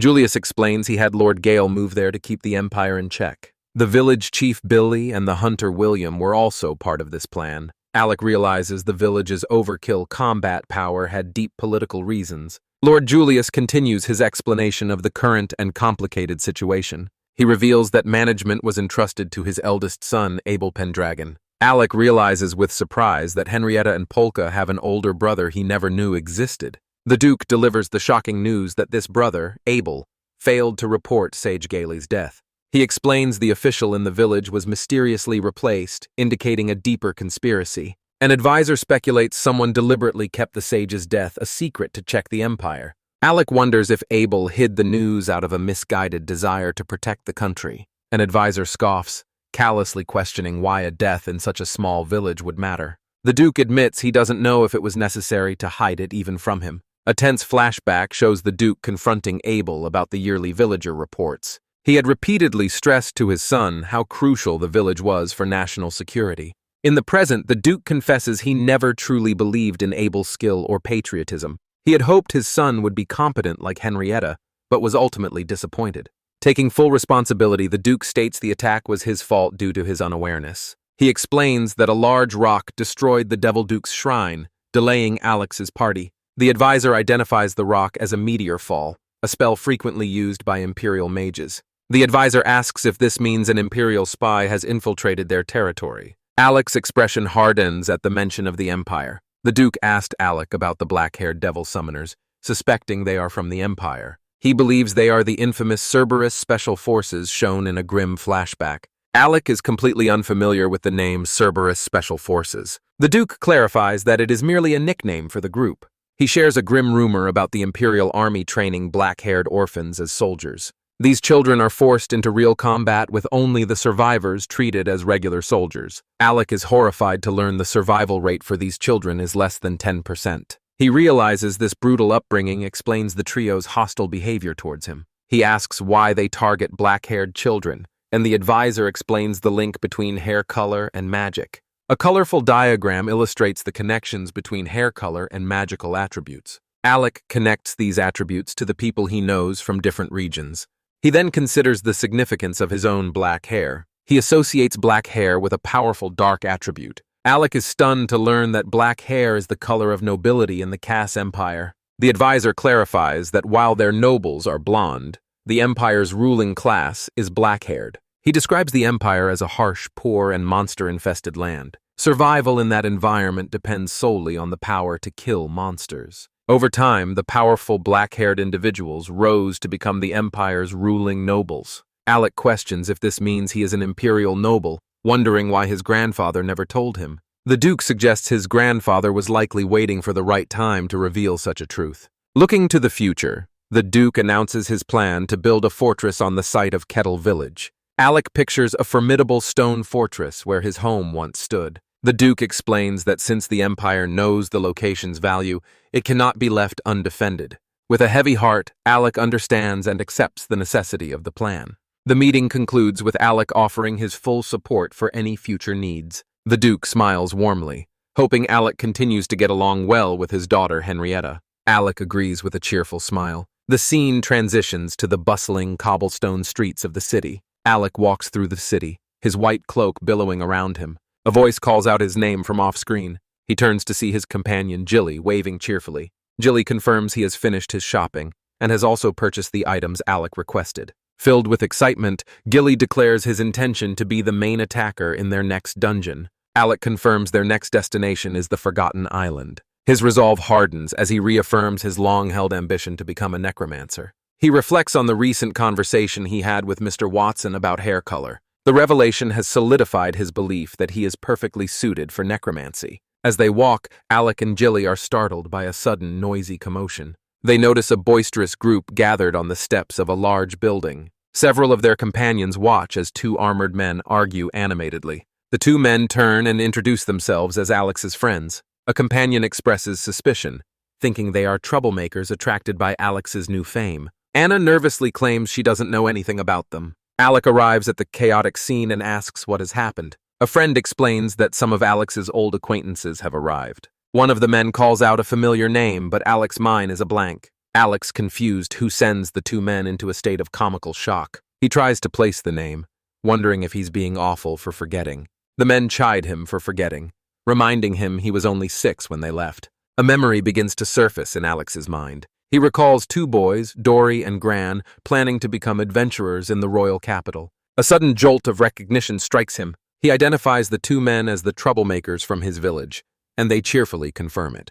The scene transitions to a more formal setting. The group gathers inside a large, comfortable room. Alec introduces the newcomers, Gran the paladin and Dory the spell's swordsman. The other clan members offer a nervous, awkward greeting. Alec asks them directly why they have come. Dory explains that news of Kettle village's destruction prompted them to seek him out. Alec solemnly confirms that he, Jilly, and Anna are the only survivors.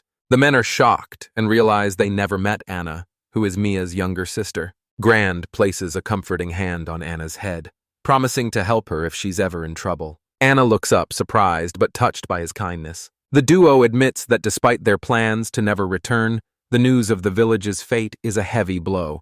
A somber mood briefly settles over the room. Their inherent cheerfulness breaks through as they express their relief at finding the survivors. Alec notes how cheerful they still are. They enthusiastically offered to join Alec's clan. Jilly asks if they are the famous twin swords from the royal capital. Dory and Gran are pleased to be recognized. Gilly elaborates on their reputation as a gold-ranked, clanless duo. A dynamic image shows their ideal fighting style as a paladin and spell swordsman. Alec remarks on how much they've grown since their village days. The duo laughs it off, joking about their motivations for becoming stronger. Jilly is taken aback by their boisterous energy. Alec strategically considers the value of 2 advanced frontline fighters. Jilly, however, worries about their personalities, not their skills. He questions if their high energy will mesh with the more subdued clan. The duo explains they've rejected other clans that only wanted to use them. Alec listens, arms crossed, processing their story. They express their trust in Alec, knowing him from their shared past. They declare that following him is sure to be interesting. Jilly tries to warn them that the clan is actually quite strict. He admits that you can't go wrong following Alec, which Dory and Gran eagerly agree with. Alec watches his companions, thinking this is the first time Jilly has been so well received. He recalls the plan to transform his home, Kettle Village, into a military fort. A somber thought crosses his mind that almost no one knows what they were like back then. From his perspective, Alec declares that he will have to test the skills of 2 newcomers. He challenges Dory and Gran to accompany him to the Labyrinth of the Dead. The 2 warriors eagerly accept his challenge without a moment of hesitation. With arms slung around each other, Dory and Grand cheer their acceptance of the quest. Another clan member anxiously asked what will happen to the rest of them. Alec thoughtfully considers the question, suggesting they could all go together. A decision is made that just the four of them should go on the mission. Anna looks up at Gilly, questioning the decision by simply saying his name. Gilly explains that taking everyone along would only put a strain on Alec. He reveals he's heard rumors about the powerful twin swords from the capital. Gilly's determined eye shows his concern about the vast difference in power levels. He warns that an impromptu party with such different abilities would be too dangerous. Alec confirms Julia is right, deciding the party will be limited to 4 people. Another clan member sighs in resignation, accepting that he cannot go. Anna asks how long Alec will be gone, and he promises to return by the next night. She wishes him well and tells him to be a good kid, which he accepts. The 4 adventurers are rowed across the open sea in a small sailing boat. The old boatman questions if they are truly going to the Forgotten Island. Alec confirms their destination, asking the boatman to return for them at the same time. Agreeing, the boatman explains the island is an uninhabited place not far from Vulks. He recounts that followers of the dark god Slime once lived there. Their primary goal is to obtain the Book of the Dead to become a necromancer. On the boat, Alec begins to review the details about the dungeon ahead. He describes a spiraling labyrinth filled with mid- and high-level undead monsters. At the very bottom, a formidable elder lich guards the Book of the Dead. One of the warriors looks worried upon hearing of the powerful boss. Dory and Gran expressed their concern over the elder lich's immunity and Dullahan's skills. Alec confidently reassures them that he understands the monster's abilities well. He believes they can clear the dungeon in a day if they don't get lost. The party of 4 arrives at the vine-choked stone entrance to the labyrinth. With a heavy creak, they begin to push the massive stone doors open. The doors swing inward, revealing the dark stone-paved corridor of the dungeon. A multi-armed skeletal monster lunges from the darkness with a terrifying shriek. Dory and Gran instantly leap forward, swords drawn to intercept the ambush. Alec and Gilly watch in surprise at their incredibly swift reaction time. As they walk deeper, Alec comments on their quick reflexes, which they dismiss as normal. Another skeletal figure emerges from the shadows, ready to attack the party. Alec notes to himself that the 2 coordinate their movements perfectly. The spell sword Dory takes the lead, charging forward with his sword raised high. At the same time, the paladin Gran casts a protective support spell. Dory's sword cuts through the air in a powerful arcing slash against the enemy. As Dory attacks, Gran moves forward to cover him, allowing Dory to fall back. With Gran guarding, Dory prepares to unleash a powerful magical sword skill. He shouts the name of his sonic blade Matak, a streak of energy shooting forward. The skeleton shatters into a pile of bones upon impact, its skull clattering. Dory and Gran share a celebratory fist bump, praising their perfect timing. Alec is slightly taken aback as one of them laments something unexpected. They complain that a dungeon with just 4 men isn't impressive at all. Gilly watches them, finding their carefree attitude almost unbelievable. As they descend stairs, Gilly speculates Lorraine would hate this kind of place. Alec and Gilly discussed their goal, confirming reading the book is the key. Dory and Gran confidently boasts that even the Elder Lich will be an easy fight. The party continues their descent down a long, seemingly endless flight of stairs. Suddenly, Alec stops, placing a hand on a solid wall in confusion. They have reached the lowest floor, standing before a massive ornate door. Gilly notes there are no more stairs. Surprised they arrive so quickly. Dory and Gran eagerly asked if they should open the final door. Alec places his hands on the heavy stone doors and begins to push them open. The room beyond is a torch-lit tomb, its floor littered with skeletal remains. Wall-mounted torches flicker, casting long shadows across the solemn chamber. The 4 adventurers stand in the doorway, taking in the scene before them. On a central sarcophagus, Alec identifies the Book of the Dead. As Alec and Gilly take a step forward, a sound startles them. Alec moves towards the sarcophagus where the ancient tome rests. A loud grating sound echoes as the lid of the sarcophagus begins to slide. A robed skeletal figure rises,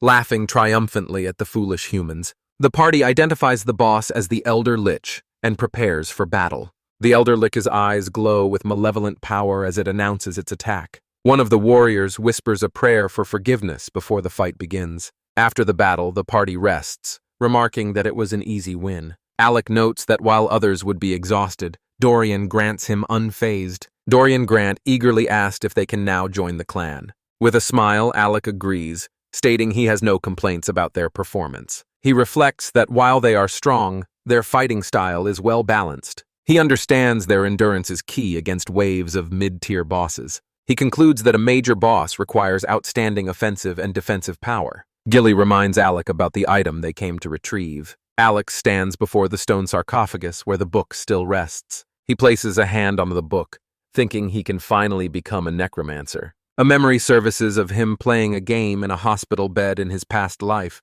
He reflects that his desire to become a necromancer has grown even stronger here. With renewed determination, he picks up the heavy tome to open it. The book refuses to open, and he is struck by a sudden jarring realization. A sound from the entrance makes him and Gilly turn in surprise. Dorian Grant look on in confusion, asking what is happening. A new ornate skeletal figure praises their splendid battle from the doorway. Dorian Grant stare at the newcomer, wondering what it could be. The new undead notes that the rear guard is younger than it expected.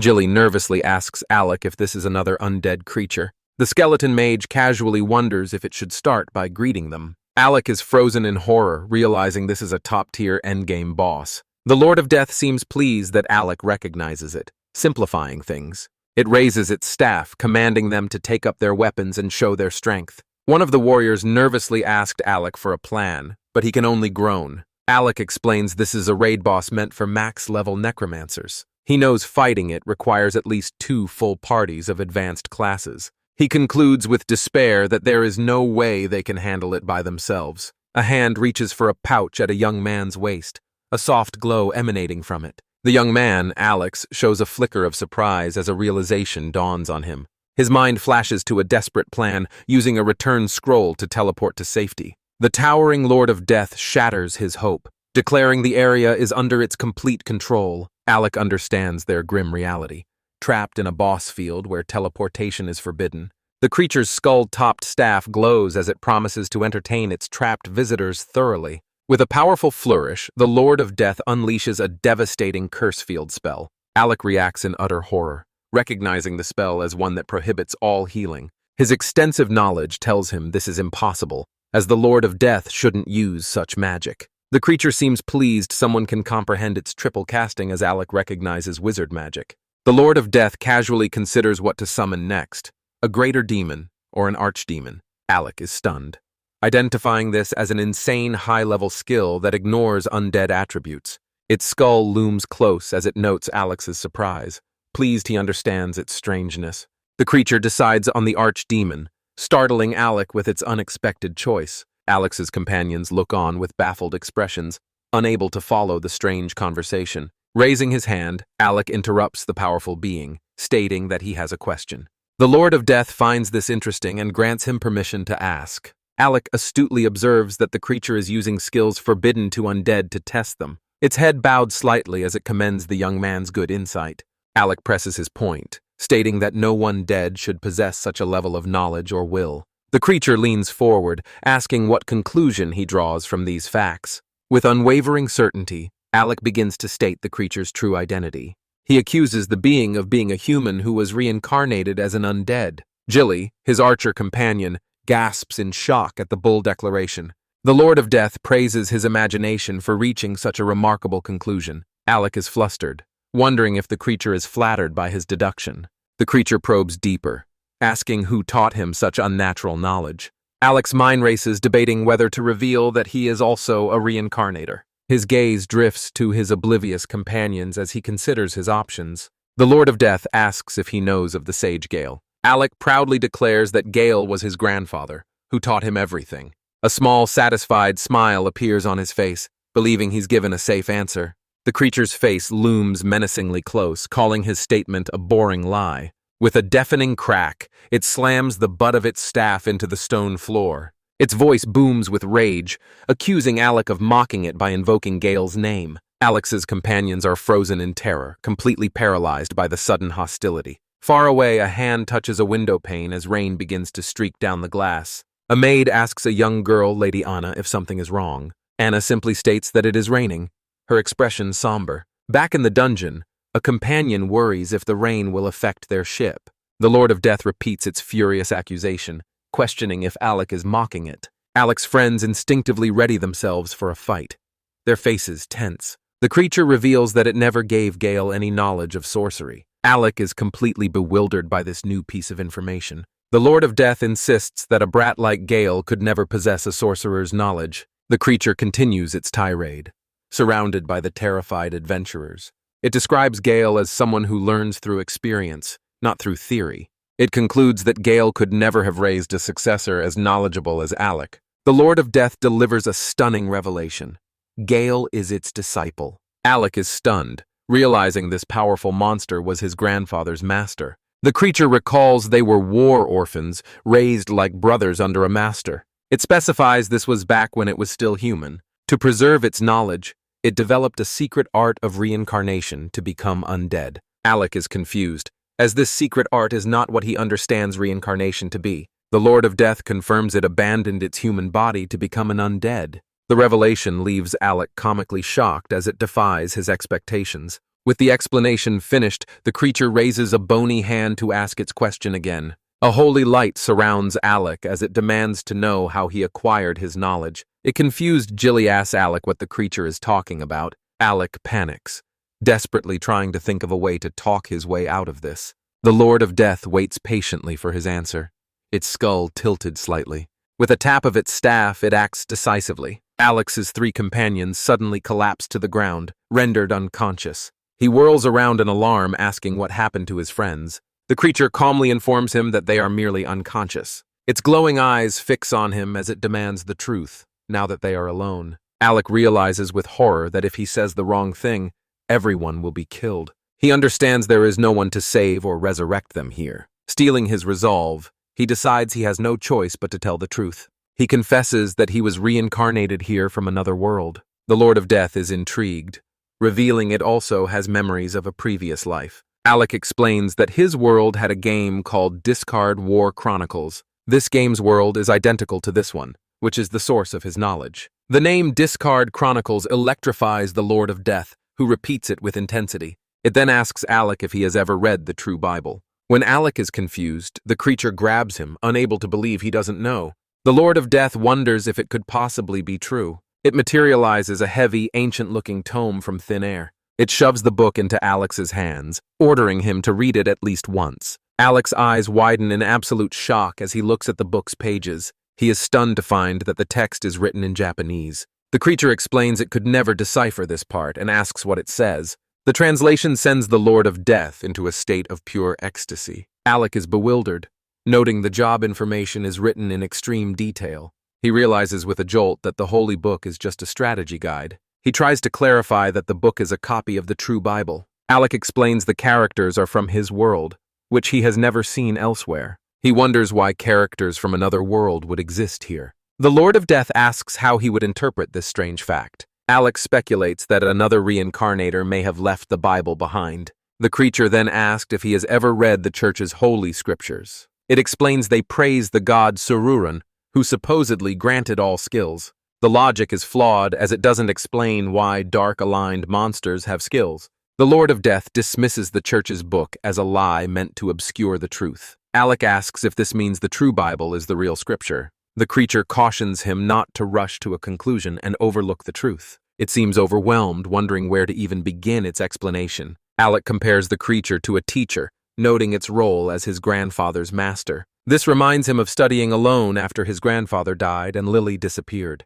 The Lord of Death clarifies that the 2 books exist for different purposes. A robe skeleton explains the church's scriptures propaganda to praise the god Saruran. Conversely, the true Bible is described as a pure record of knowledge without ideology. Holding the book, Alec asks where the original is kept, if this is a copy. He has a sudden moment of realization while looking at the tome in his hands. The skeleton Gaul commends him for his excellent and insightful question. Gaul then reveals that the original true Bible's location and origin are complete mysteries. Despite its unknown source, it must be knowledge from the gods, forming the world's foundation. Alec presses further, questioning how Gaul knows this is a copy without the original. Gaul explains his research shows that each nation's royal family possesses its own copy. He reveals that while mostly identical, about 10% of the content differs between them. In the Pendragon Kingdom, for instance, the exclusive classes are Swordmaster and Guardian. The Kaz Empire has Warlock classes, while the Wyvern Kingdom has Beast Tamers. With each nation holding different information, Gall asks if Alec senses a deliberate intention. Alex's expression turns serious as he agrees, wondering why information would be withheld. He understands this means the available strategies vary drastically from country to country. Gall states that only the gods would know the reason for creating these differences. The skeletal figure looks on, contemplating the grand, sinister puzzle of their world. Alec voices a startling hypothesis about how this skewed job distribution affects battles. He quickly becomes flustered, questioning if he means it could change wars between nations. Gall is stunned by this insight, admitting he never would have considered such a possibility. Pacing thoughtfully, he realizes many things make sense if one assumes the gods want war. Alec looks on, startled by the dark implication that a god desires conflict. Gall is invigorated, exclaiming how wonderful it is that people like Alec can see this. His excitement escalates as he wonders which part of their research to start with. Alec is snapped back to reality by the sight of his 3 unconscious companions. He frantically interrupts, agreeing to cooperate, but demanding their lives be guaranteed first. After a moment of consideration, the imposing skeleton quietly agrees to his terms. As a token of their agreement, Gall offers Alec a small glowing ring. Alec catches the artifact, his expression a mixture of surprise and caution. Gall explains that it is a teleportation ring allowing travel to a dungeon's deepest part. The young man is shocked, wondering if such a powerful item existed in Discard Chronicles. Gall then issues a stern warning, demanding Alec visit once a month or else. On the floor, one of Alex's companions stirs, his eyes fluttering open in confusion. Waking up Jilly and another companion are shocked to see the Lord of Death. Alec awkwardly explains that he and the imposing skeleton are now cooperating. The scene darkens, emphasizing the strange, intense new alliance that has formed. Dorian Grands stare in disbelief, questioning if the skeleton was truly a former human. They reason that if he was Gale's master, it must be true, musing on eternal life. However, they quickly decide that becoming a skeleton doesn't seem very cool at all. Alec smoothly changes the subject, asking for the skeleton's name to make things easier. The imposing figure introduces himself as Gall Black, a name he claims history has forgotten. As Alec begins to introduce his companions, Gall cuts him off, stating he has no need. Gall's focus is entirely on Alec, ordering him to quickly change his job to necromancer. He clarifies that he has no interest in ordinary humans, only in Alec's job change. Julie asks if Alec is really going through with it, and he confirms, ready to begin. The ancient Book of the Dead rests on a stone dais, waiting to be opened. With his party in Gall watching, Alec announces he is ready and opens the book. His gloved hand carefully turns the first page of the mysterious, powerful tome. A vortex of dark energy erupts from the book, and he notes the text is in Japanese. The concepts and formulas of necromancy flow directly into his mind, granting him understanding. Surrounded by dark wisps of power, he wonders if he has now mastered the class. A disembodied voice suddenly congratulates him, announcing the unique skill, Communion with the Dead. Startled, he asked Jilly if she heard the voice, but she confirmed she heard nothing. He reflects that nothing like this happened when he became a sage, only with necromancer. The mysterious voice explains that the new skill will now activate automatically as a passive ability. Alec recognizes the voice, a flicker of memory stirring from his distant past. He realizes with a jolt that it's the same help voice he used to hear long ago. He recalls thinking it was a tutorial, but it stopped speaking as he grew older. He wonders if his ability to occasionally see things has now been strengthened by the skill. The voice explains that the skills level cap is directly tied to his necromancer level. Alec learns that communion with the dead holds the potential to evolve a difficult task. He understands that evolving the skill is his ultimate goal to unleash its true effects. With that, the voice concludes its explanation of the unique and powerful skill. It offers a final prayer for his good fortune in battle, its message fading away. The voice's final words echo as the strange phenomenon comes to an end. Alec looks up from his book, processing the incredible influx of power and knowledge. He turns to Gall, confirming that he has safely mastered the new class. His companions cheer his success, and he announces his plan to head back for the day. Looking over his shoulder, he begins to ask Gall when they should meet next. His words trail off as his expression freezes, his gaze fixed on something unseen. Gall notices his strange behavior and asks if something is the matter. Jilly also sees his sudden change, a look of confusion on her face. She calls out his name, her voice filled with a growing sense of worry. Her concern turns to fear as he remains unresponsive, staring into empty space. She grabs his arm, her voice rising in panic, demanding to know what he is seeing. A pale, translucent, ghostly hand has materialized just behind Alex's shoulder. The source of his shock is the spectral form of a young woman with long hair. Both Gaul and Alec whisper her name in recognition.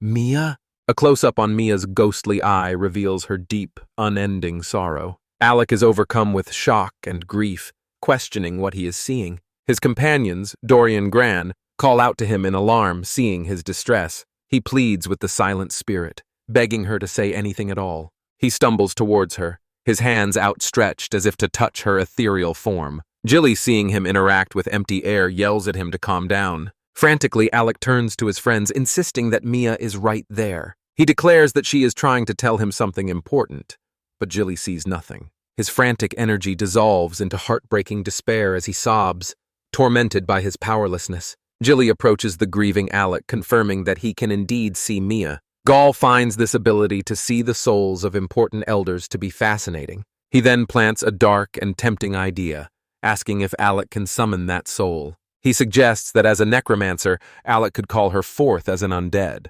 The thought of Mia as an undead horrifies and intrigues the grieving Alec. A memory of a happy living Mia appears as Gaul tempts him with the idea. Alec looks on, his expression showing the weight of this dark consideration. Gaul presses, asking if he truly wants to know what she's trying to tell him. A dark shadow falls over Alex's face as he contemplates the forbidden path. With his head bowed in defeat and desperation, he agrees to try it. His archer companion, Jilly, looks on with a worried and uncertain expression. Alec walks away from his companions, preparing to perform the dark ritual. He closes his eyes in concentration, beginning the incantation to summon a skeleton. A ghostly image of Mia, her clothes stained with blood, appears before Alec. The ethereal form begins to solidify, taking on a new, horrifying shape. His companions, Dory and Grant, stare in disbelief, questioning if this is truly Mia. The powerful necromancer Gaul observes that this is a special summon targeting a single soul. Alec desperately grabs the newly formed skeleton, pleading for it to speak to him. The skeletal figure of Mia remains completely silent, its jaw hanging open. With a frustrated click of his tongue, Alec prepares to undo his spell. He cancels the summon, and the skeleton begins to dissolve into particles of light. His friends watch as he admits his attempt to communicate has failed. Gaul explains that necromancy's binding nature prevents any independent communication. A sudden realization strikes Alec as he remembers his communion with the dead skill. Gaul overhears him and questions the unfamiliar term unique skill. Alec explains that his unique power was likely amplified when he became a necromancer. Though he's never heard of it, Gaul points out the skill is still too weak. A flicker of hope appears in Alex's eyes as he wonders if leveling up will be enough. The intrigued necromancer agrees that this new theory is worth testing. Alec turns to the powerful undead and earnestly asks for his help. Gaul agrees without hesitation, framing his assistance as a scientific experiment. He gives Alec a clear and simple objective: raise his necromancer level. Following that, Alec must attempt communion with the dead once more. His companions, Jilly, Dory, and Gran, immediately pledge their unwavering support. Visibly moved by their loyalty, Alec thanks each of them by name. Gaul observes the four of them, noting that their decision has been made. The party stands ready, a new and desperate quest before them. In an instant, they are transported from the depths of the dungeon. Alec looks around, realizing they are now at the very top floor. Their new mission goal announces is to conquer the labyrinth once more. Alec understands this is a perfect, if dangerous, opportunity for leveling up. He makes a silent vow to Mia's spirit, asking her to just wait a little longer. Two imposing, heavily armored skeleton generals immediately blocked their path. Grant identifies the formidable new foes waiting for them down the corridor. Alec begins an incantation, summoning his own army of skeleton knights. He casts Blessing of Death, empowering his newly summoned undead legion. Jilly recognizes the special staff he is wielding from a previous adventure. Alec explains that the staff's unique power doubles his skeleton-type summons. He adds that the blessing is crucial to match the general strength. With a sharp command, he sends his skeletal army charging forward. The two undead forces clash in a brutal battle of bone and steel. The powerful generals hold their ground, effortlessly fighting multiple knights at once. Alec's suicidal troops fight with reckless abandon, throwing themselves at the enemy. Grant observes that the chaotic, overwhelming fight feels more like a war. More generals appear from the side passages, reinforcing the enemy lines. Alec directs his friends to pick off the stragglers while his army engages. The party works together, fighting through the wave of powerful undead. After the intense battle, Alec feels his necromancy level has increased. Wasting no time, he decides to try communicating with me again. Summoning her skeleton once more, he calls out her name, hopefully. The result is the same. The skeletal figure remains completely unresponsive. The party descends deeper into the labyrinth, their quest continuing. They relentlessly fight through waves of powerful undead enemies. Dorian Gran cut down skeletons with their practice-coordinated attacks. Alex stands at the top of the stairs, leading his ever-growing army. Jilly provides support from the rear, loosing arrows into the fray. Changing his tactics, Alec attempts to summon Mia's ghost directly. Her spiritual form appears, but her features remain indistinct and blurry. His companions confirmed they can see a human shape but no recognizable face. With a sense of dread, Alec confirms that the spirit is not moving. He realizes they have only reached the dungeon's halfway point. Jilly suggests they take a break, but Alec is reluctant to stop. Grant reminds him not to rush, confident that Gaul will wait for them. Jilly proposes they eat and sleep, noting that it must be midnight outside.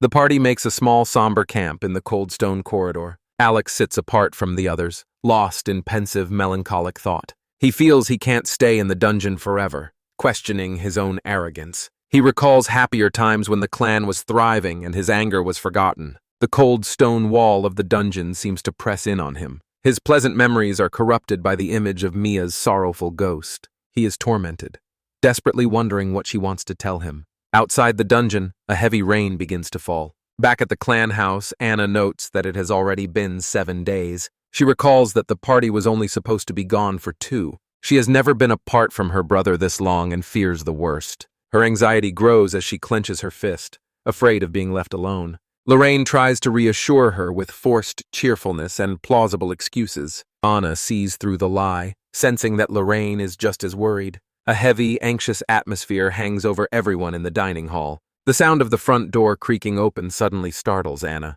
She quietly welcomes her big brother back, her voice filled with hope. Dory's voice calls out to her from the entrance hall. He announces that everyone has made it back safely, filling her with relief. Overjoyed, Anna is glad to hear the news of their safe return. She runs to the entrance, eager to finally see her brother. With pure happiness, she calls out his name as she approaches. The sight that greets her is a party utterly broken and defeated. Alex's eyes are hollow and numb, his face streaked with dirt and rain. Anna's own eyes widen in shock and deep concern for him. His clothes are tattered and caked with mud from the long journey. His companions slump in exhaustion as he walks past them into the hall. Anna cautiously approaches her distant and traumatized brother. She softly welcomes him back again, her voice filled with worry. He murmurs that he is home, but his gaze remains vacant. Anna asks what's wrong, telling him that he looks scared. He dismisses her concern and announces they will head out again soon. Anna is shocked by his coldness and immediate plan to leave. In a desperate move, she lunges forward, grabbing his cloak to stop him. She pleads with him, insisting that she will go with him this time. With tears in her eyes, she begs to be taken to the labyrinth of the dead. He stops and looks back at her, his expression unreadable. Her hopeful expression waits for his answer, her plea hanging in the air. With a pained smile, he coldly tells her not to be selfish. A young girl named Anna looks up, her face filled with hope and worry. Her brother's voice is cold as he states they don't have the luxury right now. He dismissively calls her a good girl, his touch devoid of warmth. As he walks away, Anna whispers his name, her voice full of sorrow. She is left alone in the spotlight of darkness as he disappears from her world. A memory surfaces of him promising that they would grow stronger together. Anna recalls how her big brother was always there to help her. She remembers him cheering her up, even when she failed at her training. Even when the clan was in trouble, he stood as a beacon of strength. He always offered her a warm, reassuring smile, which became her inspiration. This is why she, too, wanted to be just like him. His cold rejection, telling her not to be selfish, shatters her resolve. Her desire to grow stronger was always to help him, to go with him. His words echo, confirming that her help is not needed right now. The crushing realization dawns that she is not needed by her big brother. In the main hall, the rest of the clan watches the sad scene unfold. A companion wonders why no one is saying anything to comfort the heartbroken girl. A sharp sound cuts through the heavy silence of the hall. Anna flinches, her head bowed in sorrow as the sound echoes. A companion looks on in shock as a girl named Lorraine moves past him. Lorraine slaps Alec across the face with a resounding crack, stunning him. Alec stares, a red mark on his cheek, completely taken aback by her action. His friend Jilly watches the confrontation, his expression serious and concerned. Anna looks up, her eyes wide and tear-filled, surprised by the outburst. Lorraine screams at her boss, demanding to know what he is doing. She furiously explains how Anna has been waiting, barely eating or sleeping. Crying, she questions what all his hard work has even been for. She reminds him that his family, his purpose is to protect Anna. Her words strike him with the force of a physical blow, his eyes widening. Lorraine's hand clenches into a fist, her resolve firm. She tells him that abandoning his family is not like him at all. As Alec walks away, Anna watches him, her heart heavy with sorrow. His unique serpentine weapon drags limply along the tiled floor behind him. Anna softly calls out his name, her face streaked with tears. Alec, filled with remorse, admits he almost made a terrible mistake again. He apologizes for worrying her, admitting he decided to rely on her. He laments that he always ends up hurting her, just like always. He clutches a small pouch, a symbol of his inner turmoil. He stands silently for a moment, caught off guard by what happens next. Anna suddenly leaps forward, throwing her arms around him in a desperate hug. With her face buried in his shoulder, she tearfully welcomes him back. A gentle smile breaks through his pain as he confirms he is home. Two of his companions let out a sigh of profound relief at the reunion. The other two warriors relax, the tension finally leaving their bodies. Jilly clenches his fist, a look of quiet satisfaction on his face. Lorraine tearfully thanks someone for giving her the wake-up call she needed. The group gathers around Alec, a sense of unity restored. Alec, looking somber but resolved, gets their attention. He announces his intention to tell them everything about the labyrinth and his secret. The Grand Manor stands silent under the night sky, awaiting his confession. Gathered around a long table, the clan listens intently as he prepares to speak. He nervously reveals he is a reincarnated person from another world. Anna and Lorraine listen with wide-eyed shock and utter confusion. He explains his world had a far more advanced civilization than this one. He admits this is why he knew more than others, even Gilly. Jilly surprises him by stating he's not really shocked by the news. Rouge adds that he always noticed Alec was different, so it makes sense. Alec and Anna are both stunned into silence by their friend's acceptance. The two troublemakers from Kettle village joke that he's not that different. Flustered, Alec clears his throat and steers the conversation back on topic. He explains that becoming a necromancer unlocked a unique skill for transmigrators. This skill allowed him to understand the presence he'd always felt, the dead.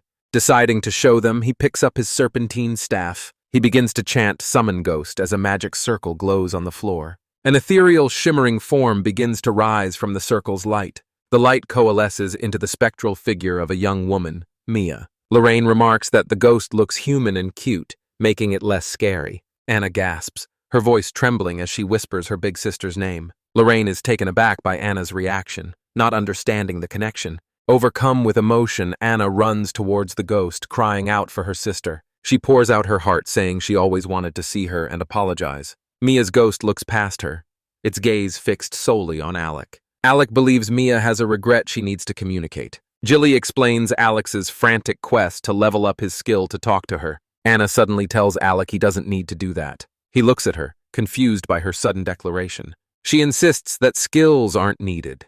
She can feel what her sister wants. With profound certainty, she declares that her big sister is worried about him. Anna speaks for the ghost, her eyes closed in concentration. Alec can only repeat her words, worried about me, in disbelief. She channels Mia's feelings, explaining he pushes himself too hard and keeps everything inside. In a vision, Mia's spirit pleads for Alec to take better care of himself. He is stunned, realizing all this time she was just worried for him. He asked if that was really all, still trying to process the revelation. Mia's ghost finally offers a gentle, peaceful smile, her purpose fulfilled. A flood of memories of his found family washes over Alec. Overcome with emotion, he makes a vow to stop pushing himself so recklessly. He promises with all his heart that he won't make Mia worry anymore. With his back to his friends, he whispers that it's okay now. A spectral hand gently touches his shoulder in a final comforting gesture. The spirit of Mia embraces him from behind, resting her head against his. He finally allows himself to feel a sense of peace, realizing he's been trapped. He had been running from his true self, trying to live up to ideals. The image of a smiling Mia solidifies his resolve to change. A determined Gilly looks on, knowing he too must find his own path. Alec decides to move forward for himself and for Mia, not for atonement. Later, Jilly remarks that it's been a while since it was just the three of them. He apologizes to a confused Anna for not stepping in sooner with Alec. He admits that he too wanted to know what Mia was thinking. He confesses he clung to the hope their original trio could be together again. Jilly expresses his deep regret, feeling he should have been the one to stop Alec. An awkward silence hangs over Alec, Anna, and Jilly as they sit together. With a questioning look, Anna turns her attention towards the troubled Jilly. Jilly has asked what is wrong, and he gives a hesitant, thoughtful response. He explains that Alex's confession about being reincarnated has given him courage. Jilly then admits to a surprised Alec that he has always harbored feelings for Mia. With his arms crossed, Jilly remarks that he had kept his feelings hidden. Anna reveals her belief that everyone in their old village already knew the secret. Turning to Jilly in disbelief, Alec asks if this is really true. The young man wonders what Mia must have felt, knowing about the situation all along. Anna clarifies that Mia also knew but kept quiet out of consideration for Jilly. Alec realizes Mia's cluelessness was an act, marveling at the complexity of her feelings. A small panel shows Jilly letting out a comically frustrated cry. Sighing, Gilly admits his worrying now seems foolish since they both knew the truth. The two young men share a moment of understanding over their similar misguided consideration. A few days later, Anna asks Alec if he has officially parted ways with her sister. She directly questions if he plans on finding a new girlfriend immediately. Alec reassures her he has no such plans as no one could replace Mia. Anna presses further, worried someone might try to win his affections. She voices her concern that he might be tricked by a strange woman. Anna reveals Mia's last wish was for her to take care of Alec. She vows to watch over him, reminding him to take care of himself. Anna muses that he will be popular, though she doesn't fully understand why. Days later, Alec stands before the vine-covered entrance to the Labyrinth of the Dead. Using a magic ring, he activates a powerful teleportation spell. He lands with a thud, amazed to have reached the dungeon's deepest part. The skeletal being Gaul asks if he has come to continue his previous hunt. Alec identifies the imposing figure as a powerful soul ascended. Gaul explains his study of communion with the dead must be revisited later. He tells Alec he can go home as he's busy helping with decryption. Gaul adds that seeing Alec has sparked an idea for a new study. He instructs Alec to return in about a month's time. Walking away, Alec feels relieved, but has unexpected free time on his hands. He decides to visit the clan office to look for new quests. The scene transitions to the clan office with a subtle sound effect. A receptionist spreads several quest parchments across the counter for him to choose. Alec peruses the options, but admits that nothing immediately interests him. The receptionist suggests a quest to hunt a dragon near the royal capital. He immediately recalls a dangerous red dragon invasion event from his past memories. He declines, explaining they lack the fire-resistant gear needed to survive such a fight. The receptionist quickly pivots, proposing a quest related to the Atlantis Islands instead. The name of the islands piques Alex's curiosity. She describes an upcoming festival on Glory Island, framing it as a vacation. Alec considers the offer, noting the weak targets and unique water attribute gear. With a determined look, he decisively accepts the new quest. The receptionist, Melissa, excitedly announces she will prepare her own things for the trip. Alec quickly tells her she doesn't need to come, asking for a report instead. A dejected Melissa sits at her desk, disappointed she can't go. Walking through the city, Alec reflects on the novel idea of a vacation. He decides to delegate travel arrangements while he gathers information on hunting grounds. A sense of quiet anticipation builds within him. The bright, sunlit sky reflects his growing optimism for the journey ahead. He walks down the cobblestone street, his excitement for the new adventure growing.